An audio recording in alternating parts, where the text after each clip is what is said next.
All right, you guys ready? Ready. Okay. Good evening, everyone. Welcome to the Reading Select Board. Today is 10/12/2021. Here with me at the Select Board room, I have Carlo Bacci and Christopher Haley, and joining us on Zoom are Ann Johnson Landry and Mark Doxer and Bob Lalasher and Caitlin Osella.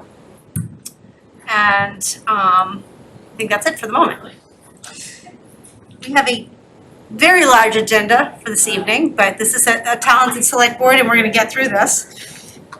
So quickly, an overview. We'll start with public comment, and then we're fortunate enough to have our I see all three of our legislative delegation is here to speak with us at 7:20 to give us an update on, among other things, perhaps more federal funding and the legislation related to green communities. Then the select board will adjourn briefly to executive session. We will discuss and vote regarding the potential acquisition of a portion of Meadowbrook's land located off of Grove Street and identified in Meadowbrook's July 6, 2021 notice of intent to sell. We will return then to public session at 8:30, and we will open a public hearing and to discuss and vote on right of first refusal for Meadowbrook land on Grove Street. And at 9 o'clock, we will discuss and vote on a mediation process with Mr. Walt Tavel related to his open meeting law complaint. At 9:10, we will begin discussion and a vote on the committee charge for the ad hoc town manager screening committee. We will also discuss, review, interview, and appoint resident applicants and discuss and appoint ex officio select board members and department heads to the ad hoc town manager screening committee. Finally, we will also discuss the town manager ideal candidate profile, and we will be joined by one of our consultants from Community Paradigm at that time. At 9:50, we will discuss and vote to accept newly redefined precinct maps, which have been the result of the census. And at 10 o'clock, we have several items left, including liaison reports, town manager report, and discussing a new ad hoc committee for the senior community center, followed by future agendas and approved meeting minutes. So that's our agenda for this evening. And before we get started, I just wanted to take a moment to remember someone. We all lost a neighbor and a longtime volunteer this week. Dr. James Mon passed away suddenly, actually after joining us here at our select board meeting. And we knew Jamie for his long-term commitment to the community via the Conservation Commission, his work on the ZBA, and also as a long-time town meeting member. Jamie was a friend, a scientist, a highly educated, collaborative neighbor that we all knew and respected, and his loss to the community will be greatly felt. So I just wanted to recognize just some of a portion of the many contributions that Jamie made to our community, and to send positive healing thoughts to his family if they're watching tonight. So thank you. Okay, so 7:06, do we have any public comment, either in hybrid or with us today in the select board room? I see one. It's right here, okay? Actually, you might want to come up to that sticker on the floor, Okay. and hopefully the owl will hear you when you start talking, Okay. and you can. Well, thank you. Nice to see you all. I'm here to make public comment on the water tank project. And tell us Oh, who you are sorry. again. That's Mark okay. Delaney, 26 Beacon Street. I figure I'm already a known entity around here. Welcome, Mark. That's not necessarily a good thing. But anyways, water tank project. Week ago, Permanent Building Committee had a special meeting, discussed this project. Thankfully, my good friend Mark Doxer reached out to share with us, because none of us attended because we didn't know about it, our neighborhood. Interesting thing that came out of that conversation was a cost estimate for maintenance of the water tank on Auburn Street. $2.5 million, and it would last for 10 years. So here's my evaluation of this new information, which wasn't available to the board when it voted on it and sent it to town meeting, is if we move forward with the maintenance program, we'll save $4.5 million. That'll be available to the town over the next 10 years. In light of the pandemic and the economic uncertainty, $4.5 million is a lot of money. So there are other things that may be more pressing that money would be better used for. So what I think that leads to, though, is what do we do in 10 years? I think the maintenance estimate provides several options. In 10 years, we could, appreciate where you were 10 years ago. Right, we're all 10 years younger. Now appreciate where you are 10 years forward. The world is going to be very different. So those options in 10 years could include reevaluating the tank for further maintenance. Do we need the tank in 10 years, right? Certainly consult with the fire department. Or thirdly, replace it. But instead of replacing it with a $7 million Cadillac tank, and appreciate, this is a backup tank, it's not a primary tank. We may replace it with a Ford. Or maybe in 10 years, today's Cadillac is a Ford. So the point of all this is, for a decade, $2.5 million now, we have this tank in place. For another decade, save $4.5 million, and have those options available to us in 10 years. So, the town meeting members are here. Some may be listening. It would have been nice if this information was available at your meeting. It's available now. So I want to make sure town meeting members get the information and consider it when they speak to this article. Thank you, Mark. My 3 minutes up? Did I do it in under 3 minutes? I think it's so. 2. I think so. Okay, well, Okay, thank you. We appreciate that's why it. she's here, to make sure I'm efficient. Thank you for listening. Great to see you all. Have a good night. Thank you very much. Thanks. I appreciate it. Okay, is there any other public comment? Anyone on Zoom? Caitlin, anyone? Okay, not appearing. Oh, Nope. Carolyn I Whiting. think there was a hand up. Carolyn Whiting. Actually, we do. I think Carolyn Whiting. Okay, great. Hi, Carolyn Whiting, Precinct 7. Welcome, Karen. And, hi. I'm just wanted to say that I support the Meadowbrook Golf Club land purchase that's on the agenda later on tonight. Thank you. Thank you. Always glad to see you. Thanks. We're always happy to have people come and visit us, virtually or in person. Thanks, John. Take care. Karen, we actually have another one. Okay, great. Bruce McKenzie. Okay. Yes, hello. I'm Bruce McKenzie. I usually say Precinct 8.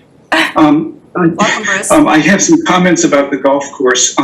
I only got a chance to get out there recently, and I was amazed at how hilly it is. And anyone who has not seen the lots in person, you really need to see them before you decide about them.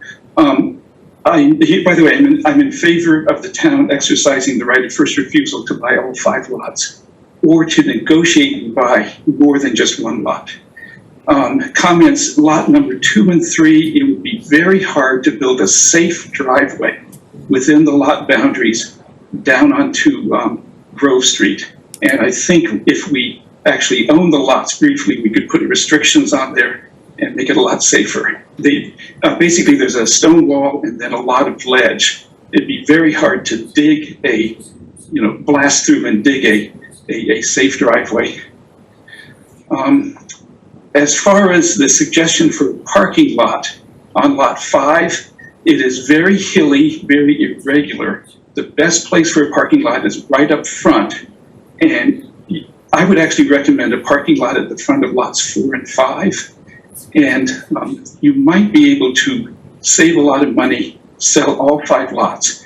You would have to negotiate with the golf course, ask them to sell a little more land at the back of the lots to get a little more, they basically move the lots backwards. And as far as putting a trail into the town forest, I'm really in favor of that idea. Have some nice parking up front along the street. but you either need a long boardwalk or you would need to get permission from the golf course to have the trail on their land.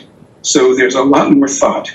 But I think if the golf course is amenable to something like that, we might be able to save a lot, to spend much less than $500,000, settle all 5 lots in the end, and still get the parking and trail that we want. Thank you. Thank you, Bruce, appreciate it. Thanks. Okay, Caitlin, are there any other folks that would like to speak? I believe that's it. Okay, great. Okay, next, I'd like to go ahead, our delegation, I see them in the hall, I'd love to welcome them in. Want me to get them in? I'll get them. That'd be wonderful, thank you. Karen, Yes?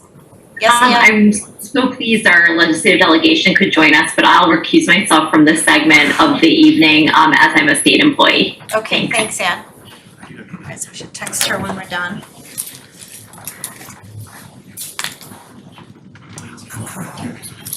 Welcome, gentlemen. We're not usually starting early, but because you were coming. It was suggested we sit up here. Sure. Okay, the owl will catch your voices. Guys, bring a check. It's all EFT these days, Bill. Venmo. Although Venmo's dangerous. Yes. I don't do that. So nice to see you all in person. Yeah, Mr. Nice to see everyone. Thank you. That's So, right. Pleased to be here. Thank you for the ARPA funds. We're in receipt of $7.6 million, and we made sure that didn't make any stops at any county governments on the way. We got it all. We're pretty excited about this. Terrific.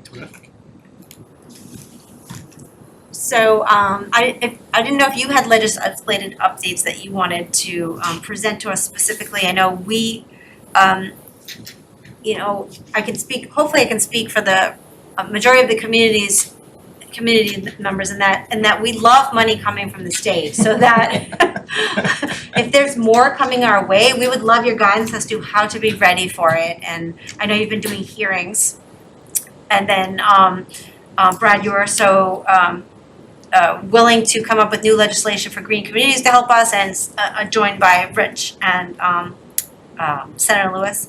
So if you have any updates for that, Do you, on that you process, mentioned you great. started off with ARPA. I would say you can thank the state, but I would be remiss if we didn't thank the federal government. Because ARPA we're kind of a pass-through. So, Yeah. Jason, I know we I'm talked about happy to ARPA, kick so it if you want off to jump or- up on ARPA. Sure, I can kick it off.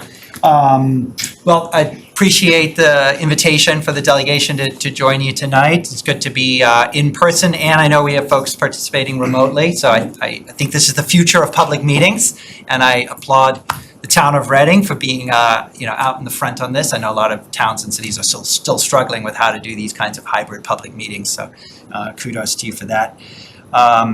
Wanted to just start out by saying that it's been, I think, really critical to how we have addressed the COVID pandemic, both in terms of the public health side of it and the mitigating the economic damage, that there's been a really strong partnership between state government and state agencies and local government and local agencies, and really appreciate, the strong partnership that we've had, with the select board and school committee and town officials, and of course, local public health, first responders.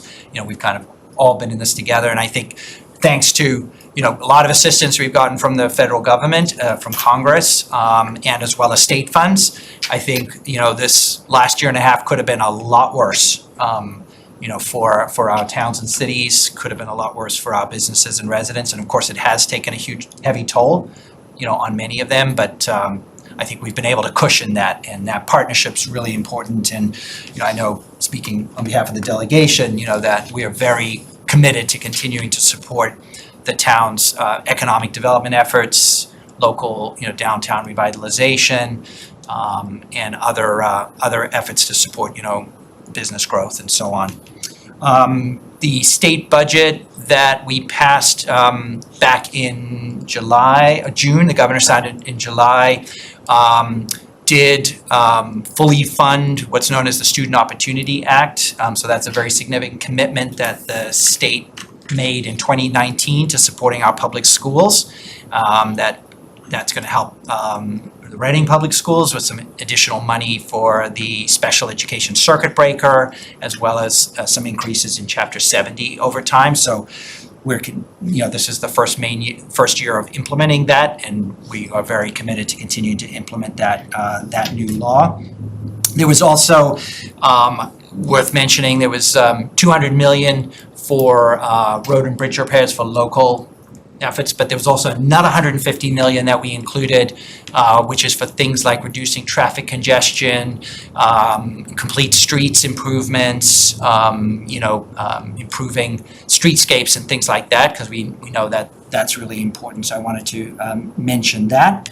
There were also, the delegation worked together and was able to get some local earmarks for the town. And so I don't know if you're aware of this or if the public, but there was $100,000 for some improvements in the downtown area, in the Eastern Gateway and municipal parking lot. There was also some money for a community garden. I know folks are excited about They're hard moving at work. forward with that. We've got some locations in mind to talk to, Great. I think. So that's fantastic. And there's also an earmark in there for the Coalition for Prevention and Support, which I think is the current latest name of the what was RCASA before, right? So we continue to view our efforts to fight the opioid epidemic as a critical need that we need to fight at the state and local level.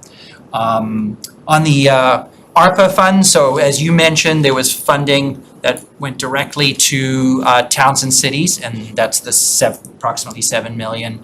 And we know you're looking at some, good ways to invest that money. At the state level, we have approximately $5 billion that the state has discretion over. The legislature's been holding public hearings over the last couple of months. I chaired several of those hearings on the Senate side. We got a lot of great testimony from constituents and from stakeholders. Lots of advocates weighed in with good ideas. And so we expect legislation it'll originate in the House. So my House colleagues will speak more to that in a moment. The House will take it up first, then the Senate, and we expect the goal is to get that on Governor Baker's desk before Thanksgiving. Wow. That won't be the entire $5 billion, because we have 3 years to appropriate that money, and I think 4 years for it to be spent. So we want to be careful and thoughtful about making those decisions. In total? Yep.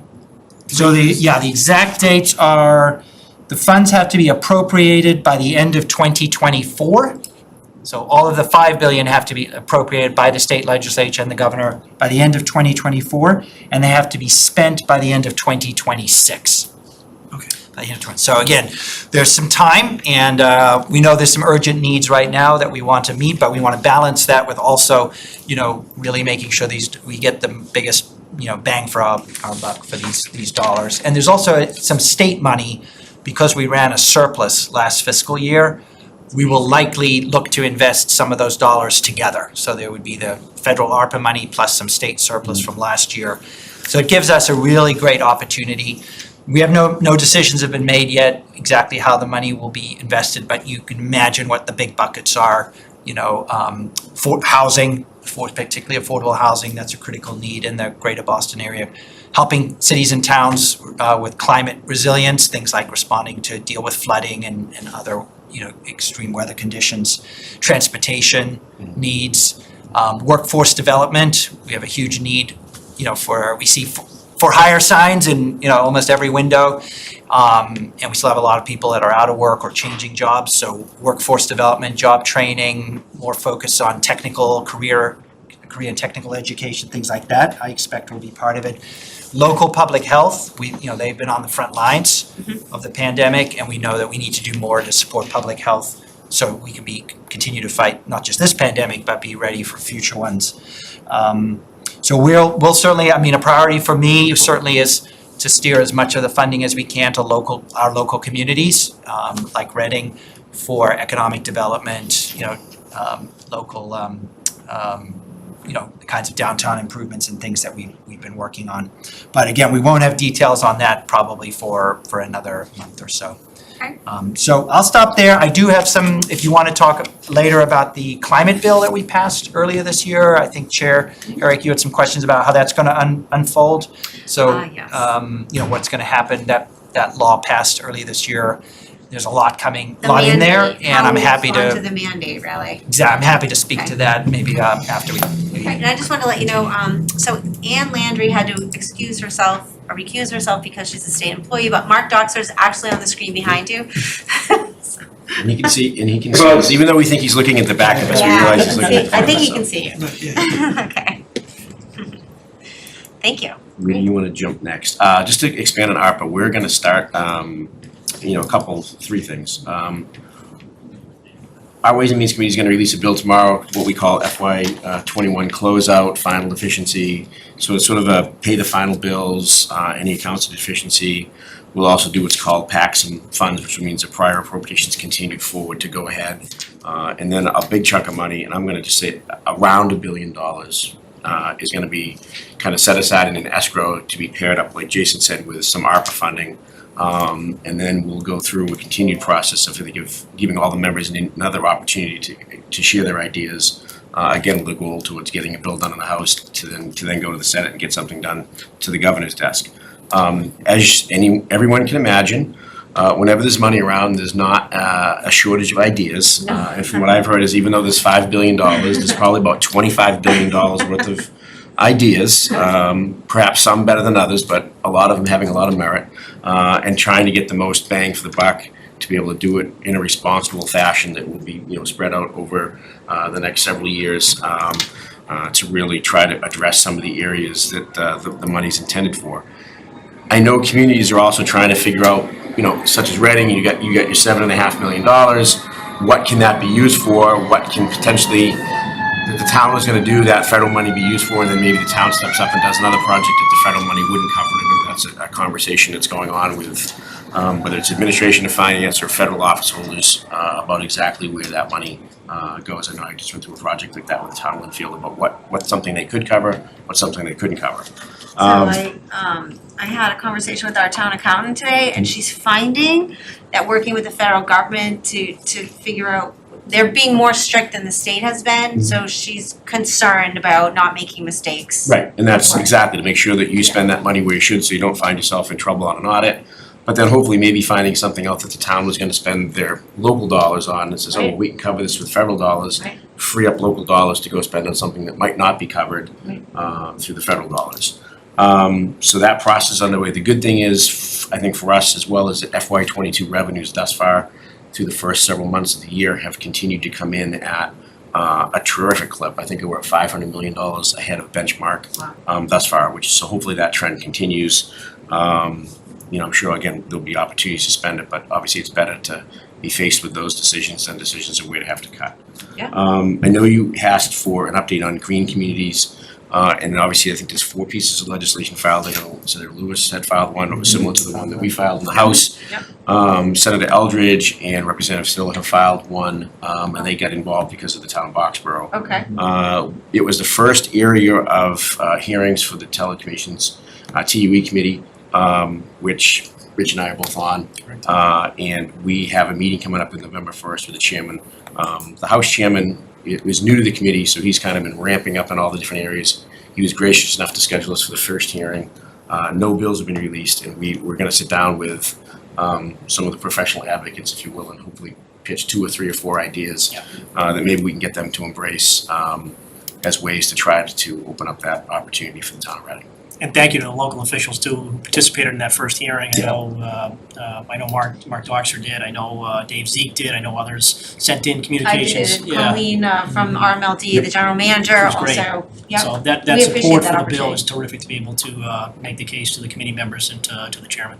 There were some questions raised by the couple committee members, and I think we've been able to answer them and kind of flesh out a couple of ideas and things like that, so sounds great. hopefully that'll create a pathway. I know staff has been working hard, and that's a great way to segue back to the climate bill at some point. I think it's all intertwined now. It is, and one of the things that I think we want to make the case for is, can we do something now? I mean, traditionally, the past few sessions, we've done sort of one big climate energy related bill, but maybe not to wait for that, because relatively speaking, in terms of the big bills, this is a big issue for Reading, but a small piece of what would be a bigger bill. I don't want it to get lost in that shovel, and we're hoping to be able to develop a focus simply on this, because I know it's something the town of Reading wants to do. Mark's got a thumbs up behind you. As long as that's the finger he's got up at Thumbs the up. breast. Yes, they're That's thumbs, they're definitely thumbs. Yeah, and I've had positive conversations about the bill with the Senate Chair of the committee, who's Senator Barrett. And he understands why it's important. In fact, he once represented Reading in the State House I keep years and hearing years that. ago. So he's Before my time, so that was some still time has a ago. soft spot, for Nineteen- That works. 1978 to Yes. 1984. Does he like chocolate covered strawberries? I mean, what do we need to do? And he's a piece of legislative history. He has served in 2 different seats in the Senate and a seat in the House, none of which overlap. Right. So he's got an asterisk next to his name. That's great. Thank you. Just to build on what's already been said, I mean, it's tough to follow that act, but I know Senator Lewis and Representative Jones, covered a lot. And I would just say definitely the ARPA monies, that's coming within the next month. Pre-precincting maps came out today for anyone who is keeping an eye on it. Representative Jones and I swapped, at least as the proposed maps, have us swapping precinct 6. That's the only change. Aside from that, the delegation will remain intact, and the way the community's representative will remain intact, so that's great. I think we're all happy about that. And then, I know the Senate last week did some voting reforms. I would anticipate, having that conversation sometime in the next 30 days, I think, around, the potential to extend mail-in voting, no excuse absentee, early voting, both for state and potentially local elections. And then, of course, having a conversation around same-day voter registration, which I know is important to a lot of folks as well. So that's coming. And we're always welcome to hear from folks in the community and their thoughts on those issues. But certainly around local projects, one of the things that I talked about fairly recently with an area local official is that, on the ARPA funding, we've had a bunch of public hearings to try to understand where best to invest these dollars. We've also had an opportunity, obviously, to kind of watch what's going on at the federal level, because we don't want to duplicate efforts just like you don't want to duplicate efforts. You don't want to sit here and be allocating funds and then realize a month later that you're getting funds directly for that purpose from us, right? Sure. We're looking at the federal government, I think, in a similar manner, as the federal government considers some type of, large infrastructure package, whether it's the bipartisan package or the larger kind of social infrastructure package. If those both were to get over the goal line in some fashion, they would presumably affect the decisions we make around how we spend the dollars we already have. So I think you're going to hear a lot more about that, again, in the next 30 days. And we're always welcome to hear from local officials on local projects that are priority projects, whether it's, I know the water tank replacement is Do a anything about the steel supply? is a hot issue. Yeah, we can try to work on the steel supply issue and the cost issue. But we welcome the ideas and the opportunity to be able to hopefully include some of those dollars in any type of package that's passed in the legislature, and we're here to listen. So thank you. Thank you. You mentioned the steel issue. I mean, the supply line issues that a lot of places are facing are an important consideration, and whether that in turn costs go up exponentially, and all of a sudden you find out you had X amount of dollars and you thought you were going to be able to do 2 projects, and all of a sudden you find out you can only do 1. Right. I think we want to make sure we get as much bang for the buck, if you will. So I think that's an important thing, as you highlighted with the steel situation.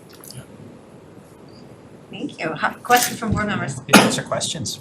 I heard, thank you for that update. I heard that we're pretty flush right now. Where is that coming from?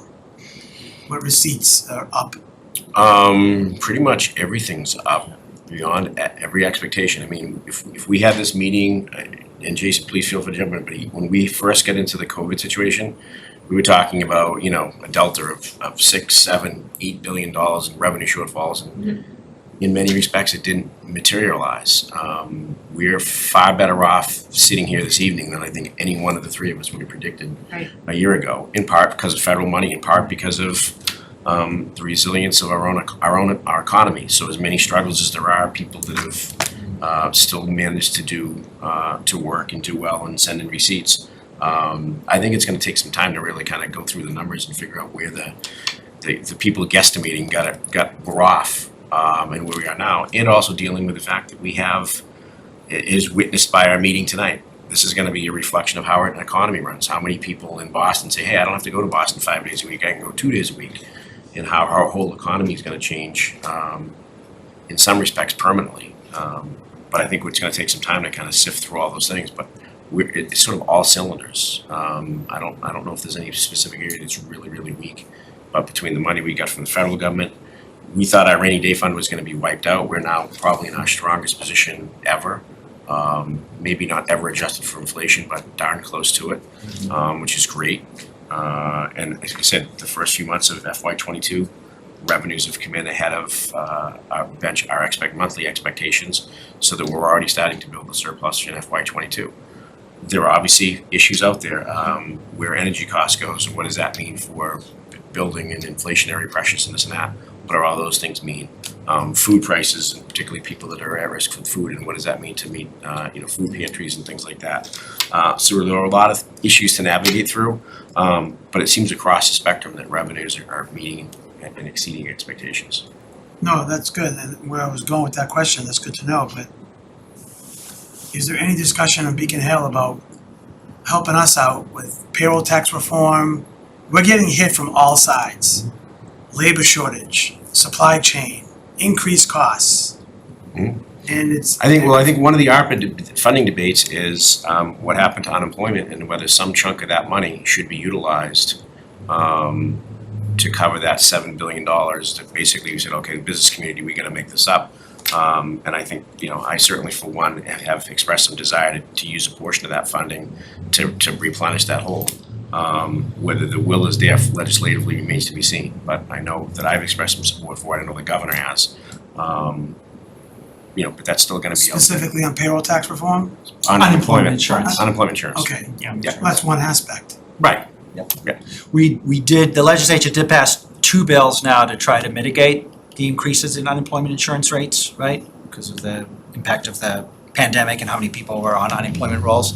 So we've been focused on this, but as Representative Jones is saying, there is a proposal out there to put some of this ARPA money toward paying back the debt that we owe the federal government, right? Because we essentially borrowed from the federal government, and if we did that, that would reduce the amount that would fall to employers to have to cover over the next 20 years. And the good thing is, So that is one of the proposals that's being considered. in my mind, with revenues continuing to come in even into this fiscal year ahead of expectation, hopefully that creates more of an opportunity to do at least a piece of that money, to direct it towards that issue.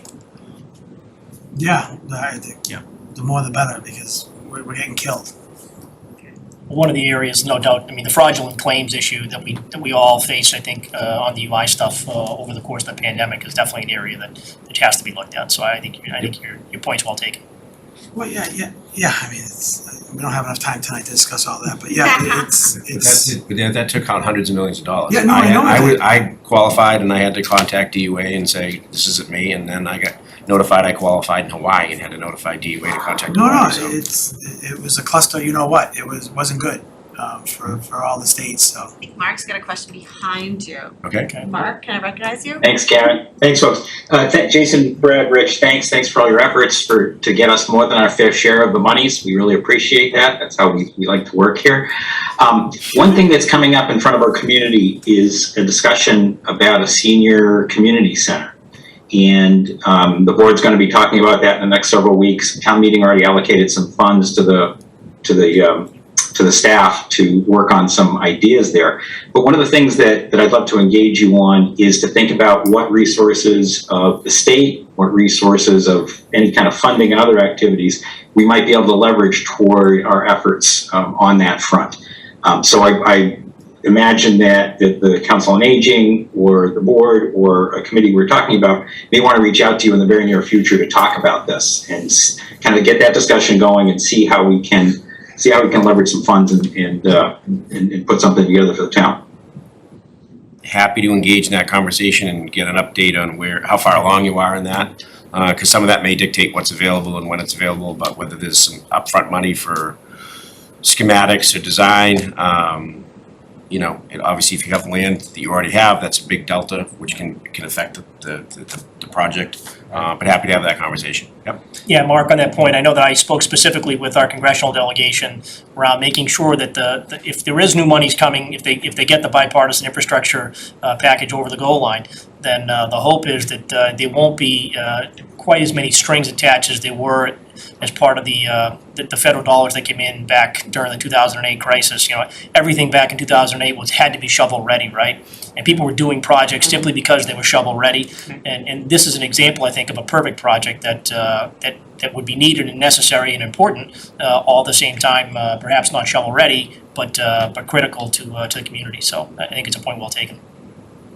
I would just add, I think it's great that the town is pursuing this. It's a project that would be a huge benefit to the community. One of the things that I've been interested in for a while is we have very successfully created at the state level programs to support certain kinds of municipal infrastructure. So a good example would be the School Building Authority, right? Which helped to build a new Reading High School. And that's a way that we essentially renovate and rebuild schools, right? We also have a program. elementary project before And we that. have an elementary Pipeline, project yep, that we just put a yep. statement of interest in that we are very supportive of, and Thank we're you. pushing that forward as well. We also have a library program which helped to rebuild the Reading Library, right? And again, it does require some local dollars, but there's a state match that helps a lot to offset the cost and good returns. So what we don't have at the state level is a program that would help support other kinds of municipal buildings, right? Like public safety buildings, senior centers. We don't have something like that, although we have, again, two really good models, schools and libraries. And so at least I can't sit here tonight and say we've got a definite plan to do that, but I can tell you something that there's some thought starting to be given to that. And again, with some of the funding that is available to us, could we kickstart something like that and get that up and running? And That's a so great that could be a way to Round help it out. towns like Reading with these kinds of projects in the future. So Well, thank you. We're so excited. Go get us some more money. No, we really do appreciate it. Thank you, Bob, for helping coordinate your schedules to get you here this evening, and to see you in person is just amazing. We've just recently started meeting in person again, so this is good. It's all good. No, that's great. I think we're heading in the right direction. We also have a routine meeting with Bob by Zoom or whatever to talk, just kind of keep up to date if there's things going on, we don't have to wait for let's And I say, think the annual check-in, if you will. And I think I saw you're starting to phase back into in-person constituent office hours as well, Exactly. so that's wonderful. And obviously, I think we all were down at the Fall Street Fair, so I think we saw about Congratulations. 9,000 constituents all at once. Yeah, It was pretty I bet you impressive. did, thank you. Thank you. All right. Thank you so Great. much. Thanks for Thank having us. Thank you all. Thank you. I appreciate it. Yeah. Good night.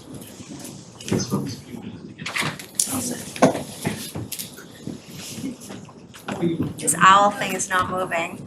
It doesn't move. I don't know if we should tell some, oh, it No, doesn't? I thought it was supposed to spin. No, that's just the camera's up on top. That black dome thing has, that's what spins. Text Dan? Oh, yes, thank you. Text Dan.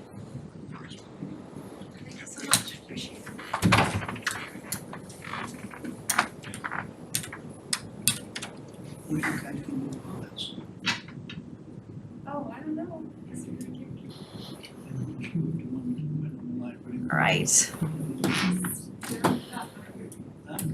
I see everybody has joined us. Ann is back, awesome. Okay, we are 10 minutes ahead. Let's rock and roll.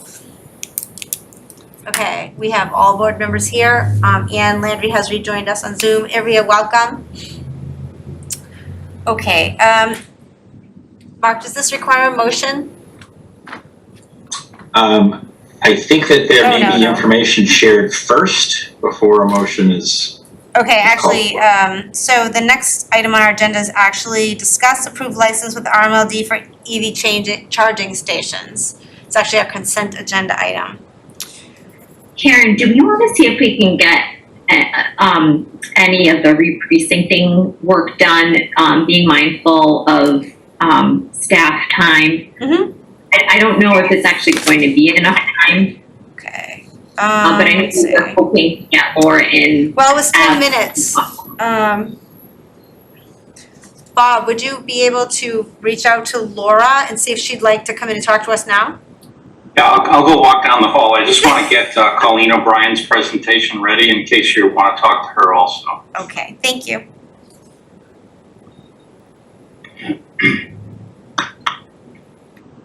It's harder to be in two places at one time than I thought. Okay, Ours on Zoom. Let me see if I can message her. Okay. Great.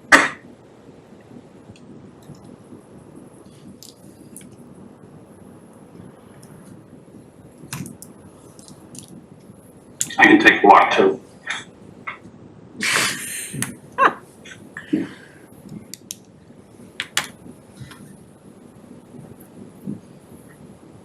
Okay, this thing says 400. I'm gonna take this off a little bit, because that equals a happy face.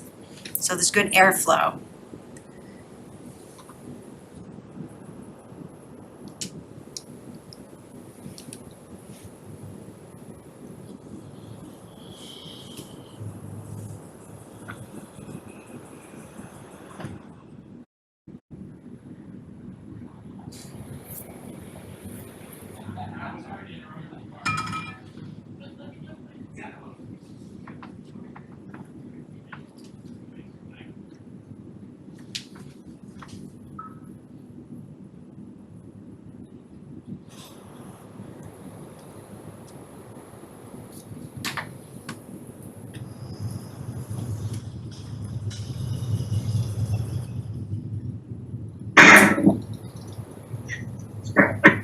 Good evening. Welcome, Laura. Thank you for joining us a little bit ahead of schedule.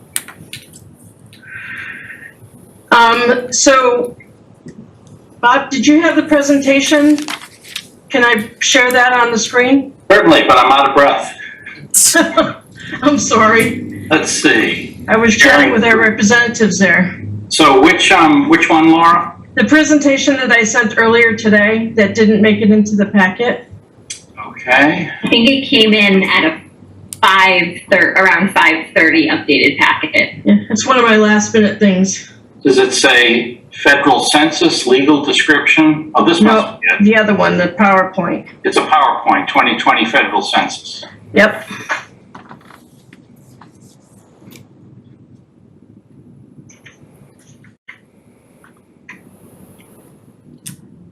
Everyone see that okay?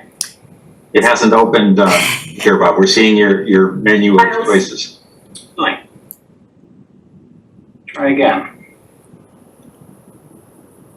So while we're bringing that up, I just want to kind of, okay, perfect. Great. Thank you, Bob. Yeah. So I'm just gonna kind of go through what the process of where we got here and kind of run through it real quick. If you can go to the first slide, Bob. Thank you. So basically what happened here is that the federal government did their census and they came up with a population of 25,518 for the town of Reading as of January 1st, 2020. At that point, they take that number and divide it by 8 for the total number of 8 precincts, and that's the total number per precinct. As you probably heard before, all precincts need to be under 4,000 residents, not voters, but residents. Throughout all the way up until 2030 is the hope. So what you see here is what the population was in 2010 and what the population is currently within the precincts of 2020 of what we're proposing. What was proposed by the state, if you can go to the next slide, Bob. So what was proposed by the state is listed where it says population as presented. That's the way that the state presented it to us. What we did, and by the way, this was the last official act, I'd say, of our GIS coordinator before she retired. She did a lot of work on this in the last couple of days of being employed by the town of Reading. So the variance as presented, the variance must remain within 5% of the 3,190, the target population. So it can't go above 159 over that, under that 3190 or over the 13090. So actually 3190 is what I should be saying. So that's where you see variance as presented. That's the variance that the state presented. What we went through, Kim and I did, is we worked with Julie Mercier, and we looked at how many new units were going to be added into each precinct over the next couple of years. And this is information that the state didn't have. So we took that and created what our near future growth would be, just making sure that our numbers were going to stay under that 4,000 or within the 5%. So that's why we suggested making changes to precincts 3, 4, 6, and 7. And you can see where those changes were. And our variance change,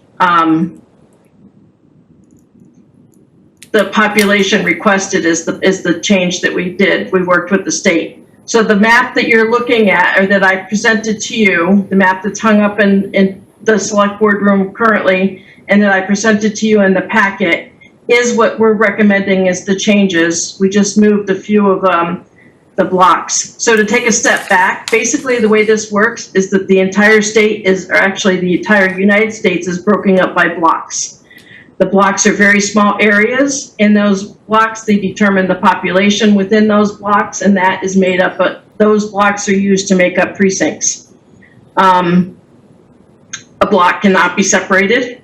The entire block has to be within a precinct. So this is kind of how the lines ended up being drawn. The way it's being presented currently, precincts 8, 1, and 7, precincts 8, 1, and 2 are not changing. Precincts 6, 7, 5, 4, and 3 are changing slightly. You can look at the map that I presented to you in the packet, the one that's precincts compared with 2012 precincts. So these numbers came from 2020, but they take effect, the precinct changes take effect as of December 31st. As of January 1st, 2022, technically, we do not have a town meeting until our April election, because we'll be starting over at that point for town meeting. But this is the precincts that are presented. Bob, if we can go to the next slide. So this gives you an example of how the blocks look and the way that the blocks are made up. It gives you the total number of population within the blocks, and it's where we got the numbers from to determine the precincts themselves. Just to kind of give you an idea of how it works. And the next one, just wanted to kind of go over that in Reading, we have 323 census blocks that's used to create 8 precincts.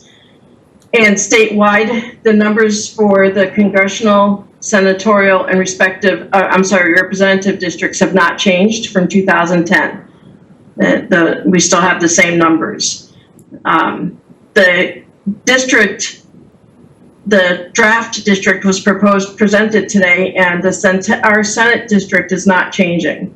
Our representative district will change slightly, but as I think They did. Mr. Jones and Mr. Haggerty presented to you that precinct 6 is switching from one district to another. Go ahead, Bob.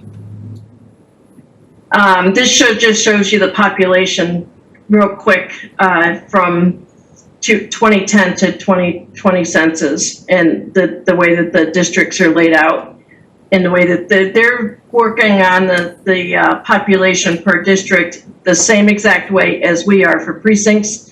Basically, the only difference is that they're allowed a plus minus 1%. We're allowed plus minus 5% change. Next one.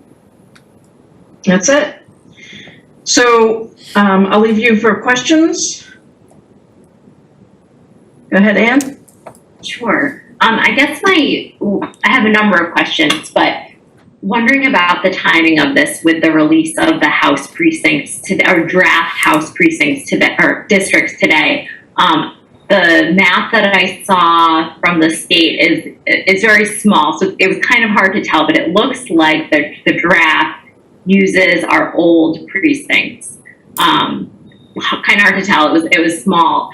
given that redistricting seems to be happening simultaneously with re-precincting, how are we going to ensure that the districts line up so we're not going to have sub precincts as part of different rep districts?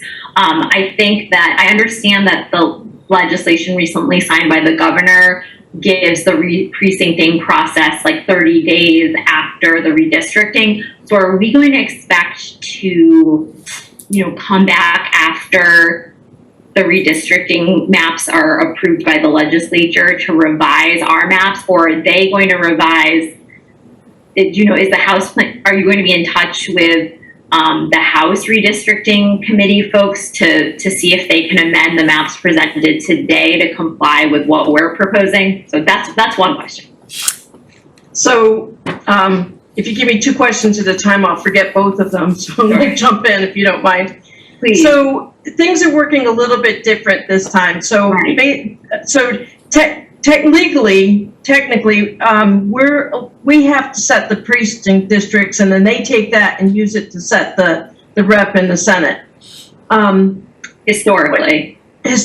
I'm sorry, that's a good term. So, this year, what has happened is, and also historically, once our precincts are submitted to the state and they're submitted to the committee, that we cannot change them at that point. Once it's accepted by the state, that's it. Now, the state has already accepted the changes that we've put in. We just have to submit it to the Local Election Districts Review Commission. Once it goes there, historically, we are not allowed to make changes. But what has happened, because of the fact that we have such a short term to work, if it comes down to where the Senate and the representative districts create an issue with our precincts that have already been approved, we are allowed 30 days afterwards to make changes, if need be. So there is a slight chance that we'll be coming back. But with that said, the hope is that after we sign this, all the information that we need to submit it has already been approved by the Elections Division. So we just have to submit it to the commission, and if the commission approves that before they get to the final stages of doing the Senate and the representatives, they'll take into consideration our precinct changes, and we won't have to go there. That's part of the reason why we have to do this now. We have to have it to the commission by the 31st, but if we get it there tomorrow, we have a better chance of not having to make that change. Does that make sense? Yes. Okay. So, second question? Second question. And so I understand to a certain extent what you're doing mathematically in terms of, ensuring one person, one vote within a certain margin. I was wondering to what extent in your analysis you thought about preserving communities of interest, the downtown area, et cetera, and to what extent you engaged in or were advised by the Secretary's office to do any kind of VRA or Voting Rights Act analysis that might be necessary. I'm not sure, given our population, if that kind of analysis would be necessary, but I didn't know if that was part of the work that you did. It is part of the work. Those numbers were taken into consideration. Okay. Reading is not a community that would requires a lot of figuring of precincts. But other communities like Lawrence, the analysis was they put a lot more work into the analysis. But the numbers of other races in I'm sure you know the term I'm trying to say. Ethnicities, yeah. Yeah, there you go. We're taken into consideration within the precincts. Okay, so we're not in any hacking or cracking. I think it's, No. Sure, we're good there. We're good there. Yep. And I guess the other question that I had that I ran into the VRA question, but just to reiterate the question around preserving communities of interest, when you were shaping the new precincts, were you thinking about, this precinct shares residents who have certain things in common? And are we trying to kind of keep those kind of blocks together to vote as a block for, to represent folks in the downtown or whatnot? Was that part of the analysis? Not necessarily. The only thing that the state is concerned with, that the elections division is concerned with, is making sure that, all the cultures are taken into consideration. Anything else is not necessarily a concern. Like, for example, some residents have stated that they would like to see the precincts done the same as the school districts. Well, Right. that can't be done simply because of the population rates and having to keep the numbers. It's hard enough to try and make sure that everybody has a right to vote and that it's even, both in population and race and that term. Sure. Did you work with town council on this, or with on the advice of the secretary's council? We worked directly with the secretary's office, the census liaison. They have an entire division basically set up for this, and they're working with every community. They created the original map. They they received the map from us with the suggestions for future population, and they approved that map. They also created, we have a file that has a listing of all the blocks within Reading and what the population is in every block. They created that document, and we just took that and used it to our job was to look and make sure that we know Reading, we know the growth, we know what happened, because all this started back actually in 2008. 'Cause the first step was to give all the addresses within Reading to them, and all of the future addresses that we knew was going to be coming in. Well, we gave that to them, and then since 2018, that went way back. And in 2020, they used those addresses to get the census. But since then, there's been addresses added that they didn't necessarily know about, and there's going to be addresses added over the next few years that they didn't necessarily know about. That's the role that we played. The state did all the rest of the work. So the numbers are based on the census, but you were able to kind of visualize what's to come to make sure that it would sort of going forward and through the next 10 years remain as equitable as possible in terms of one person, one vote. Exactly. Okay. Exactly. That's helpful. I'm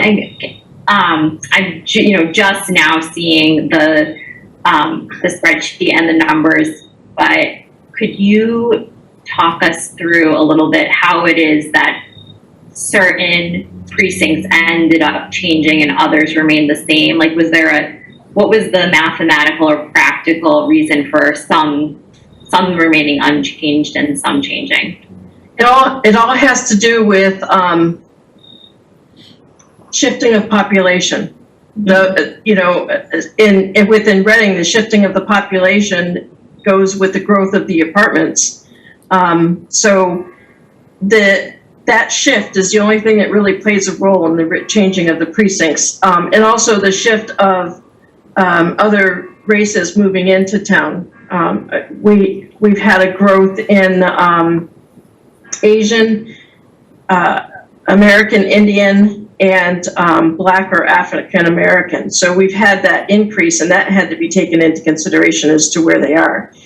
Totally to do with shifting. And the number that's used is so we look at the number of the units that are added within that particular precinct, and then take that and multiply it times 2.5. And that's the number that the state uses, is 2.5 per unit, and that's how they estimate.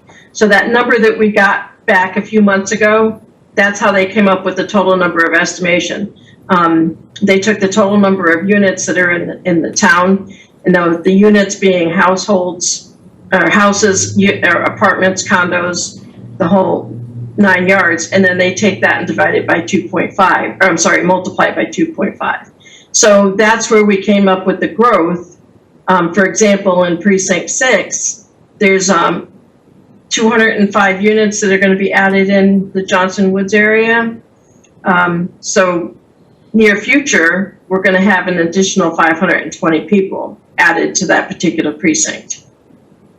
And who did the VRA analysis?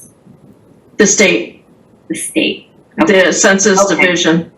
Okay, that's good to know, thank you. Any other questions? Board members have questions? Your patience with me. Not at all. No? Yes, Chris. Thanks, Sharon. So Laura, you're confident with the map that you presented that that's definitely how it's supposed to be? Yes, I am. As I mentioned to you some time ago, I mentioned that I'd like to see a 9th precinct added simply because it divides up the number of people. But currently, we're still within the realms of the being under 4,000, and I'm confident that we'll remain under that for at least most of the 10 years. I guarantee you in 10 years, if Reading keeps growing the way it is, we're going to be adding a 9th precinct. We're going to have to. Perfect, yeah, so if you're confident, it's good enough for me. Ann? Sorry, so I just wanted to know if, can I have your reassurance that if we vote for this map and it turns out that wires get crossed and the legislature passes districts that mean that there will be sub-precincts of House or Senate districts within Reading, that we can come back to the drawing table and approve new maps to ensure that there's not going to be that kind of confusion for residents and voters about where they vote? Most definitely. To be honest with you, we have to. The local elections district review commission will not allow us to start off the 10 years with divided precincts. Okay, So yeah, most definitely. great, thank you. The hope is that we don't have to. The hope is that we get the paperwork in on time and we won't have to, but if it comes down to it, yeah, most definitely. I will tell you that it will be a very short time frame, so if it comes down to that, we'll have to meet very quickly with you guys to approve the second map. But most definitely. Okay, thank you. Actually, to be honest with you, it'll make my life easier if we don't have divided on election day. Absolutely for poll workers, for voters and poll workers alike. That would Exactly. Yep. Okay, board members. Mark, do we have a motion for this item? Move to, make sure, I'm not unmuted, yep. Move to accept the 2020 try again. Move to accept the 2020 re-precincting plan for the town of Reading as presented. Second. Thank you, Chris. Any discussion? None appearing. Board members, I'll take the virtual ones first. Anne, Yes. Mark, Yes. Chris, Yes. Carlo, Yes. Karen, yes. Okay, very good. Thank you for all that hard work, Laura. Thanks, Laura. Thank you. So I'd like to say, I'll bring the paper into you guys if I could get you to sign it. Mark, if you can stop by some point in the next day to sign it, that would be awesome. I thank you very much for taking me early. Thanks, Thanks, Kim, and too, Laura, as well. if you could make sure that the version doesn't have my name on it, it's the version, perfect, Yep. thank you. Yep. All right. Thank you. Thank you. Thank you, Laura. Thanks. Okay, great. Okay, so resuming to our previously scheduled agenda, I see Colleen, the general manager of RMLD, has joined us. So we need to discuss and approve license with RMLD for EV charging stations. I think you can sit there, or you could, there's a dot on the ground. It worked for the legislators, I think you'll be fine. Welcome and thank you for coming. Yeah, thanks for having me. I look forward to, I heard we're gonna have a financial presentation soon and some other discussions, so we look forward to that. So, is Bob, can Bob just hear me? Is he Can gonna drive hear the you. bus for me and for changing? Yes. I guess he is. Yeah, hopefully it's on the Zoom screen now. Okay, you can see him in the corner. It is. Yep, it is. Okay, so do thank I, is he gonna just change, is he changed to the next Yeah, slide? you just, Colleen, Just let if you him know. just instruct me to change the slide, I'll be happy to do Okay, it. great. So, before I start though, so the library trustees was actually having their meeting at kind of the same time. I was trying to get to both so it would be seamless, but I sent Hamid over there, but it's the same presentation. He's just gonna go heavily in on the library. So I'll go through this quickly and see if you have any questions. So, okay, on do we wait? Oh, no, go ahead. So, there's two grant applications. One was the level 2, which is a single phase 240 volt and they're dual stations. That's at the town library, Haven in Maine, which is the lower parking lot, Lincoln Street at the train depot. The key project team members, Brian Smith for our engineering, Chuck Underhill from IRD, RMLD, and Ryan Percival has been helping us out from the town. The level 3 is a 3-phase 480 volt, different configuration. We submitted that. We had to take a couple of them back because of feasibility. That was basically, there was some land not technically owned by the town. There wasn't any 480 volt electricity in that area, and there was some lack of physical space. So we do have the level 3 still in place for the grant for the library. They're probably not gonna make that announcement till the end of the year. So the level 2s were awarded, and again, those are the town library, Haven, Maine, and Lincoln Street.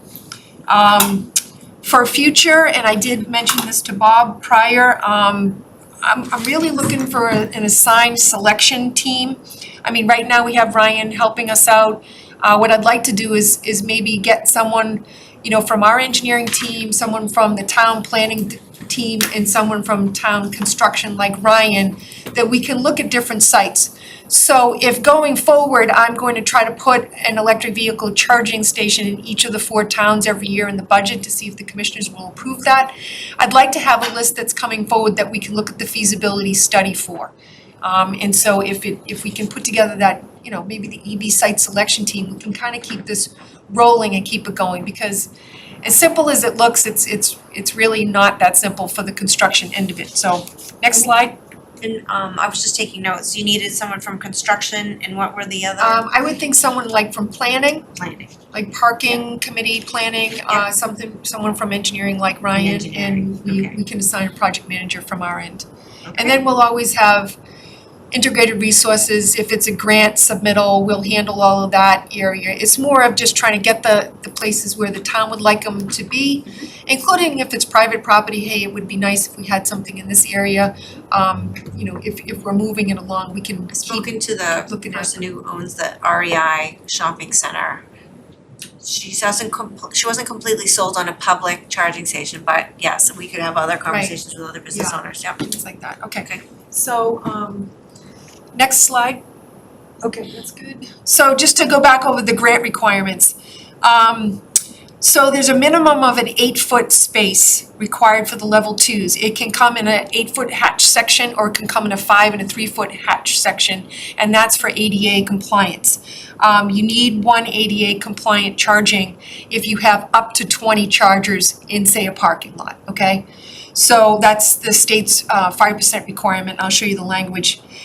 We need signage at each of the stations, which I'll show you an example of, and directional signage, kind of like a hospital sign and saying, hey, you know, charging this way. The construction is to be completed within 6 months from the date that I accepted the grant, which was August 20th, 2021. We could get a state extension, but I'm gonna have to show them due diligence, work in progress, and it's probably gonna be to ask for the, you know, the ground to thaw, to do underground construction.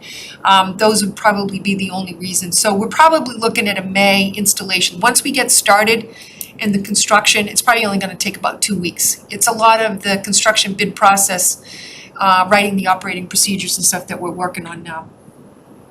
The maintenance, the RMLD will own and maintain the EV charging stations, equipment, and all the associated software licenses, so people can use the software, apps and everything. License agreement, we can talk a little bit about that. The town and library need to grant the RMLD license for installation of the EV equipment on public property prior to us going forward. Hamid's talking to the library at the same time tonight. Bob sent over some motions that maybe we can talk about at the end. Either one of them work for me. So I'll just keep going and we can go back to that one. Okay, great. Thanks, Bob. Okay, so this is just some sample signage. This is one of the sites at the RMLD. So, you know, we have painting on the ground and we have signs that say EV charging. It's pretty simple look with the bollards to protect it. We'd like to standardize the EV signage, so whether it's a public or a private, if it's going to be owned by the RMLD, we would like them to stay standard. However, we would like the verbiage, font, instructions to be approved by the town, to say, hey, this is what we like, this is the font, this goes with our character, our charm of our town. So we can send you over some samples of that, and once we agree on one, we'll just make them up and we'll be able to get them in.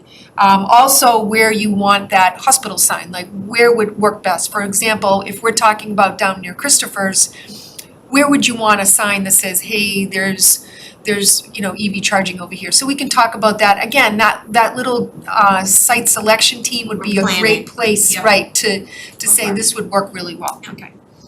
At the bottom of this is the Mass EVIP spacing language that I talked about. That's really just reiterating that hatching marks that's required for each up to 20 stations. That's where that came from. Next slide. Thank you. So here's the project update so far. We accepted the grant, as I said, on August 20th. May 2022 is when we're expecting hopefully to have them in. There were 5 locations included in the grant, 2 in Wilmington, the town hall and the library, and 3 in Reading, Lincoln Street Depot, library, and Haven in Maine. The procurement bid process for the charger heads we completed, we actually awarded those to Voltrek. And so the check marks mean we're done. The little dotted bullets means that this is what we have to work towards. Civil and construction bid prep advertisement is in progress. We're expecting that will be awarded for a Board of Commissioner approval at the December 2020 meeting, as long as everything goes as, we get the license and everything goes forward. The procedures, operating instruction, website updates, signage, all of those things I'm drafting and I will send them over to Bob and he can take a look at them. It will, like one of the things on the sign would be, we'd probably put a logo on and a phone number to call the complaint department, like if it's not working, call us, so that, we're taking care of everything. So we just want to make sure that the operating procedures instructs everybody, what rate am I paying, even though it says it on the actual charging station itself. You can go to our website to our rates under EV public charging rate. It's 22 cents right now.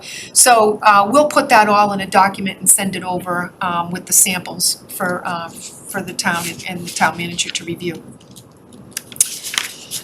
Next page.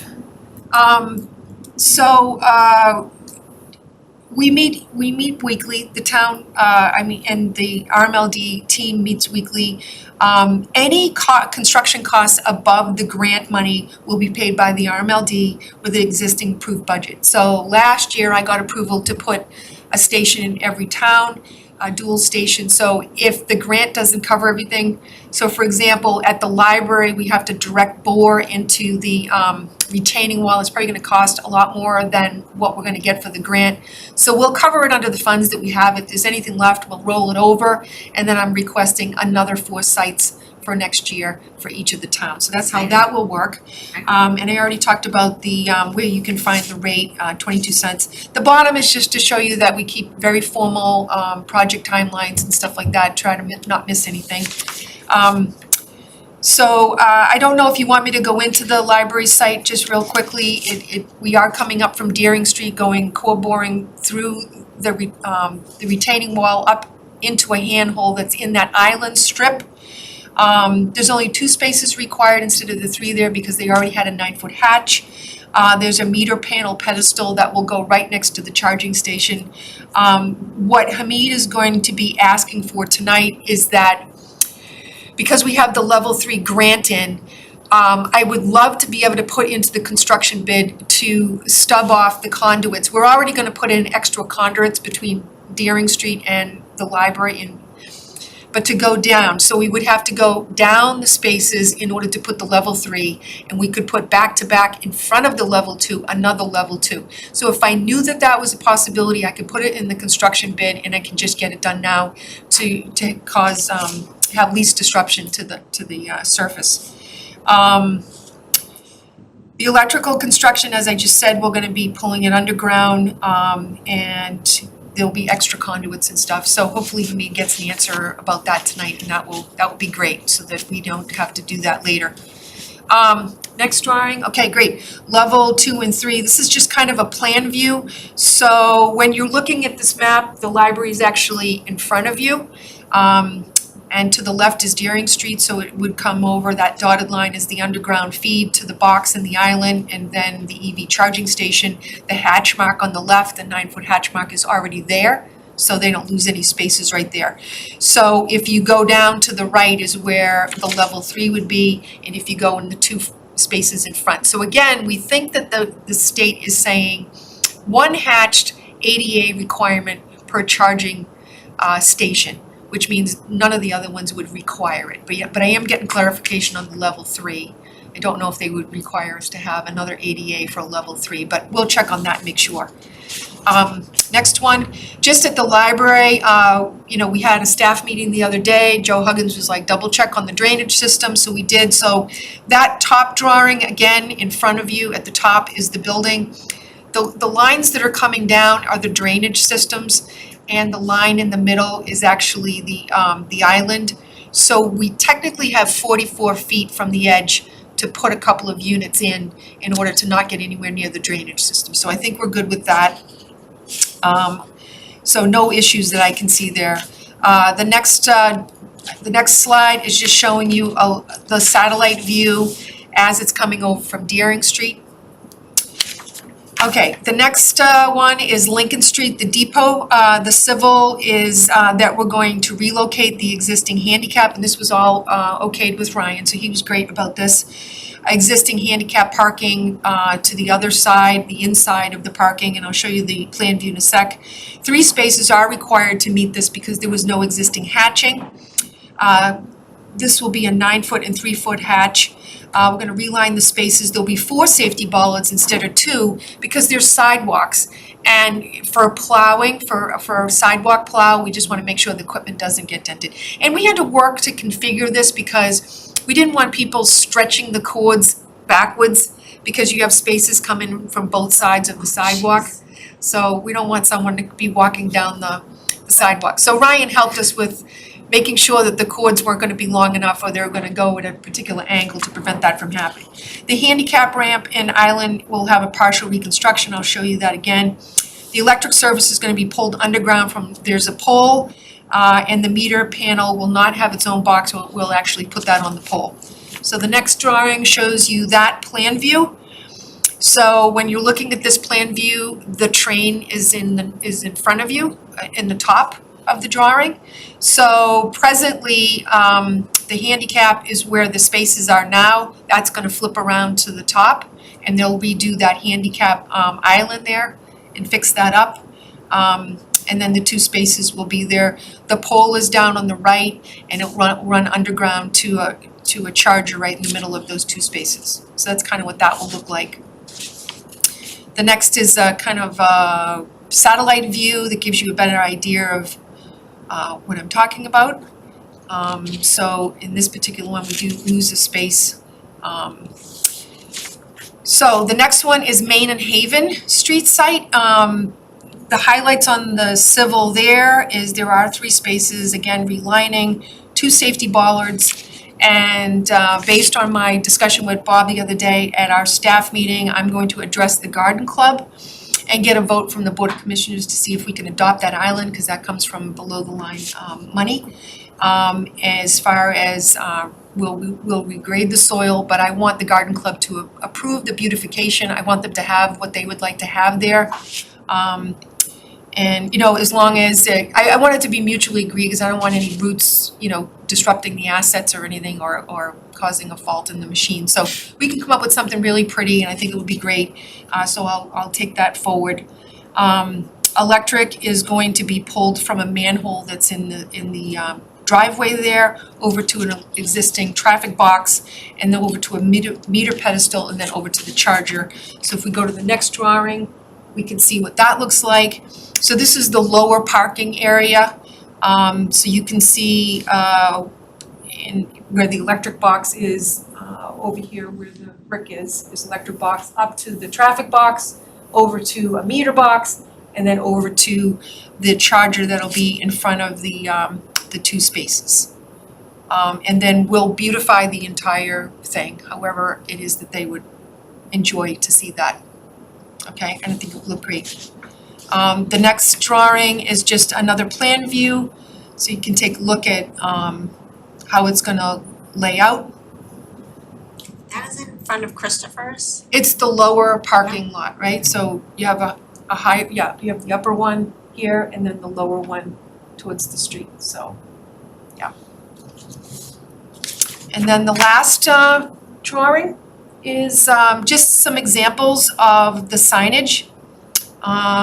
So the one on the left, the EV, is kind of like the hospital one I was telling you. Typically that has a sign of which way you're going, and we can add that wherever we wanna put that up. And then the one on the right is actually what we painted on the ground. We did green stripes and we put the electric vehicle, painted it on the ground, so if you want that as well.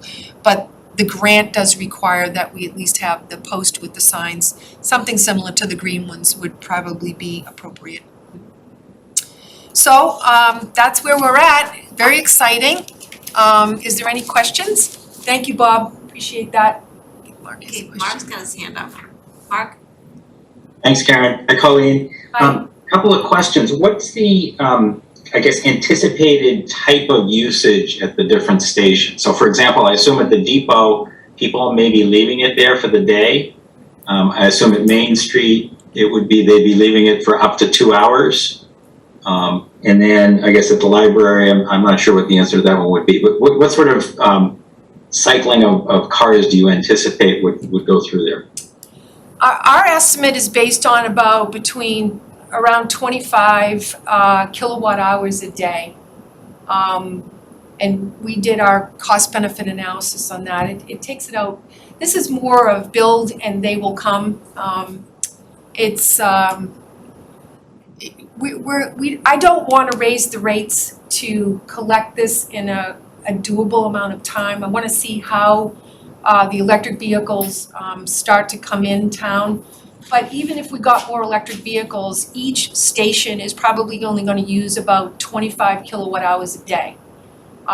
So for a level 2, that would probably be at 22 cents, would probably be a rate of return of a little bit over 10 years. Because a level 2 typically costs about $50,000 all in. A level 3 DC fast charging typically could cost anywhere up to like 125 to 150,000, and that would be a much longer payback. But each station can only use it so much. I mean, even if you had one car there charging completely, it's still going to be the same amount of charging if you rotate. People are just topping off.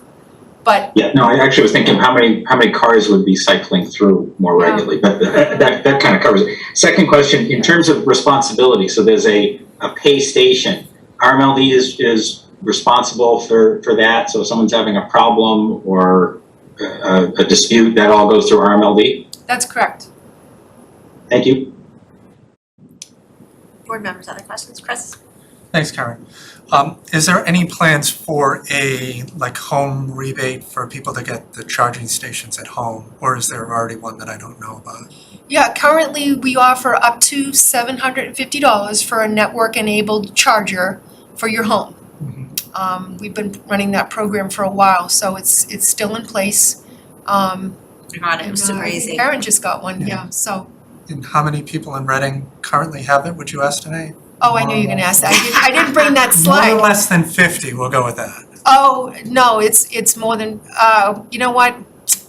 It's all going together, all 4 towns. Can I send you the slide? We just went over the slide at the last Board of Commissioners meeting. Let me send you a copy of the slide. It breaks it down into each town and what they've taken for rebates, including the EV chargers, outside of electrification appliances, things like that. Let me send you the slide. Perfect. Yeah, because like I said, I didn't know if you had one, but it's good that you do, because I think it's more beneficial for people to be taking advantage of that as opposed to putting the EV charging stations elsewhere. Only because now, I won't own an electric vehicle until next year, but for me, thinking of it the way that I think now, and maybe that will change, is that if I live in Reading and I'm driving around, why am I charging at the train station when I could charge at home and you just gave me the rebate? Or are people driving from Rhode Island and coming up and then I think that's right. things like that? That's where I would, for me, I know I get annoyed when I pull off the highway and have to drive 3 miles to get gas when I'm like, why can't the thing just have been here? Right. So I think it would be advantageous to find spots off the highway. I know that we don't own land per se that's feasible for this kind of stuff, but I think going forward, Right. for me, that would just, Right. Well, for We that s- business sit there, well. they're gonna come up too, and you're gonna be like, oh, we gotta stop for a pit stop anyway, and oh, we're gonna go to Christopher's and get something to eat while we're waiting. Yeah, I mean, as long as we're getting them as grants from the state and Yeah. whatnot, and they're footing it, which means we are technically footing it, I mean, Can I add something? Our rates are still relatively, you know, I don't like to do a lot of comparisons because during a storm, I want all of my buddies and friends from all the utilities surrounding, including IOUs, to come help us. So, but where I live, it's 31 cents per kilowatt hour and we pay almost half here. So it's always gonna be cheaper to charge at your house. We do have a regular A2 time of use rate, which what I try to do is design the rates to push the creature habits so that we are, you know, shredding the peak and getting it off hours. And then at the last Board of Commissioners meeting, we actually introduced an A3 rate, which takes it to 8 cents in the middle of the night, but 24 cents during the day. So it's still much cheaper than an IOU, but it really, what we're really trying to do is say, as you start to look at appliances and you want to get Wi-Fi enabled or smart appliances, you know, you want to program everything into your iPhone and get things to run at that during the night, you're going to make some significant savings. It's not for everyone, but we're trying to have something to move that electrification load into that space at night where right now it's not heavily loaded, and that will keep a lot of our transformers from getting overloaded. Because if everybody's turning on everything during the day, the infrastructure isn't built or designed to handle that. I mean, we're making changes to it, but that's gonna take a while. and what's the average cost of charging like a typical vehicle? Is it like $3 or 15 or like? $9. Yeah. $9 at a level 3 on the highway on 95, Right. and it's done in 20 minutes, you're like, whoa. So at the 22 cents at a level 2, you're looking at like $1.80 compared for a gallon gas. Like that would be the comparison. Yeah. Like $1.80 to $1.90 compared to, you know, you're paying $3, $3.49 at this time. So Then overnight it completely tanks to like nothing for the At my most part? home, it's It's like it's a less, buck. It's like it's less than $2. that. Yeah. And my last question is, would we be restricting parking spots on any of these where it's electric vehicles only, or how are you gonna handle that? Has that been brought up at all? Well, I didn't want it to be part of the discussion that prevented us from going forward with the grant. It's certainly some recommendations that I will make in the operating procedures that get sent over. You know, the customers of the RMLD, which in most cases is the taxpayers as well, you know, want to make sure that I'm recovering the cost of their investments. So we just want to make sure that, you know, everything is being, you know, accounted for, if you will. And I mean, am I answering your question or? Oh yeah, no, I know 4 spots is minimal, but I'm just thinking out towards the future as we start adding more and more and more. That's where the restrictive thing would come into play. The sign is gonna say, I would think that the sign would say electric vehicle parking, right? when the car is plugged in, it's plugged into, let's say its charge point is the app, right? So you got your credit card in the app, you know where there's a charging station that's available. That app knows that you're still connected. So when it sends you a text that says you're all done filling, you get a certain amount of time, like maybe 30 minutes or whatever, to unplug and move. Otherwise, there's gonna be a $2 per hour charge to continue. So That- it's an incentive for people to Right. do what they're supposed to, and then, okay, I didn't know Right, but that that's aspect existed. Probably in addition to, those spaces come under the town that says, you know, you've got a 2-hour limit, otherwise you're gonna get Yeah. this level parking ticket. So it's probably gonna be both. Again, I'm gonna propose how I think it should look in the operating procedures, and then Bob can chime in and we can Getting nail back it to down. Mark's question. Yeah. You want the turnover in these spots as well, Yeah. and so my experience on 95 with the level 3 charger was, once your car is charged, you'll be parking there for $20 an hour. So I was definitely heavily incentivized to like know when my car was done and move it, which is not a problem. No, really good info, thank you. But this is exciting, it's a lot of work. Yeah, it's been a good team, and I'm very grateful that the town gave us Ryan, and it's going well, so we're excited. Good job. Okay. Okay. Okay, there are no more questions, board members? Oh, Bob has a There's a question. motion, yeah. I just want to ask Ivrea to talk about the state of the license that was in your packet and how it would, potentially work going forward, which also Colleen mentioned earlier. Right. So, as Colleen mentioned, there will be a license agreement that needs to be executed between the town of Reading and the RMLD. And at this point, there's been some comments going back and forth between town council's office and RMLD. There are essentially two conditions that we've been discussing. One is the term of the license, which is 30 years. And the second is in the case that the town terminates, whether or not there are any penalties or fees that the town must pay RMLD. And, it's my opinion that, it's a policy decision for the board to make, whether you're comfortable requiring a payment of fees in the case that you terminate early. This is an unusual provision that we typically don't see. There's sort of three reasons why we originally highlighted this specific condition. The first is that RMLD is asking to use town property. So the fact that we would have to pay for the removal of the equipment and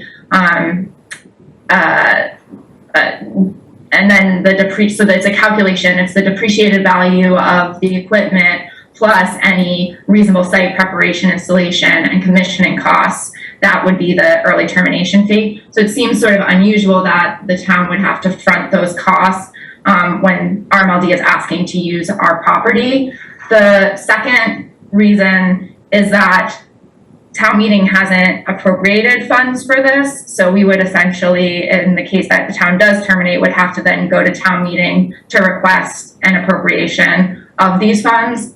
And then the third one is pretty minimal, but the RMLD, outside of the other communities here in Reading, the taxpayers are the ratepayers, and so it's coming from them in either way. So RMLD's council had raised the point that they needed to recover costs for the ratepayers, but taking them from the town of Reading to some extent is the same. So it's a policy decision for the select board to make, and from a legal perspective, we can include that provision, we can have the 30-year term, but those were the two conditions that we highlighted, and I think Ryan expressed some concern as well. We just haven't had the direction yet to make a final decision on how we want to proceed there. So I think the board can discuss that tonight, or you can delegate the authority to one person to finalize the terms of the license agreement. Comments from board members? I guess. Chris. Thanks, Karen. So I guess what's your recommendation, Ivrea, that how would you like to see this written where you feel comfortable with it? The way that it is now, or? So, I mean, ideally, it would be a shorter term and this provision would be stricken, which is what you have in your packet as a draft.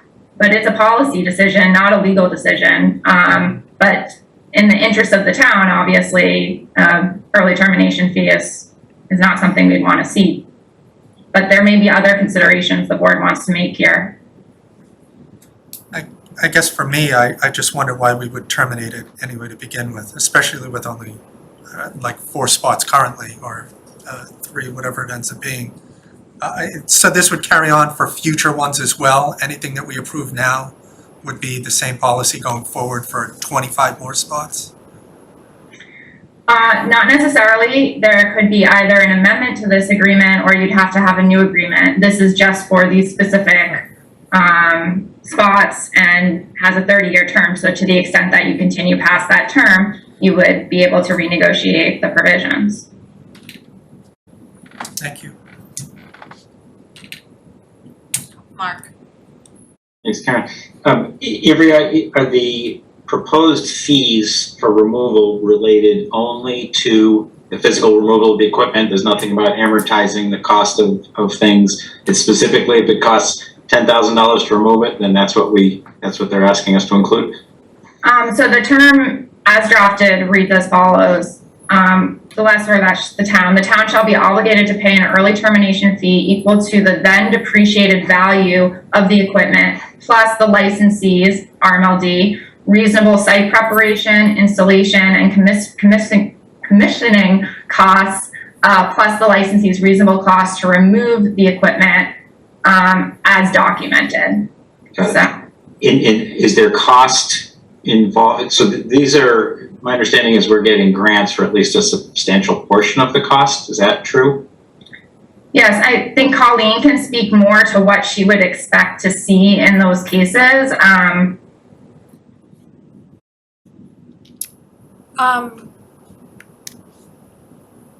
I guess that what we're trying to do, and we're clearly in the spirit of cooperation, would like to be able to negotiate. There's a couple of potential motions, which is to delegate to a particular person with town council approval, or to have both legal negotiated. We're willing to be very flexible. I was more under the impression that this was something that we both wanted to do, because the town really wanted EV chargers and we really wanted to get them for them. So I don't think it's necessarily just that we want the land. So I think there's plenty of room for negotiation. I don't think that any one particular charger is probably gonna last more than 10 years, but what we do is we would want to secure a site that we would continue to put into the budget to replace it and provide upgraded technology to keep going. Because we don't feel like if we're going to be minimizing gas vehicles in the future, we're gonna want a lot of these. And we really would like to standardize the license. The depreciated value, I mean, short of taking a vote with the Board of Commissioners to say, if we put this in and in 6 months the town wants it out of there, that's a loss to our customers. And yes, there is a lot of customers who are taxpayers, but we have an awful lot of commercial customers that are pitching into this as well with their rates to help make this happen. And we count on the commercial customers to help us build this infrastructure. So there's a lot of room for negotiation. I just think that, my point is to say that I have to make sure that our customers are covered. That includes yourself as well, to make sure that we can continue to do this. So you're right, it's like, why would someone ask you to move it out of there, but when you write license agreements? We could have went to an easement, that's a lot more complicated and it has to go to town meeting. And in an easement, it's kind of the same type of language. So I think we're willing to move whatever it would take to get this put in, but we would need to have a standard license for if we want to just keep continuing. We just use the same one, get a vote, keep going. So that's how I view it. I don't know if that's helpful. So I think my only question is whether it makes sense to delegate a person and town council to work on it and then bring it back to the board versus just delegate a person and town council. And I'm not sure the right answer. It feels like there's still some open issues, and Colleen, not I think we're all in favor. I think the issue is, you know, there are terms that have been brought up here that need to be thought through. And in 10 minutes, we're not going to be able to do that. No, I understand. So I had mentioned earlier to council to go down to 20 years, but then some kind of recuperation of something if we're asked to take it out of there before it's given its value back to the customers, because we are not for profit. So that's what I'm looking for negotiation. Sure, you're right, Mark, there's things to be done. I don't think it would take too long, because we kind of need to have this done before we can get moving with the construction. Okay, that was a great And point made. I think your earlier point was right, Colleen, too, that what's much more likely to happen is in X years, something less than 10, there's going to be a desire, hopefully on everybody's part, to upgrade the charging to whatever is possible, to the latest and greatest technology, faster charging, whatever it's going to be, subject to the limitations of the power that's there. But everyone's going to want to do that, and I don't know if that's in the agreement or not. But that might be a way to kind of work this through also. Bob? Yeah, Colleen, I hadn't thought to ask, are you trying to standardize the license across your 4 towns? I am, yes. I can give you the comments from Wilmington, if you'd like. Bob, I don't know what I'm supposed to be, I know you can see No, this. that was my question. So I noticed you had Wilmington up on there. Yes. They're okay with 30 years, or what is are they in the same boat as us? I just think that they have council looking at it, you have council looking at it, I think we'll probably end up at the same place.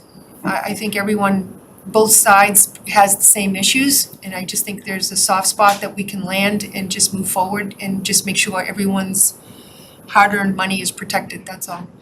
Yeah, no, I see this as, like I said, why would we want to remove it after 10 years or whatever? It just seems as if the legal jargon is getting in the way of just moving forward and being done with it, so. I'm confident with delegating whoever to work with IVRIA and the RMLD.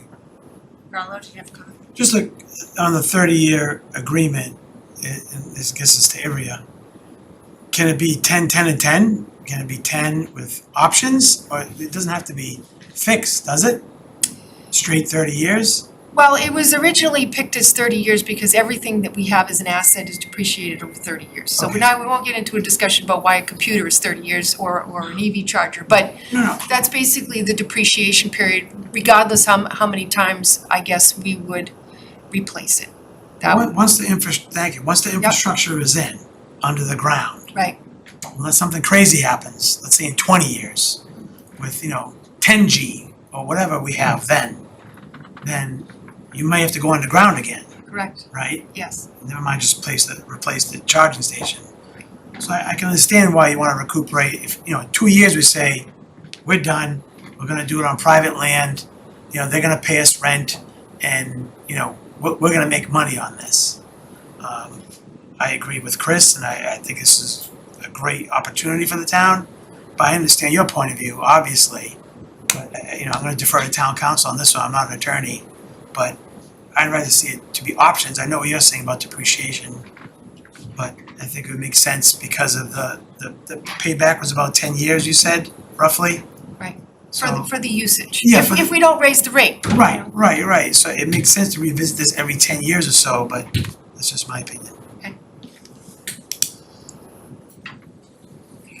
So clarification question, so I'm wondering about, when do you need to get this resolved? Because, I asked Bob if this needed to go on tonight, and he said, yep, time sensitive. So, and a question for Ivrea, so is this something we think we could resolve, by our next meeting, or what kind of, are you looking for a select board delegate, or are you looking for somebody on staff to help work with you?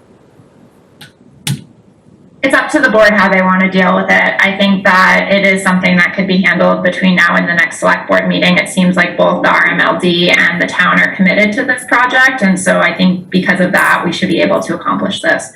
It's up to the board whether you want to delegate maybe Ryan or a board member or both to work with town council. I'm good with whatever. Yeah, I'm open to whatever the board agrees. Mark? Thanks, Karen. I think that it would make sense to have at least a board member there. I think Ryan obviously is going to be critical in terms of some of the activities, but the legal terms, I think, are the purview of the board. I would be more comfortable with the board representative joining Ivrea. Okay, I'm gonna volunteer. So you said you want to volunteer? Do you want me to volunteer? I haven't heard anyone else jumping up and down. Okay. Oh, are you volunteering or are you saying yes? Okay, I am voting for you. I'm seconding your motion. Okay, I'd be happy to work with Ivrea and Ryan and Colleen and our multi-staff and have something ready for the next meeting if you guys are okay with that. Sure. Okay, great, thanks, thank you so much. This is a lot of work, a lot of great collaboration between staff and RMLD, and I'm really excited for it, so thank you. Yep, And thank you again for Right. finding that grant and getting it. oh, you're welcome. Thanks so much, and we'll see you for a financial update next time. Thank you. Jim, just one sec before everybody leaves. I assume that we need a motion to do this. Is that Do right? we? Correct. Okay, we need a motion, sorry. Well, Okay. okay, So move that the select board vote to delegate the authority to grant a license to RMLD to Karen Herrick and subject to town council approval. second. Mark, friendly amendment, Mark? Sure. The motion I think you just read gave Karen the ability to actually execute the license agreement. It sounded like the discussion was to bring it back to the board, so maybe just add that to negotiate and bring back to the board a potential license agreement for execution. So sorry, so that you lost me for a second. I thought that we weren't requiring it to come back to the board, that it was gonna be subject to a delegate and working with you. That's fine. Members, is that what you were thinking? I thought it was coming back to the board as well. Oh, I'm sorry. Yeah, that's what I thought too. Okay, so let's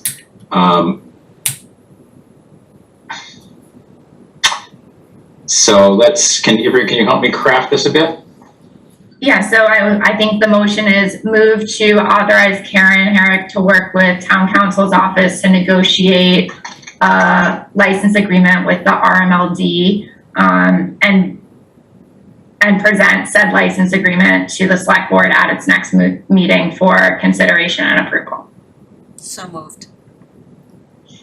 Second. Thank you, Anne.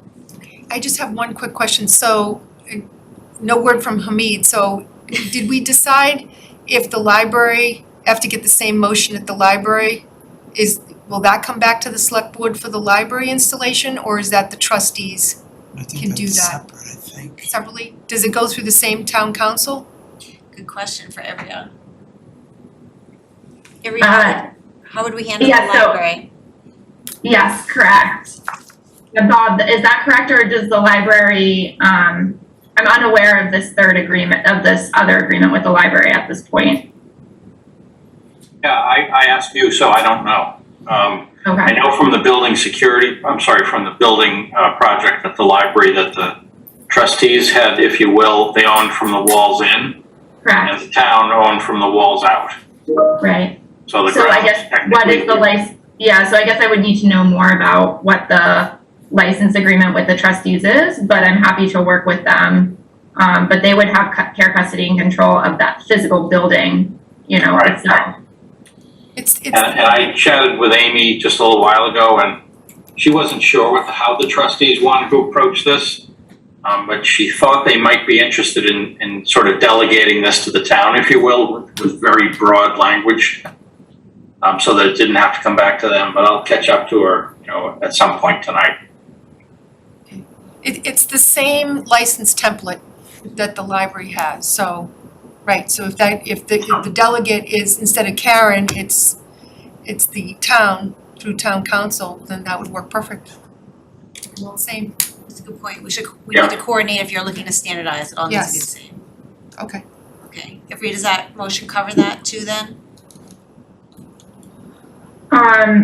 So I guess I'm just not sure what this other agreement is with the trustees. So is this for an alteration of the physical building? Or It's the same No, I license agreement. think, Ivrea, that the license would list specific locations. And in this instance, I would think it would list all 3 locations, including one on the library property. Right, okay, But technically not under the care, custody, and Okay. control of the library trustees. So yes, so as long as the property is under the care, custody, and control of the select board, then the motion that we just made would cover and allow Karen to negotiate it. To the extent that there's any other license agreement with the trustees over property they control, we would need to have a separate vote that the trustees take, and I'd be more than happy to help them through that process. Okay, I think we we've can got it. coordinate with them. Yes. Sound okay to you guys? It makes sense, yeah. Can I just share for a second? So is this what we're looking at? And I added the parens whether or not. So move to have board member Karen Herrick work with town council to negotiate a license agreement with RMLD and present back to the select board meeting for approval. And does it not need for installation on town property? Can we just leave it without that? You can leave it without that. You can write with RMLD for EV charging stations if you want to be more specific.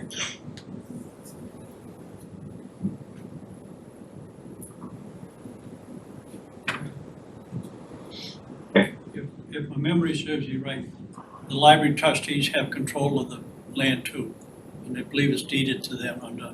Might be right. The town maintains it, but they own Thank you. it.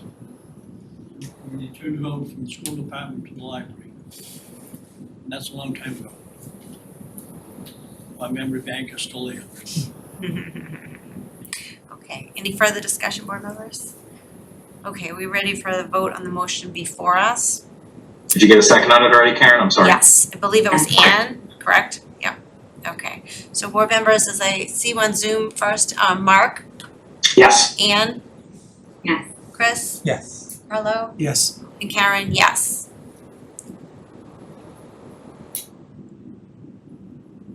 Great, thank you. Okay, thank Excited, you. we don't wanna hold this up. Thank you, Bob, for helping me. Thank you. Really changed their mind. Okay. Okay, we're half an hour behind. Alrighty. So, do we need a break right now, or should we dive into executive session? I think that's where we're at. So do we move or kick them out? What do we do? Oh, that's a really good question. Yes, so I don't believe I don't know how to do executive session when we're in session. You guys cover your ears like this? I'll come down and clear the room. How's Okay, that? look out, here comes Bob, he's getting his bat. Shall we go sit out in the hallway and you'll call us when the executive session's over? I think so, yes, we can do that. Because you can't get them in your session with you. Yeah, a good point, thank you. Right, okay, so do you wanna keep going, or does anyone need a break? Probably only a break, only if someone could fix the flickering while we take a break, because that monitor is getting very distracting. Okay, 5-minute break, 8:59, does that work for people? Okay, great.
off of Grove Street, identified as Lot 5 on a plan of land attached to Meadowbrook's July 6, 2021 notice of intent to sell. Given that the chair has declared an open meeting may have a detrimental effect on the negotiating position of the public body, to invite Barbara Lasher, Caitlin Saunders Nacella, and Avery Freed to participate in the meeting and to return to open session to continue with the meeting, including the potential continuation of this discussion item. Second. Thank you. Is this a debatable item, Mark? Or no? Is there any discussion? Okay, none appearing, so let's vote. Mark? Yes. Anne? Yes. Chris? Yes. Carlo? Yes. Karen? We are adjourned to executive session.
mandate, so it might be helpful to us. So anyway, they're happy to come in and talk.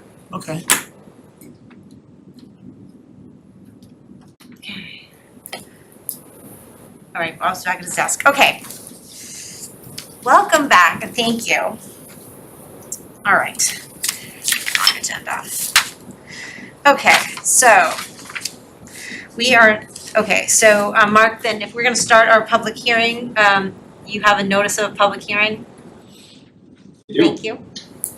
To the inhabitants of the town of Reading, please take notice that pursuant to General Law C 61B, Section 9, the Select Board of the town of Reading will hold a public hearing on October 12th, 2021 at 8:30 p.m. in the Select Board Meeting Room, 16 Lowell Street, Reading, Massachusetts, and remotely on Zoom, to vote on whether to exercise its right of first refusal over a portion of land shown on Town of Reading Assessor's Map 44 as parcel 24 and is specifically shown as lots 1, 2, 3, 4, and 5 on an approval not required plan prepared by Sullivan Engineering Group LLC entitled Plan of Land off Grove Street located in Reading, Massachusetts, prepared for Meadowbrook Golf Club, dated December 4, 2020, with a revision date of December 9, 2020, and endorsed by the Town of Reading Community Planning and Development Commission on December 14th, 2020.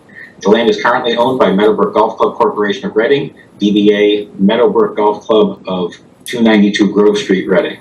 The Zoom link for the hearing will be posted in the Select Board agenda for the October 12, 2021 meeting, available online at www.readingma.gov. A copy of property owner's July 6, 2021 notice of intent to sell and said plan are available upon request in the Select Board's office and will also be in the Select Board packet on the website at www.readingma.gov. All interested parties are invited to attend the hearing or may submit their comments in writing to townmanager@ci.reading.ma.us by order of Robert W. Lasher, Town Manager. Very good, thank you, Mark. Okay, so we started the process of discussing the option before us to vote on a right of first refusal from Meadowbrook land on Grove Street our last meeting, and at that time it wasn't a hearing, but all of the comments, the presentations that were made will be entered into the public record. And then just to recap, we did receive an offer that day, and we designated Select Board Member Mark Doxer to work with council to go and speak with Meadowbrook and Representative Bancroft Estates and their council to discuss said offer. So as of about 6:30 tonight, we had an update. So the in the agenda in the packet, we had another copy of the lots that are under discussion. So tonight, I'm not expecting, so for instance, Conservation Commission to want to make another presentation, but at this point, we can still take, I think we should, if the board agrees, we can give an update on the other offer that we have. And we can still take public comment, and then we can discuss it as a board, and then we can vote. Does that sound appropriate, Mark? Ann? Okay. Yes. Okay. So would you like to start with an update, Mark or Ivrea? Sure. So per the board's instruction, Avery and I had some discussions with both Bancroft and Meadowbrook, and the offer that we had received as of our last meeting has been changed. First of all, it now relates to Lot 5 specifically, not Lot 1. And the second part is that the purchase price that would be involved in that agreement would be $450,000. I believe it was $525 in the original offer.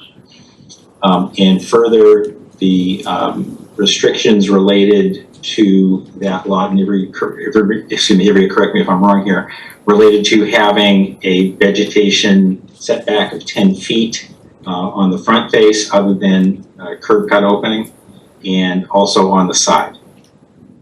So that's the almost completed updated offer that is before us. Did I miss anything, Avery? And I'm sorry, Mark, if I missed it, but did you mention that the conditions are removed, the other conditions? I did not mention that. So there would be no conditions on the use of that lot from the point of view of either Meadowbrook or Bancroft, other than those vegetative barriers that we just mentioned, I just mentioned. And also the offer has an expiration of today, is that correct? Correct. Okay. And you already mentioned the 450? I did. I believe you did. So, so we decided as a board that we discussed this offer in executive session and thought that it would be appropriate to bring it out as part of this hearing so that we could discuss it in the context of deciding whether to exercise a right of first refusal for all 5 lots. So I guess at this point, should we let the public speak first? Or should we talk first and then ask for comments? Okay, so I'm getting thumbs up from select board members remotely. Are there any members of the public that would like to speak? Mr. Brown? Thank you. Is the Bill Brown Precinct 8,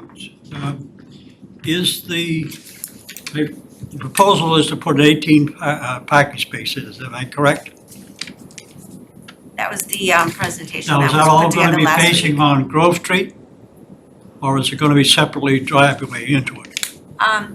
Would it be possible, Bob, to show or Caitlin, to show the diagram that was in the packet? If it's a diagram that's in the packet, then it's all on Grove Street then. Okay. My point being that out of the 18 lots, you're going to be losing 6 parking spots on Grove Street. So that leaves you a net of 12 available. At $450,000, that's $37,500 per lot. Beyond that, you're going to have at least one ADA compliant lot, which could take up one of those spots because ADA requires 8 foot of spacing. So you're down to 11 lots now, and that brings it up to $40,000 per lot. And I think that's a heck of a lot of money, quite frankly, for that. And beyond that, when you start building the trail into the town forest, to what extent will that have to be ADA required? And how much money is there going to be in that? Because there is a gas line in there, and that's a big ditch that's going to have to be gone over. That's going to be money. So I think, in my opinion, for the money that's going to be spent, it's not worth it. If he gave us the property, yeah, it might be worth it as far as I'm concerned, but $450,000, I don't think it's worth it. So that's my 2 cents. I guess it's worth noting that we also discussed that it would be really impossible to fully engineer this proposed parking lot in the 2 weeks that we've had since the idea was proposed. But our discussions left us with a reasonable confidence level that there's a good possibility that we could connect this lot with the town forest. Not 100%, but reasonably good, if that's a fair way to summarize it. Well, yeah, I might characterize that a little differently. It seemed like it's unclear whether we could get from the lot to the town forest by way of town property, that there may be an opportunity for an easement by the way of Meadowbrook property, and that Meadowbrook has expressed a willingness to come to the table to have a conversation about that. But with the offer expiring tonight, we cannot nail down or confirm that there is in fact a way to access the town forest from this property with the information we have tonight. We have, there's a good indication, but it's not a guarantee. And is that worth $450,000? Yep, it's a great way to characterize it. There's just not possible to get all the questions answered this evening. It does abut properties. Yes. Ms. Moore, thank you very much for coming. Martha Moore, I live at 102 Sanborn Lane, and I'm a member of the Conservation Commission. I am not speaking on behalf of the entire commission because our next meeting is tomorrow, but I did go out and look at the property in question, and it's clear that many people do access the town forest across this particular property and then across Meadowbrook property already. But those are clearly not authorized official trails, but there is steady traffic in and out from Grove Street across that property, and some of the people who were accessing the town forest that way, when I was there looking at it, expressed concern that they will lose their access to the town forest if we build 5 houses straight in a row all the way across, filling up that space, and then they won't be able to get in, and their only access will be through Stroud Ave. And even if the only access for walking in is through Stroud Ave, it would be a big improvement to have the parking area there to allow the people to park off the street and then walk along the street and walk in Stroud Ave, rather than having people parking in the mud along the sides of Grove Street the way they do now. And I think the vision that the chair of the Conservation Commission presented last meeting was a gravel parking lot similar to the one at Bear Meadow where Matera Cabin is, which is a popular parking space and well-used and enjoyed very much by people in town. And it would be nice to have an entrance to the town forest that is worthy of our town forest and not a muddy half on, half off the street kind of situation. And I don't think I agree with Bill Brown's math when he's calculating the cost per parking space. I don't know how he deleted the 6 spaces at the front, and he's talking about all 5 lots and we're only talking about 1 lot. So I don't know that I agree with his math, but I also think that there is very little open land available in town, and this is an opportunity too good to miss just because we're pinching pennies. Thank you.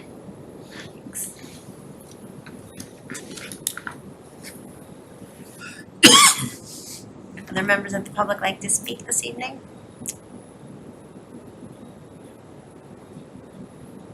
Caitlin, is there anyone on? Oh, excellent. Yes, Matt and Andrea. There you go. Hey guys, how are you? Hello, welcome. Thanks for having us. My wife Andrea and I are here. I'm Matt, in case you can't tell from the voice. Could you tell us where you live? We're excited for this. Could you tell us your last name and where you live? Thank you, sorry. Oh, sure. I'm Matt Heselton. Andrea? I'm Andrea Capone. We're 87 Ruskin. Thank you. Yep, no problem. So, my wife is a biologist. Anyways, for my perspective, I think that the town would really benefit from buying all 5 lots. I know the town is kind of looking at just lot 5 to add to parking.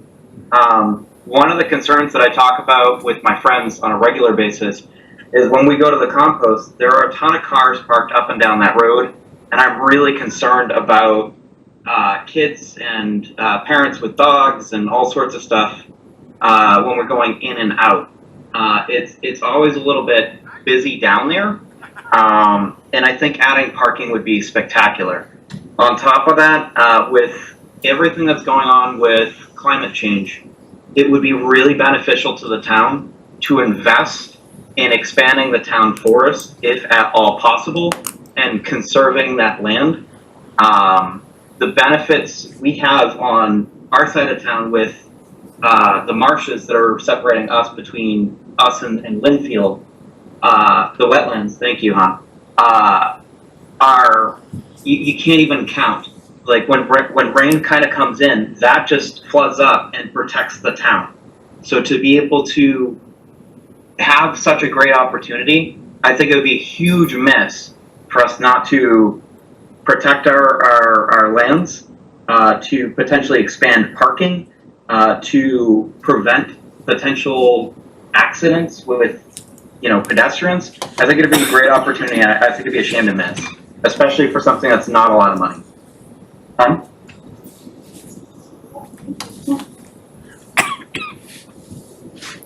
Thank you very much. Great to hear from you. I'm glad you joined us. Excuse me. Okay. Galen, is there anyone else on Zoom who might want to join us? Excuse me. Yes, Will Finch. Welcome, Mr. Finch. Yeah, hi, this is Will Finch. I'm at 51 Mill Street. Actually, I agree with the previous commenter that the town should purchase or acquire all 5 lots.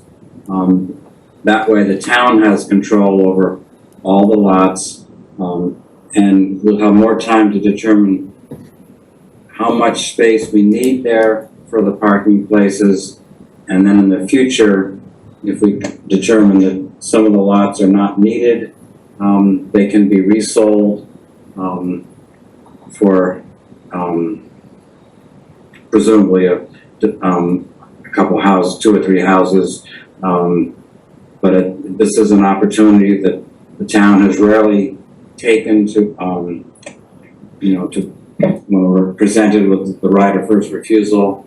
I think it's an important thing that we should consider now and present to town meeting as a real possibility. Thank you. Thank you very much. And Will, you're still a current member of the Trails Committee, is that correct? Yes, that's correct. Okay, we did receive an email today from the chair of the Trails Committee and you can confirm, Will, you folks discussed this and voted, and the email that the select board received was in support of purchasing land. Yes, that is absolutely true. And I haven't had the pleasure of walking this trail that goes through Lot 5. I have heard good things about it from others, and would be but I still think we need to have all 5 lots so we can really determine the best use of that property for the town. Thanks. Thank you very much. Yes, Ms. Binda?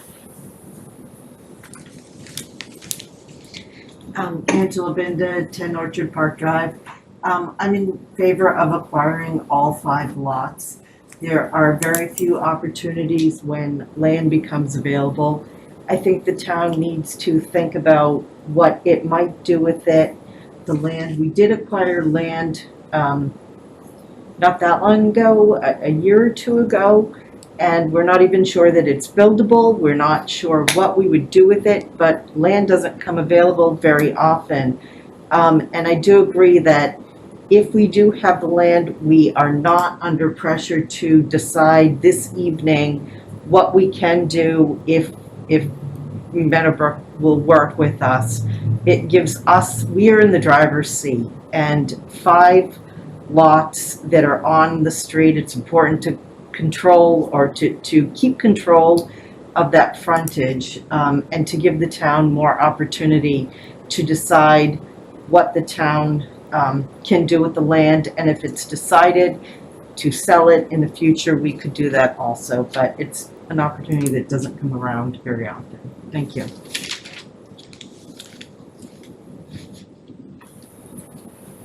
Yes, sir. Hi. My name is Dan Freeman. So I live 368 Grove Street. So I am directly next to Lot 5. So we're talking now about building a parking lot that is right across the street from my yard. So needless to say, I'm opposed to a parking lot being right there. So my kids right now look at this beautiful forest, and we're talking now about just putting a public space essentially. So, I don't know what's gonna happen to my property value, but I certainly don't wanna spend weekends yelling at teenagers across the street. You're gonna block it off so people can't park there over the weekend. If you do that, now we have this big ugly gate. It's just unsightly. So I could go on about the number of reasons why this is not good for me. I understand why the rest of Reading might like this parking lot, but this is right next to my house. So there are a lot of options. Lot number one obviously is removed from my neighbor's house and mine. That would be a great spot for a parking lot. Certainly won't disrupt our lot. Down Stroud Avenue where the compost center is, there's just so many possibilities for parking lots. That is a gated, road that people go down to the compost center. It's already gated. So that would make sense rather than creating this new public space right next to people's house and having to deal with that. I think that's about it. I guess I don't have a sense from what's been spoken so far about what is the probability of that being a parking lot or whether that this is early in discussions. So I was hoping you could fill me in on whether this is still something that's being discussed or whether you're leaning towards one or the other, or are there other options for parking lots you're considering? And did you, did you happen to tune in our last meeting? We I talked about tuned Stroud in, Ave and yeah, well, a little bit anyway. I think I tuned in at the time that was on the agenda for the Meadowbrook land, and I got the sense I came in halfway through, so I may have missed some of the details, so anything you repeat would be helpful. Okay. Thanks. Okay, thank you. Appreciate that. Okay, that's great. Caitlin, anybody else on Zoom who would like to speak? Anne has her hand up. Oh, well, I don't want to take this time from the members of the public. I don't see anyone else unless, Will, did you want to talk again? Your hand's still up. Yeah, I'd like to speak to the previous speaker was concerned about the a parking lot being installed across the street from his home. One reason for the lot is to eliminate the parking that's along the street, which seems to me detrimental to the environment and also his view. And also, if the town acquires all 5 lots, then we have more options in terms of where to put that lot. Again, further away from homes in the area. Yeah, that's my comment, and I'll put my hand down too. Thank you. Thank you. That's appreciated. Okay, so we haven't done this in a while, so should we close public comment or Mark, Mr. Secretary? I'm going to defer to town council on that one, but I assume that we would in fact close the public portion of the hearing Public at this portion of the point. hearing? Okay, do we need a motion for that? Yeah, no?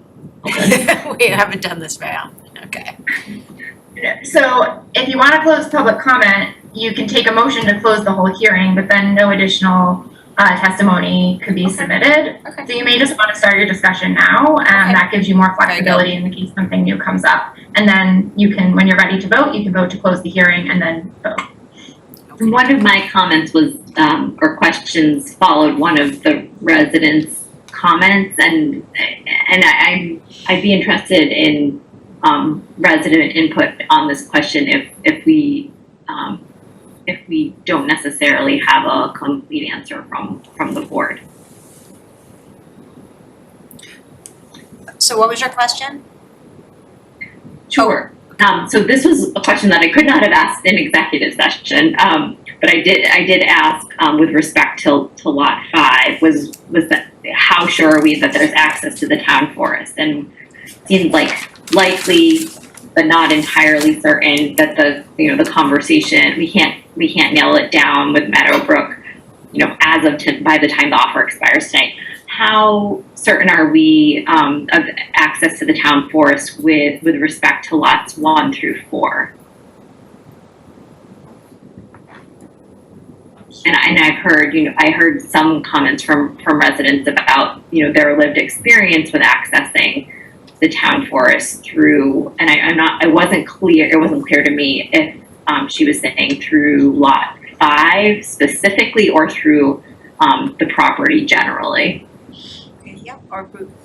Okay, that'd be wonderful, thank you. Hi. The benefit of Lot 5 is that it is bordering town property already. The water department owns the property closer to Stroud Ave from Lot 5. And so when Nika Scanlon presented at the last meeting, she proposed that a trail could go along, just along the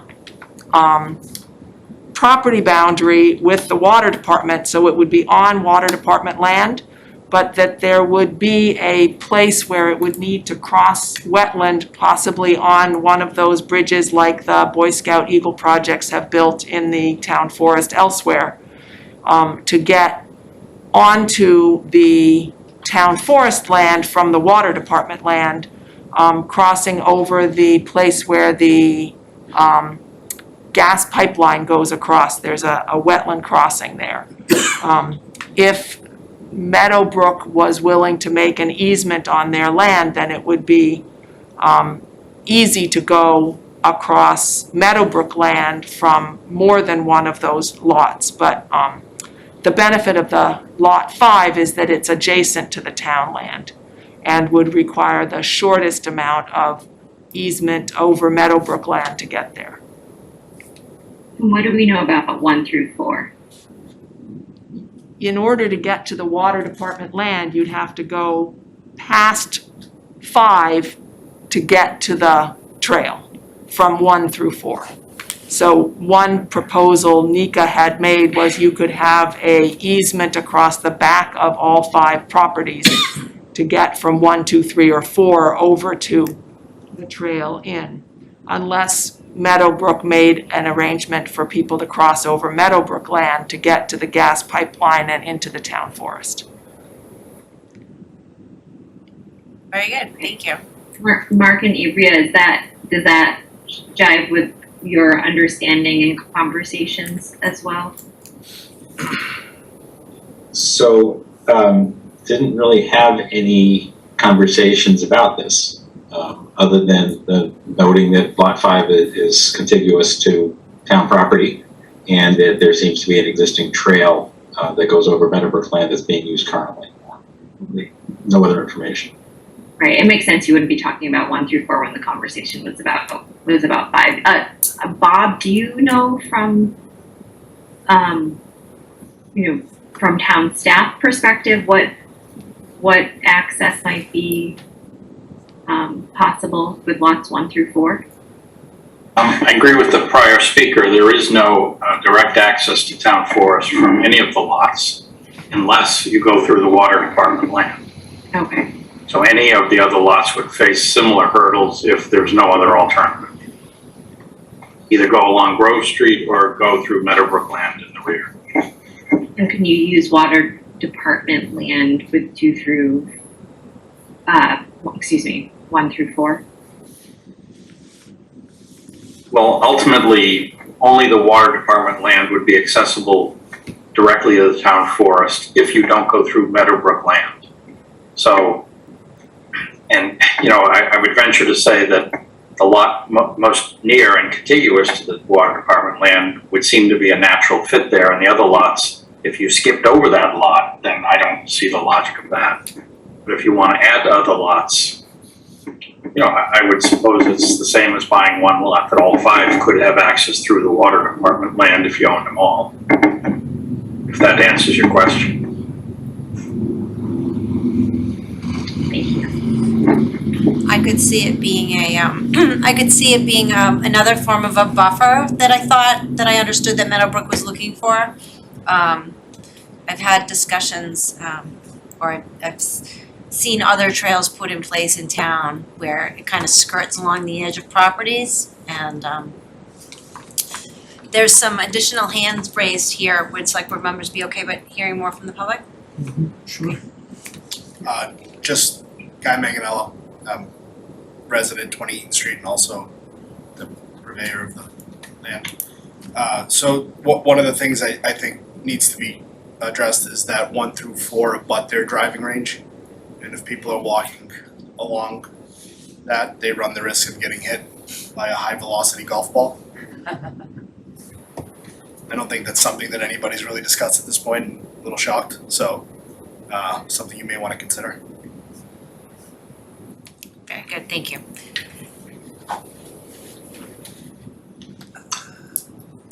Karen, there's a gentleman on Zoom. Oh, good, okay. So Mr. McKenzie's gonna speak Yeah. and then we'll take the person from Zoom. Thank you. So Bruce McKenzie, Precinct 8, 102 Sanborn. I said some things earlier which might have been out of place. I'm happy, I won't repeat them unless there's questions. We looked at a map, which we don't know how accurate it is, but if you don't use Meadowbrook Golf land, you might need as much as a 200-foot boardwalk to get across wetlands, and that's very long. So it would be a lot of effort to build and maintain. Also, it'd be really good to have Meadowbrook allowing us, legal access and a trail. And I'd recommend that we try to make a plan so that we get vehicles in for maintenance, pick up trash, emergency evacuation. And some of the trails are very narrow. There's one place where there's a narrow ridge, and you couldn't even drive a pickup truck on the top of the ridge because it's so narrow. So try to get vehicle access, preferably through Meadowbrook. And this is the trail that's currently kind of in use now informally? Yeah, it's right on the edge of Lot 5. I couldn't really tell if it was on one side or the other. But it'd be rather hard to get a vehicle access in on Water Department land. And I'm in favor of all 5 lots. Thank you. Okay, all right, thank you. So we, Caitlin, we'd love to hear from someone on Zoom. Jeff Lamson. Thank you. Hi, thank you. Good evening. So my name's Jeff Lamson. I'm on the Town Forest Committee. I will say that this is all happening very quickly. The Town Forest Committee, to my knowledge, we have not discussed this at all, probably because of the pace that this is happening at, and I respect that. So I am, of course, speaking on my own behalf. I think that my own personal opinion is that what needs to be considered is not just what we might gain from this, but also what we might lose from not acquiring these properties. For all intents and purposes today, although this property is owned by Meadowbrook, it is part of the town forest in the terms of it being conservation land. It's completely undeveloped. And by turning that into residential properties, I think the impact on both the natural resources area and the neighborhood would be worsened. So to the point of the gentleman who's worried about a parking lot across from his house, I think that you need to weigh the risks versus the benefits of giving up this land. I think that other alternatives, there is a problem with access to the town forest. You have 2, maybe 2.5 options for getting into the town forest today. A lot of that, as previously outlined, has some real safety concerns, right? Getting out on Grove Street with dogs and kids and all that. Overnight parking for scout activities. It's just simply not ideal. This, to me, is a no-brainer. We are not only giving up undeveloped land that's contiguous with the town forest by not acquiring this land, we're also losing a major opportunity. So I appreciate the pace at which this has happened. I am speaking on my own behalf, but I would say that, from the Town Forest Committee perspective, I can't imagine anyone would disagree with me on wanting to obtain this land, and I just wanted to weigh in because wanted there to be some engagement from our group. Thank you. Great. Okay, board members, it's getting pretty late.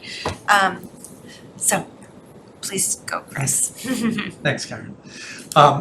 So I wrote down a couple things. The easement that's mentioned for 1 through 5, no matter what, even if we got lot 5, we'd still need it for 1, 2, 3, or 4 as well. Like, there's no way for us to still do this. Even if we bought all of it, we still have to go through 5 to get over there to accomplish anything that we want.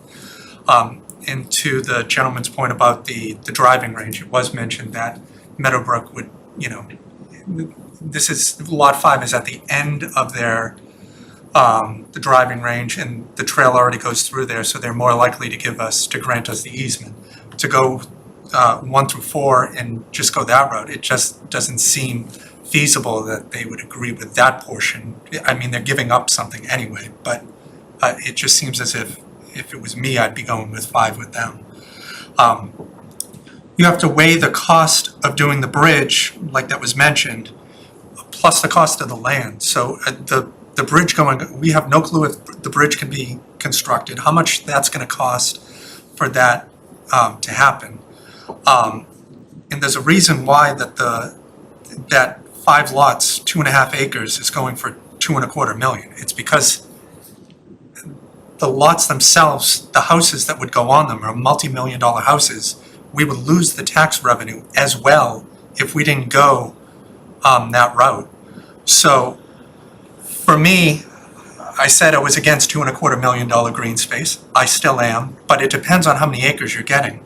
So I saw Rockland had bought, they had the same right of first refusal, 36 acres for $900,000. 36 acres for $900,000 makes sense to me. $2.25 million for 2.5 acres is ludicrous. The amount that we're spending on those properties to acquire them is way out of the realm of keeping green space and everything, but at what cost? We'd be spending $2.25 million for 2.5 acres of land. Additionally, to Bill Brown's point about losing the parking spots, I believe he meant because Grove Street has a couple existing parking spots there, we'd have to get rid of them to be able to drive in to have the parking lot exist. So that's where I believe you were going with that you would end up having to lose the spots.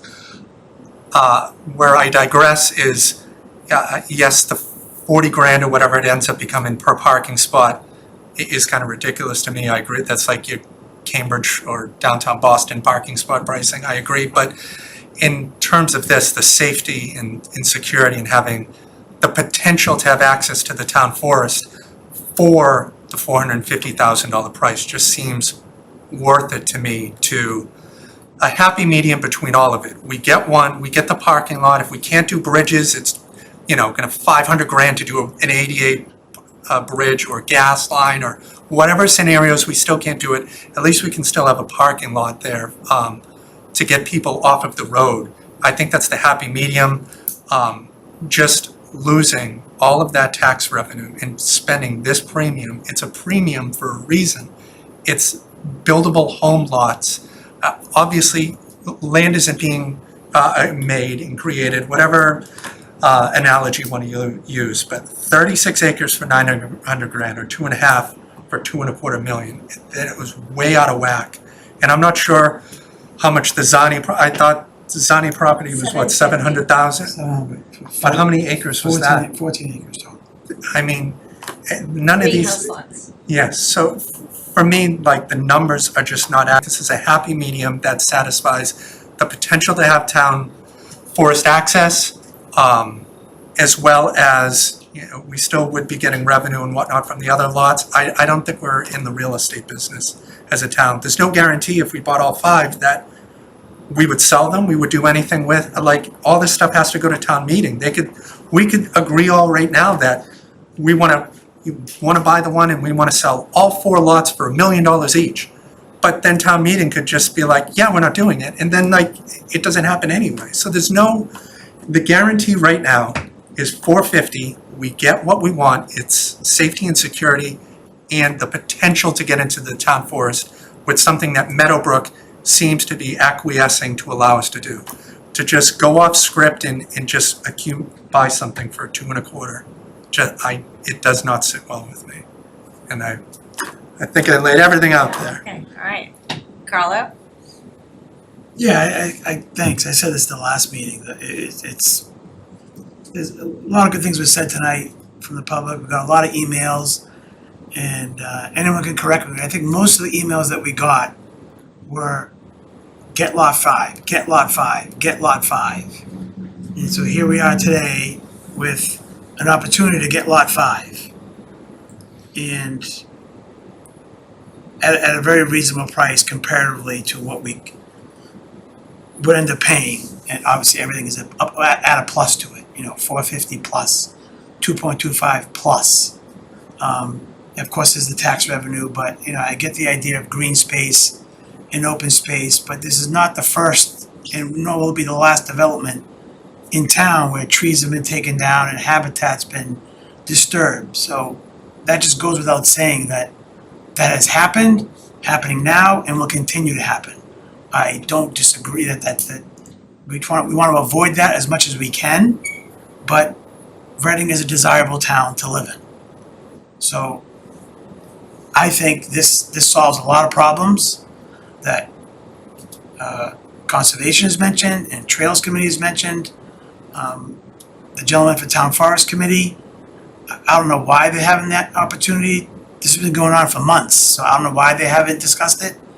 I'm not on that committee, nor the liaison on that committee, but they've had plenty of time to discuss this. Not this exact discussion, but to discuss the 5 lots. So I put the onus on them for that. So he brought it up, but they had plenty of. On exercising our right of first refusal. We're not exercising our first right of refusal. And if we don't exercise our first right of refusal, there's an agreement in place that we can buy that lot 5 for $450. Which expires tonight. Right. Yep. Okay, let's, Mark or Ann? Thanks, Karen. So we have, you know, as usual, we have a difficult situation to try to think about, and a lot of the arguments have already come forward. I think where I'm thinking is that a couple things are happening in town. This is a very, very desirable community, and that's great. And you know, that's why we live here. In fact, that's one of the reasons why. We have had quite a bit of development taking place to the point where we've had people asking us to kind of put the brakes on a little bit. And where we can exercise our right to do that is in a situation like this. There are plenty of others where we can't. But we do have a right of first refusal on the property here. There is no more land that's going to get manufactured, to your point, Chris. And Carlo, I think I interpreted the emails that came into us a little bit differently than you did. And I interpreted them as saying, you should buy all 5 lots, not you should just buy lot 5. I think that there is a sincere desire to be able to get into the town forest. That's a really important part. But I think that most of the emails from today and yesterday, virtually all of them, in fact, I think have said, hey, you should take advantage of this and get all five lots. I think that it would be great if we could do this and pay a much smaller amount of money. There's no question. But that's not our option tonight. We don't have that choice. The price is set. We can go forward. There is certainly lots of conservation value in those lands, even if we weren't to do anything with them other than that, or do things that are conservation focused. Or perhaps there's a way to figure out kind of what the best uses would be, and some of those might be for other uses. But the fact of the matter is that the right of first refusal has a timeline attached to it. It doesn't allow us to explore all the different options. It doesn't allow us to come back with this is exactly what we do. But it gives us the chance to either say, hey, if you exercise it now, you will have those options and potentially sell land back if that would turn out to be the best thing to do afterward. But if we don't exercise that, it's done. We do have another proposal, and that is probably it would come through not exercising the right of first refusal contingent upon executing a separate agreement that would relate to just lot 5. And I've gone back and forth over this a bunch of times, what makes the most sense. I think that what I have heard loud and clear is we want to have more conservation land, not less. We want to preserve the land that we have, and we definitely want to have better access into the town forest. It's a unfortunately hidden asset at the moment where it could be a much better and stronger asset for us. I get pause at the price that's going on, but unfortunately it is what it is. I think many of the other lands we've talked about have been at a lower cost, and we found that we've had much less buildable land on them also, whether it's for municipal purposes or whatever, because they're largely wetlands. And that's fantastic. And I guess I subscribe to the theory that sometimes you're gonna get a great price on some and sometimes you're gonna have to pay more for others. And on balance, it looks pretty good. So I continue to lean toward exercising the right of first refusal here, making it clear to town meeting that that is our desire, that's what we want to do, and allow them to vote on it. And to clarify one other point, even if we were to decide that we want to move forward just with Lot 5 on the not exercising the right but contingency, that still goes forward to town meeting. They still have to vote on that. It's not completely under our control. It's under our control to make that recommendation, but it's up to them to allocate funds or not to it. Thanks. Thank you. Ms. Landry? Sure, thanks, Madam Chair. I've certainly been given pause by the price tag. I think probably because it came at the same time as a lot of other large capital expenditures that the town is being asked for, coming up at the next couple of town meetings. But in the last couple of weeks, residents and their communications have really impressed upon me the importance of this property, its conservation value and the asset it would provide for the community. I also have had occasion to visit the town forest on a couple of occasions since our meeting to have an opportunity to see the property and to understand what the parking situation is firsthand. I'm also uncomfortable with the expiration of the offer of $450,000 for Lot 5 and its expiration tonight. Our inability to kind of pursue that conversation and kind of take it or leave it. I'm not comfortable going forward in that direction without being able to pursue those conversations further. So I would like us to see us exercise our right of first refusal and continue to pursue a conversation with Meadowbrook about that easement. That's where I am. Can I ask a quick question to Ivrea? Thanks. Ivrea, if the board decides to exercise the first right of refusal and it goes to town meeting and town meeting says no to the funds, what happens? So the board's vote to exercise its right of first refusal will be contingent on town meeting approval. Town meeting is the only entity that's authorized to acquire lands or appropriate funds for the acquisition. So it would revert back, the first right of refusal would be null and void. Exactly, and so at that point, the property owner, Meadowbrook, would be free to sell the land. Thank you. And Ann brought up a good point as far as monies go. Yes, we're in good shape right now, but we have a lot of things that have to spend a lot of money on. Not just infrastructure alone, but Killam, even though it's the school side, it's town money. It's potential senior community center. It's many different things. So prices gave me pause as well, and that's kind of one of the reasons. And I get Mark's point, pay this amount here, pay this amount there, it evens out. But there's opportunity costs, there's tax revenue, there's, and when I was referring to the emails, I was referring to the emails to our previous meeting. The emails the past couple of days were different than 2 weeks ago when it was really honing in on get at least Lot 5. That's what I was referring to. So the past couple of days, yes, we're acquired all of the land. So I'll add one more thing. So if the board decides to exercise their first right of refusal, because Karen has mentioned it in open session about potentially buying it and selling it, I would ask you to declare as a real estate agent to never be involved in any of the sale or purchase of those lots. Either you or anyone you're affiliated with, as long as you're an active real estate agent. Because if you vote to buy this land and with the potential of selling it, then you're voting for potentially financial gain.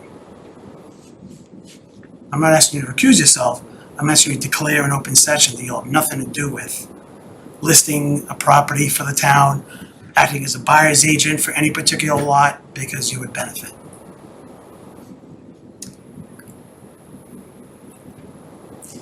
Right,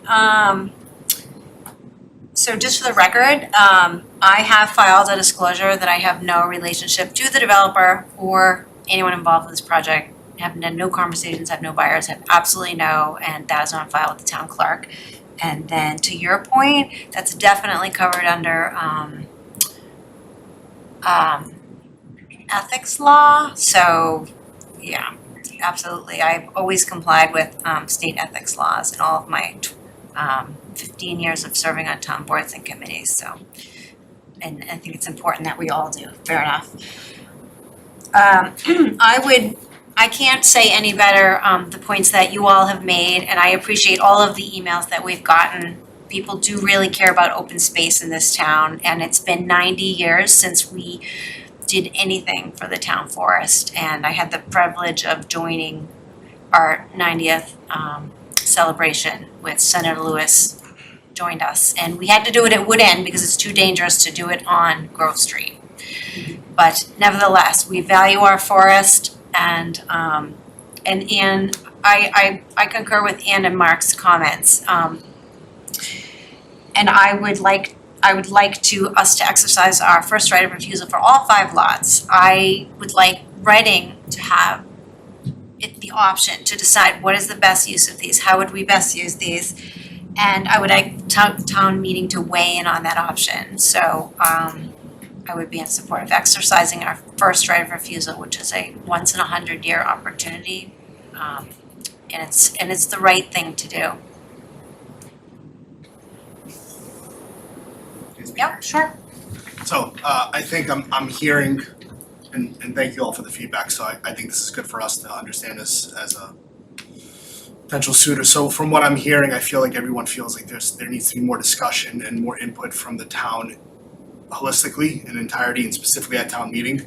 So the spirit of putting the deadline on it was to try to get this done tonight, but it sounds like it's placing people under the gun, and that really wasn't our intent. So, us reducing the price, taking a substantial hit on both on cost and gain and everything else, we're trying to make sure that we're doing right.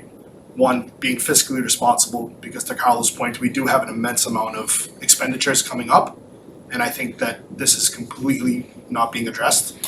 So we're Reading residents, and this is us doing our part.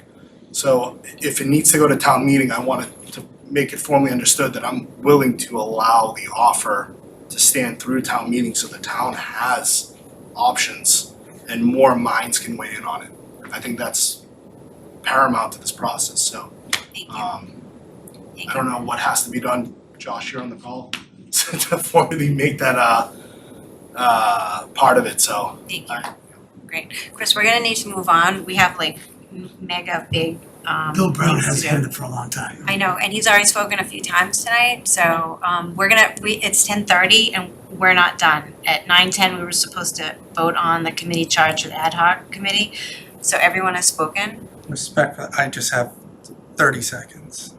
if Chris, I could. you took like 5 minutes earlier. But I mean, if I take 5 minutes I a would- meeting, then I take 5 minutes and everyone else Yeah. gets whatever. No, I think we need to move on and we need to take a vote. I think it's all clear where we stand on this and we just need to vote at this point. So during the vote, I will be able to give my feedback then, correct? There's After we discussion. put the motion on the table, yeah, Okay. well, yeah, sure. You can have my time. Excuse me? You can have my time. I haven't spoken. You can speak for me. Okay, so, Mark, do we have a motion for this item? Yep, let me just, I thank all of you, I realize it's a very late hour. okay. Move that the select board vote, can I just ask a quick question? So I have a motion in front of me that actually suggests there might be a point person from the board. we haven't discussed that, whether or not that should be there. You want me to remove that at the moment, or do you want to consider that before accepting a motion? Point person. Do two motions or one motion? There is, I think, just one motion, which would be to exercise the right of first refusal. The question is if it's as simple as that, or if there's a path forward. There is some time urgency in terms of how things would happen after town meetings vote. Meadowbrook has a strong interest in moving things ahead as quickly as possible. And I don't know why we would not be able to accommodate that. So do you want me to read a motion? Avery, maybe you're the best person to opine here. Thank you, Mark. So a couple points. First, we may want to consider closing the hearing before the board votes. So I think that if the board is ready, the next motion should be to close the public hearing, and then we would move forward to vote. To the extent that the board wants to just vote on whether to exercise its right of first refusal, I think that the motion would exercise the right of first refusal, authorize town council to work with the direction of one select board member to finalize a purchase and sale agreement with Meadowbrook, and then to authorize myself to record notice of the exercise and to provide the purchase and sale agreement to Meadowbrook after town meeting has voted to authorize the appropriation. So that's what that motion would look like. To the extent that the select board is contemplating presenting two options to town meeting, we may need to consider keeping the public hearing open and just making a vote to recommend both options to town meeting. And then after town meeting, but prior to November 4th, which is very important, prior to November 4th, the select board would continue with the hearing and vote at that point whether to exercise its right of first refusal. So I think those are the two options for the select board to consider at this time, given Bancroft's representation that the offer will stay on the table. Mark. Thanks, Karen. So, Avery, to clarify just for a second, one option is to move ahead, as you suggested, have a board member in consultation, and assuming that town meeting voted in favor, then things would proceed that way. If town meeting votes against, what I heard from Bancroft is that they would hold the offer conceivably open, and there would need to be a way for town meeting to vote on that, I guess. So are you suggesting that that's best done kind of up front in a sense by offering two things, or is it best done as a motion from the floor of town meeting? So I think that it's best done on the floor of town meeting. We've discussed this with Alan, I've discussed this with Alan, and the way that the moderator would prefer it to be presented is that it's clear prior to town meeting that there's going to be two motions taken under the article. The first motion would be to acquire all 5 lots. To the extent that that motion is successful, then the board would meet to formally exercise its right of first refusal, and we would move forward. If that motion is not successful, then there would be a second motion under that same article to acquire only lot 5 on the terms and conditions specified by Bancroft in its offer. If that is successful, then we would work as expeditiously as possible to finalize the agreement with Bancroft and Meadowbrook. I think that what is required for the board now, if they want to go with that option, is to vote to make a recommendation that town meeting consider both the acquisition of all 5 lots and the acquisition of lot 5 only. I'd recommend leaving the hearing open so that after the town meeting has acted, the board can vote formally on the right of first refusal. I think voting tonight to exercise the right of first refusal and put forth the option to acquire lot 5 could potentially face difficulties at town meeting. And one other question, if I could, if the board wanted to share its feelings directly with town meeting as it relates to exercising the right of first refusal, first of all, what's the best way to accomplish that? You could take a non-binding vote of the board members tonight.